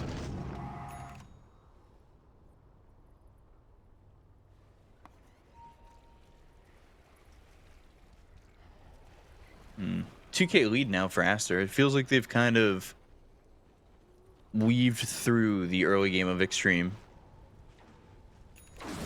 Yeah, but it's good. The lead for them is definitely solid. It's not that huge, and you can deal with it. Your Spectre has a Manta. Their Battle Fury completed, there is. Okay, so at least Monkey King is finally starting to pick up the pace in his farm. They found DY again. And this time they stole the kinetic field. Level 1 kinetic field. PogChamp. Game changer. Yeah, I guess, yeah, it's not the level 3 that I thought it might be, or level Dream 4. Coil? Dream Coil getting rift onto Paparazzi. And they've got the Rolling Thunder. Ori in trouble, but Sunray is there to kind of help him out. He's getting stuck a little bit. Only ends up stealing the shield crash, though. I'm impressed by how well they defend their cores on both sides. Like, their supports are always nearby to prevent any aggression on the Ember, on the Puck, on the Spectre. Right. Like, they really cover each other so well. Positioning is top-notch this game. Do you think Extremes kind of put themselves in a little bit of trouble with the fact that they didn't take advantage of the lead they had, or are they just relying on the Spectre Ultra late now? Because Paparazzi's fallen off. Like, he had quite a lead over Ori, and that's gone. Yeah, I definitely do think that they're not in the best spots right now. Enigma? Right. Enigma is going to go down most likely. Midnight Pulse is on the ground, but it's not going to matter. They are starting to rotate here for the side of Extreme. They'll go to the Haunt, and now they'll look over. They've got the Sight of Fist. They get the kill on a Monet. They've taken the Monkey King out of the fight immediately with the BKB being popped by Paparazzi. He's now just looking to run while the Supernova pops. Glimpse only pulls XXS a little bit closer over to the side of Extreme. They've got a Dream Coil down on a 2. That locks up Paparazzi as well as PYW. Paparazzi with the Pit of Malice. They get the kill on a Paparazzi and look over at Lou. Icarus dive in, but he's into the trees right next to Ori. Ori doesn't spot him, though. Doesn't quite have the vision with the Rolling Thunder as well as the Blink. It's right on top of Bobica. They'll take out the Rubik. They've locked down Ori again with the Rolling Thunder, but Ori's got the damage to get the kill on the DY, and now Ori's dominating. Swashbuckle, Shield Crash right onto the puck, and PYW is now the one who's running. One more tick. One tick and he would have died. Keep in mind that this whole fight happened as XG got all the items that they needed. Well, more or less, not all of them, but they had some crucial items. There was a BKB on Ember, there was also a Blink on Pango. That's why they decided to smoke up and fight even though Enigma died. And they still didn't quite convincingly win it. I can't believe they got Monet so quickly in that fight, and then it just didn't even go the right way. Yeah. Did Lou die? He didn't, right? No, he got into the trees, but DY is gonna die. Ooh, Ori, he's dead. For the DY kill, Ori falls. That's a mega kill streak as well for Old 11. Oh, feel the gold. Yeah. Like you asked earlier about who's in full control. 5k ahead on Aster definitely doesn't hurt. Yeah. But it all comes down to the way you execute these team fights. Some BKBs are coming up, like XXS as well. Old 11, that drew him closer to the BKB. Now he's got the Ogre Axe, but he still needs a lot more gold to make it worthwhile. Or do you like just Wraith Pack BKB for Underlord? Like, would you have rather him go to the AC first before the BKB, or does it feel like he desperately needs that match? I think this game is a BKB one. Okay. Like, it's a good BKB game on both sides. It's just that for Enigma, that this BKB, there's still Rubik against you. You know, there are still some ways to deal with Black Hole. Big Q losing his courier. Link up from PYW. What does Monet have? He's going into the BKB. He's just got this Battle Fury. It's not like he's ultra farm, but things are close. 4-man smokes for both sides. Thinking about going into the Rolling Thunder. The Sleight of Fist as well as the Searing Chains have got the Static Storm. It's on XXS. There's the Kinetic Field as well as the Haunt going into the backlines looking for Bobica. Bobica on the run and gets the Flame Guard up to survive the onslaught that was coming in from Lu immediately, but they do finish off this Rubik, and eventually Lu, he might fall. Or he gets the kill onto the Spectre, who haunted into the fight. That was so greedy from Extreme Gaming. Excuse me, sir. Like, you do have everything. You have these juicy BKBs, you have Haunt, but you're going uphill against the Phoenix with a shard, and he already egged. You're still committing super hard and running straight into it. Like, 3 of their heroes got stunned just by the egg. It's just the egg dealt so much damage, plus control, and the Wukong's command on the high ground. That was exceptionally greedy from XG. And they lose the Spectre for it. It felt like Lu was kind of having like a good game, and then things like it's not a bad game yet. I don't think anything's really kind of changed from that, but no, he's still having a good game. Like, he has everybody else on Aster. They're equally farmed with Lu. Like, that's not the same story here for Extreme. Yep. He's got that ulti and I eliminate you kind of a build. Manta, Basher going into Orchid. He just wants to one-shot a hero pretty much with the ult, which isn't that bad. He didn't get Bobica that quickly. Like, he wanted to haunt in, kill Bobica. I believe he tossed telekinesis himself away from Lu. Yeah, he got that shard as well very early. Shard plus 4-staff, that's his build. Yeah, so he has ways to get away from this Spectre who comes in. And with no axe, so there's no like Shadow Step or anything. And they've got the Dream Coil down into Old 11. They're going to use that Fiend's Gate as well as the Boundless Strike. The damage from the Firestorm. XSS gets the kill there with the Sleight of Fist, the Searing Chains. This is another commitment from Monet that might cause him to die with a Swashbuckle. The Telekinesis is not going to be enough to save Monet. They were trying to throw him back, but the damage was there in time, and that is not an equal trade for Aster at all. It's not equal, but it's a little bit on Monet. It's not like he got outplayed or anything. He just didn't pop his BKB. Greedy boy. They have a double damage on Paparazzi for about half its duration. Yeah. He was a greedy boy, and he got punished for it. Sometimes you just want to min-max that usage, right? Like, you want to use the BKB only when it's really necessary, and you get punished for it. Radiant's bottom tower is under attack. Bottom lane, XXS just clearing out. He still wants to get the AC. He picked up the early plate mail on it. PYW is doing a really good job. Like, he's only died twice, and I want to say his Rolling Thunders have been enough to, like, make sure they get Monet or make sure they get Ori. Like, between the two of them, they have 7 deaths on Monet and Ori. That is a significant amount, and they still have a 5k lead. That's the surprising thing. Yep. Amazing what you'll find laying around. Your carry running around being 057. Yeah, it's nuts. Yeah. And he's, you know, third in terms of the cores for him in net worth, but he's still ahead of both Paparazzi and Old 11. Okay, they want to force this, but I believe you can and you should contest it. Phoenix is extremely difficult to play against in the pit, but Old 11 would have loved that BKB to get the Black Hole a little bit more reliable. But won't there at least, and they back up out of the pit. Yeah. They just weren't convinced they were strong enough. Their rush taking isn't really that strong as well. No minus armor, nothing like that. What do you have? You have Orb of Corrosion and that's it. Look at Spectre now. Hello, Lou. He's in on it. Okay. They scanned it though. Cheeky. Yeah, very. And that illusory orb actually spotted Lou right where he was and away from his team. Enough so that if they had jumped, I don't think they get the kill just because the rest of Aster weren't there, but... Oh, the smoke. You gotta worry for Lou. The smoke.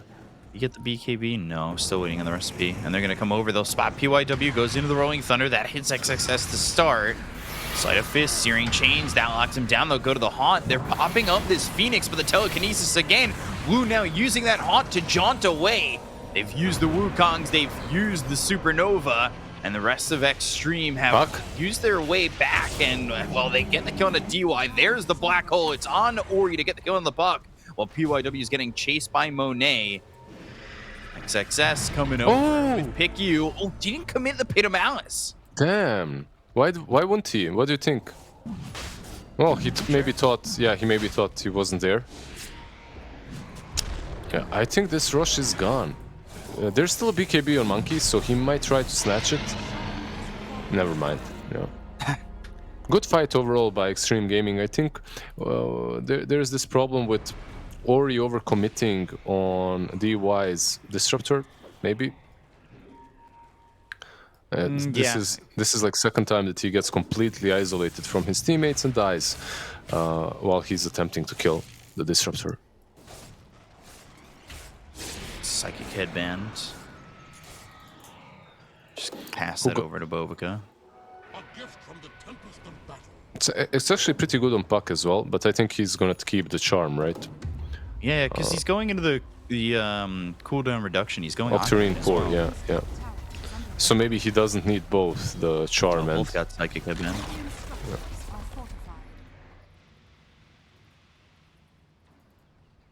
Yeah. Wait, it doesn't stack, right? Like... Octarine and the charm? I think it does. Okay, I might be. I'm... You've been singing karaoke all night. I've been doing nothing but sleeping, but my brain still lags, so... Maybe you're right. No, you should have heard the karaoke. My brain was lagging. Buck, Ori leading the charge. Waning Rift, there's the silence, but now Ori needs to be careful. Does have a Static Storm to drop it down. It's on a Monet who pops the BKB. They've got the silence. It's onto the Puck, but they get the kill on a DY. They committed the Fiend's Gate. They all came over, and... Well, they get the kill onto the Disruptor, who will have Static Storm when he's up again. Did for a while because of the buyback. Still just a 4K lead. Like I feel like Extreme, despite the fact that Paparazzi and Old 11 aren't exactly like super farmed, they're doing all right.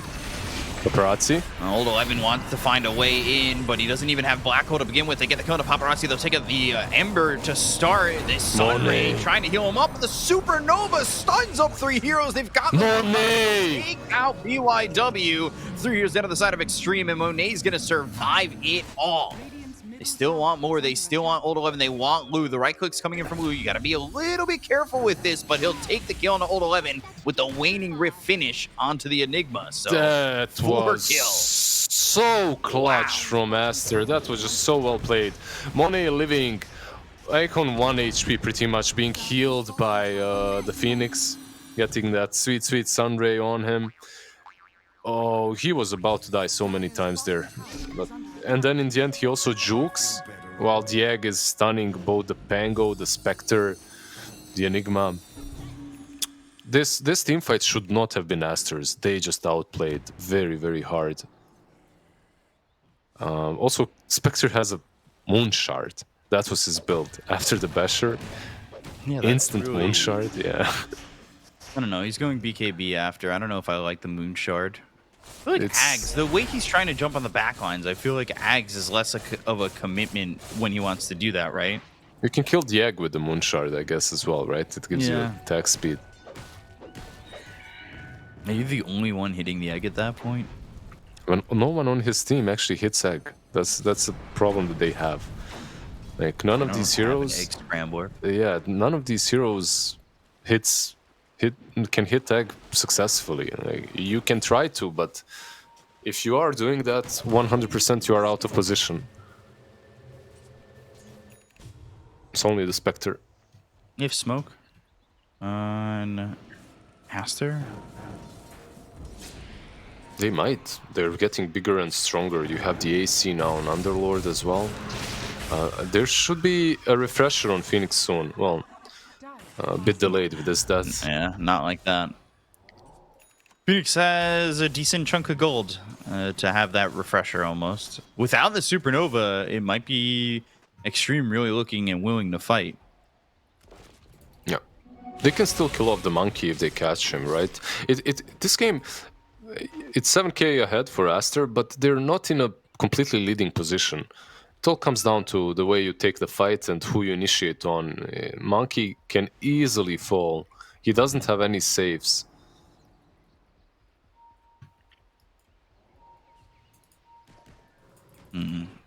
Crystallis going dataless for Monet. Monet's struggled at times, like he was what 057 and now he's 2510.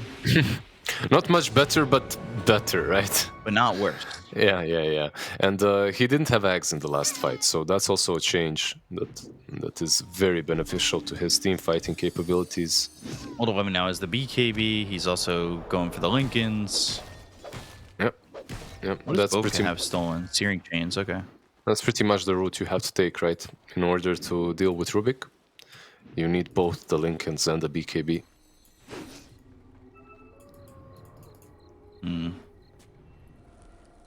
Okay, so hover over Searing Chains for Bobica, and then do the same for Paparazzi.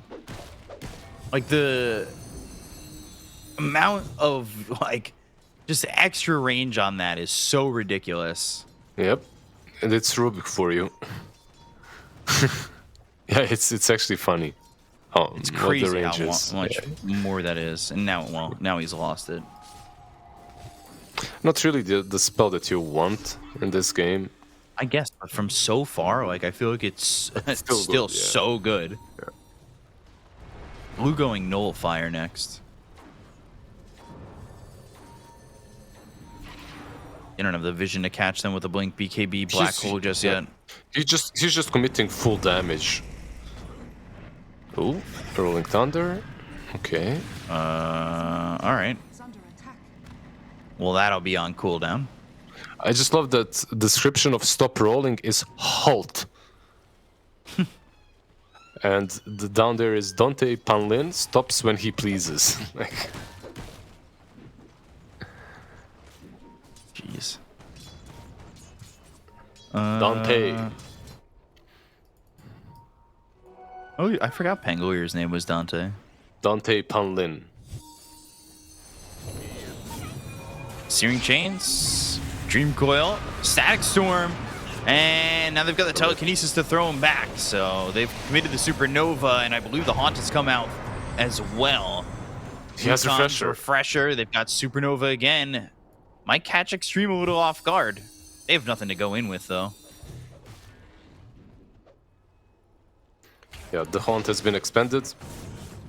Wukong's, though, down. Not exactly the longest cooldown, just 80 seconds.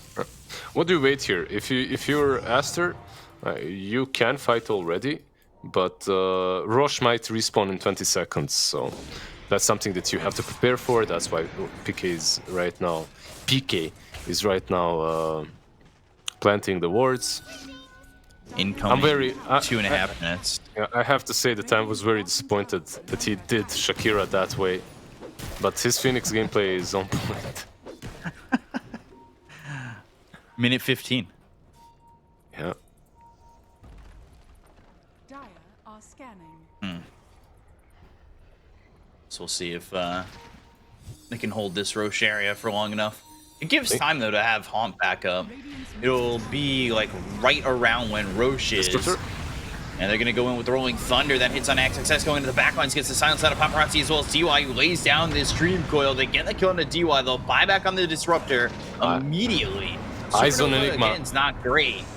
Sleight of Fist, Searing Chains coming through into XXS. You've got the dagger there that hits onto XXS. He'll be pulled back thanks to the glimpse of DY, who bought back in this fight. They get the kill into the Underworld. He drops down the Static Storm. He's got the double kill. There's the Black Hole coming through into Monet, but they get the quick kill into Hold 11. Paparazzi, he'll fall. Down goes Lou. Monet surviving it all as they look over at PYW. Monet not even going to drop. He's got the Ultra kill and a full team wipe on Extreme. 6-5-11 for Monet, and that's the Aghanim's coming into play too. Like my eyes, that whole team fight were literally on Enigma.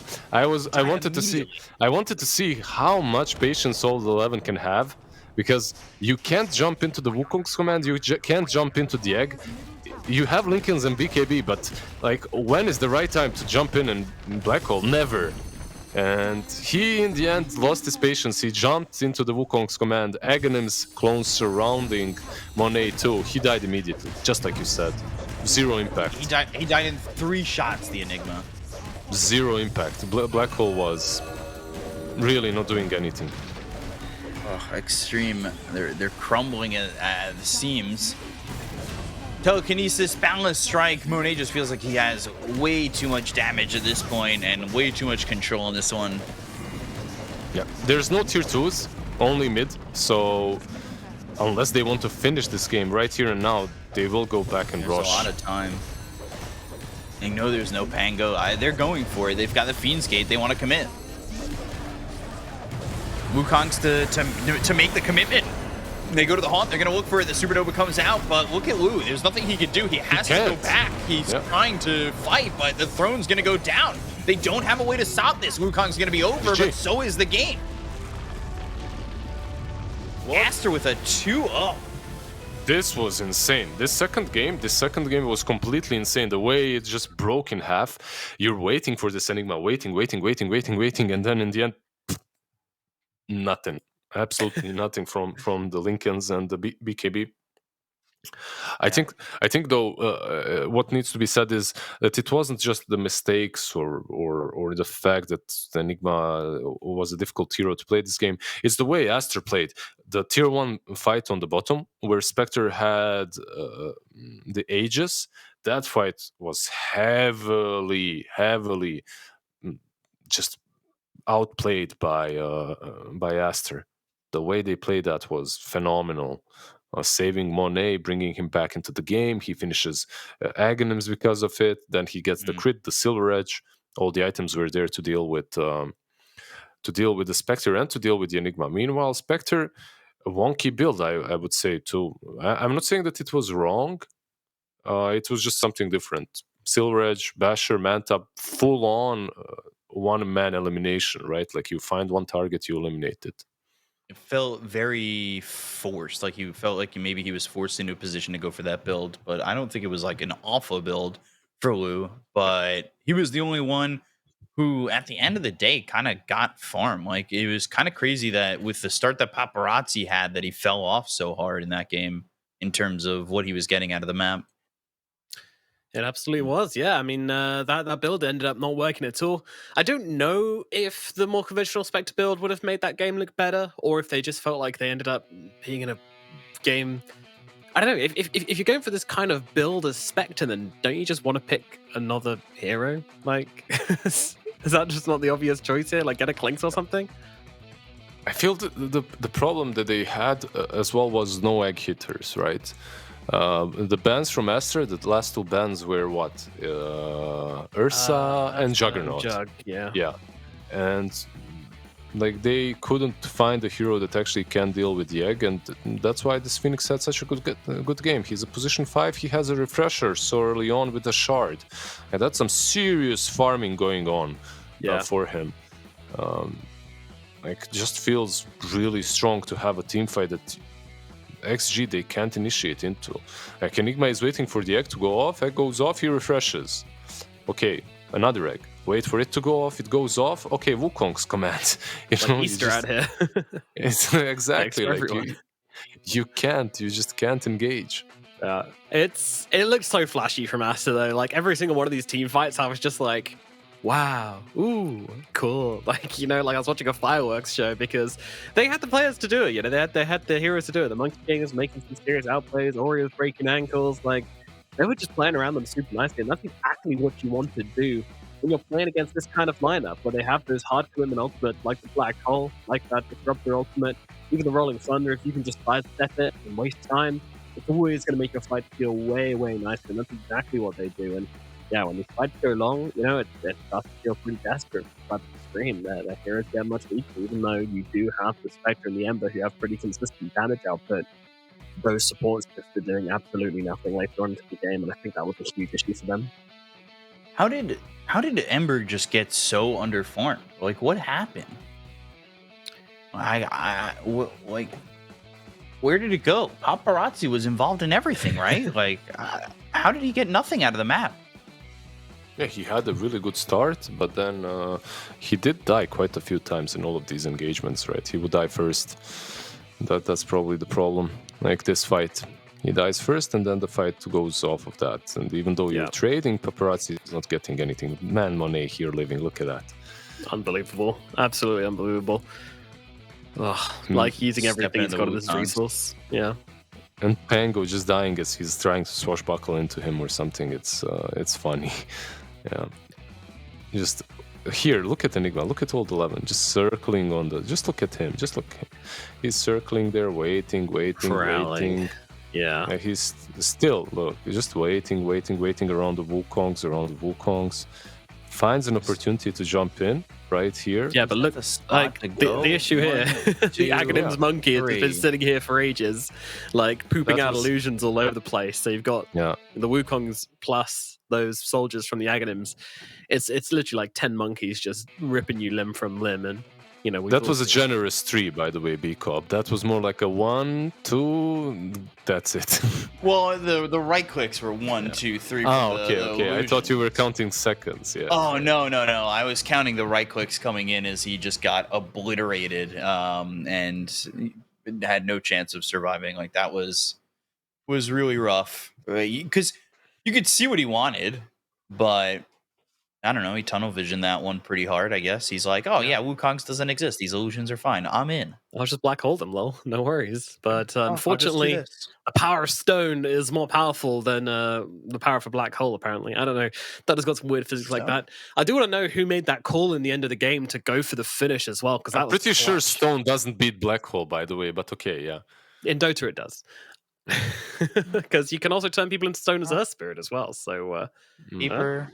Scissors. Yeah, black holes. It's a new version. I'd be interested to see a Dota version of that one, but then Marcy's hands would just win everything, so that doesn't really work.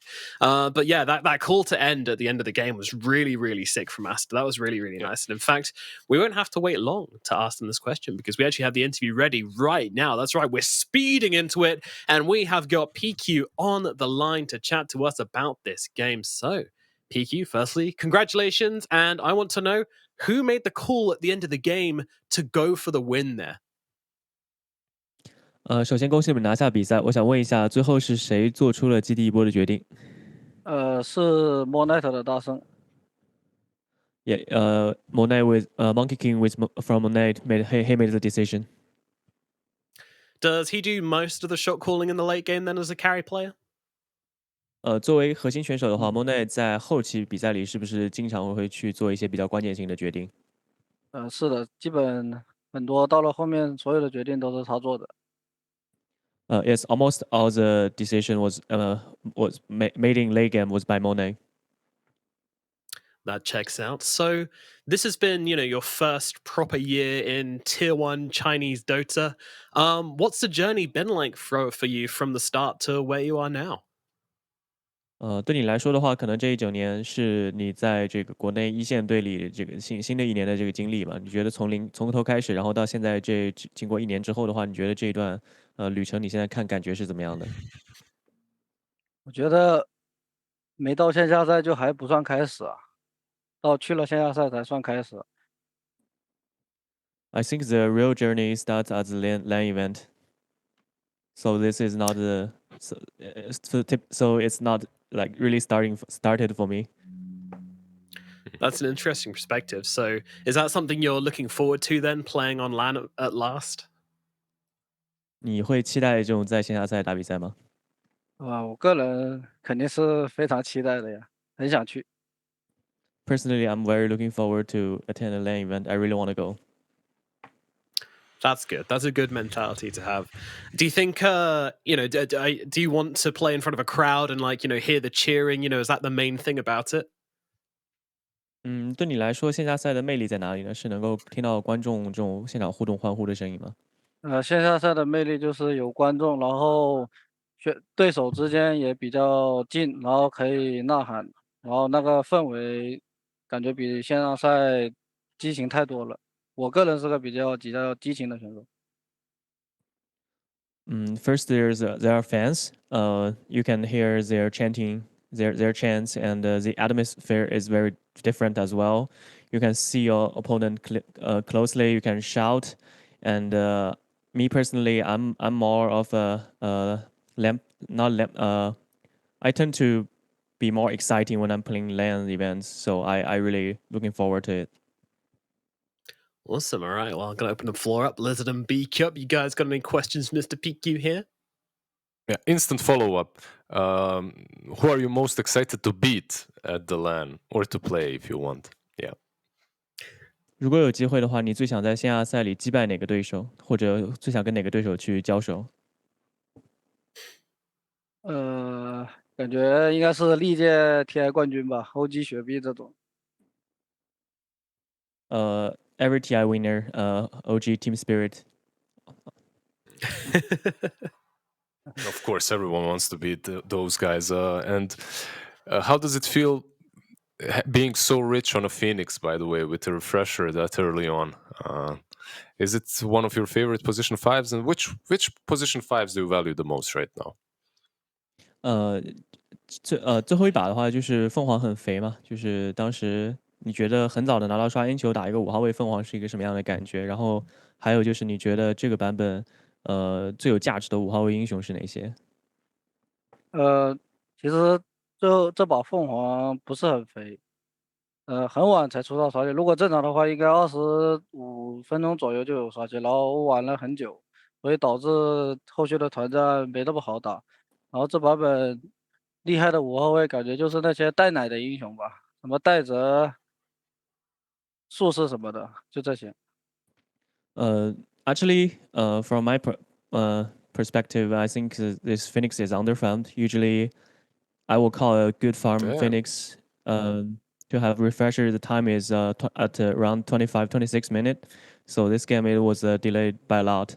So I don't think I'm too farm on Phoenix. And I think the strong position 5 hero this patch is always some hero with a healing skill like Dazzle and Warlock is more valuable. Dazzle. Very good. Very I actually have a humble follow-up as well. question from your last one, Lizard. Regarding OG and Team Spirit, do you feel like you need to get revenge for the Chinese community for what happened the last TI and the TI2 back? 你之前也说到了这个 OG 跟那个 Team Spirit 嘛，然后你想到他们的中间有一部分理由，有没有想过就是要帮中国赛区把这个失去的冠军给夺回来？我应该从打职业第一天就是有这个想法吧，就把这个定做最大的目标，击败他们。Yeah, that's my ambition from the day one I turned pro. That's always a goal deep inside my mind. Hell yeah. That's metal, dude. I love that. All right. BQ, over to you, bud. Who do you think's been your biggest influence on the team right now in terms of your performance? 你觉得谁在这个目前的队里给了你表现上这种最大的这个影响，就是影响你最多？从我来茶队之后，应该是国土帮助我最多吧。然后其实大家都帮助我挺多的，每个人都帮助我挺多的。So every member has helped me out so much, but I think Lanham is the one helping me the most after I joined Aster. Is there a specific player that you looked up to before you joined Aster, like throughout your time watching Dota? 在你还没有成长到目前的这个阶段的时候，在加入 Aster 之前的时候，有没有一些选手是你特别喜欢、特别关注的？我没加入阿瑟之前是关注 DY 和 Y 队这2个选手关注的最多。之前没加入这里，我一直在向他们学习，然后现在能击败他们也挺好的。So before I joined Aster, I mostly watch learn from DY and Y. So it feels really nice. Right now, I can win over them in real matches. That's awesome. And what's like the go-to meal after a victory like this? 在就是获得这种比赛胜利之后，你们一般会一起吃一点什么聚餐什么来庆祝一下？本来今天是要去的，但是今天被封了，去不了了，只能简单的点个外卖吧。所以要吃什么呢？本来本来今天应该是吃海底捞吧。海底 So 捞。we were about to have hot pot tonight, but due to the lockdown policy, we just gonna order some food. Okay. Done. Fooled by the lockdown again. Well, thank you so much for coming to talk to us, Peaky. We're going to let you go, but congratulations and best of luck in the rest of the DPC. 感谢接受我们采访，希望你们后面好运。谢谢。Thank you. 谢谢。Good stuff. Good stuff, man. I mean, I don't think I've spoken to BQ before. I don't think we've interviewed him before, but that was an awesome interview. I mean, he was just heart on the sleeve, telling us all. And yeah, I mean, the takeaway from that has to be, right, like I started Pro Dota to kill OG and Team Spirit. I mean, what a vendetta. My God. I love what an origin I feel story. Like good origin story, yeah? He'll get to TI main stage and he'll just be standing there and just giving this move as he's just like going up against OG and Spirit. And then I thought it was really cool that he was like, oh, my influences were DY and Y. And it's like, now I get to beat them. It's like, that's a dunk and a half right there. Oh my God. He just slammed it down on them. That's the dream, though, right? Great. Like that's really the dream, being able to play against your like idols when you were starting up, and then also being able to beat them. That's like a dream for 99% of Dota players. Absolutely. And it's a respect move as well, like feeling that amount of pride and being able to beat his idols like that. They'll be listening to that and they'll be like, well, sucks to lose to you, but at the same time, glad to have you in the scene. That's like a huge amount of respect sending their way. And also a huge amount of dunking going on there. That was great. And, you can see why he was in such a good mood after that incredible performance by them. It seems like Aster have managed to find their feet, at least in this series. But of course, it's been whiplash for a lot of these teams. They've been back and forth and, their performances have been less than consistent. But hopefully Aster are on the up and up now as we approach the end of the DPC season. Any closing thoughts on the series before we look at the standings? I actually, yeah. Go ahead. No, go for it. No, I just expected 3-game series at least. I expected this to be way, way closer than it was. That's the only thing I'm gonna say. Like Aster and Extreme Gaming, I expected Extreme Gaming to put up like I love this team. I don't know why, but I'm biased towards them a bit, and I thought they would put up a better fight, but it definitely didn't look that way. No, it did not. And really as we can see, it looks like 4 and 3 might even be 3rd, 4th tiebreakers into 5th, 6th. Like that's how close it's going to be, because like Extreme plays RNG. Theoretically, RNG is the favorite for that game, considering they're in 1st right now. If they do get that victory, Extreme end 4 and 3, and then like LGD, if they beat RNG and Aster, obviously tough asks there. They end 4 and 3. Vici beat eHome. They're 4 and 3. If Aster.Aries beat Dandelion, which looks pretty possible, they'll be 4 and 3. Like we're coming down to the wire, and it feels so close. It's very possible. I think you muted 6, right? Yeah. Wait, are you guys? Yeah, that's much better. Good job. Now we can all hear each other. Yeah, anything is possible. It's gonna be crazy. PSG LGD down in Division 2. Let's go, baby. that could also happen. That could also happen if eHome pull out the bag and LGD slip up. But yeah, the amount of things that could happen in this region right now are getting pretty ridiculous. Who knows which way it's going to fall? We don't know. You don't know. And that's why you need to keep on tuning in. And our next day of action here at the China DPC is going to be July the 8th, where we're going to have RNG versus Extreme Gaming battling it out in, I'm going to say it again because we're always saying it, a very important series. It's a very important series. Every single one. Yeah. Every single one means so much. I mean, if you had to call that one right now, RNG versus Extreme, would you lean Extreme RNG's way after today's performance? I wouldn't. Would you be, Cop? I'd be split down in the middle, 50-50. Yeah, I think a lot of these series feel 50-50. I'm scared to talk. I don't know. I feel like I was muted on something and I couldn't hear. No. You're good now. You're good everywhere. You're good. It was just Lizard being a boomer. Don't worry. It's not your fault. Yeah. It's not your fault, B-Cup.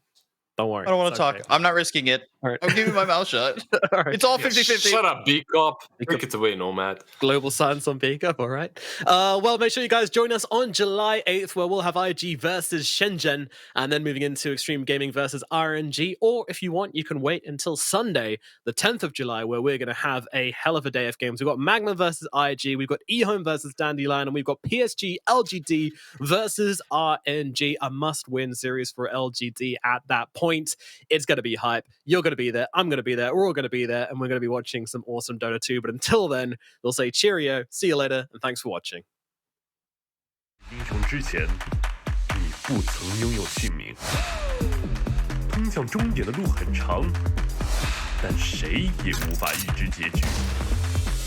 有人前倾暗影，谋而后动；有人拼尽全力，克敌机先。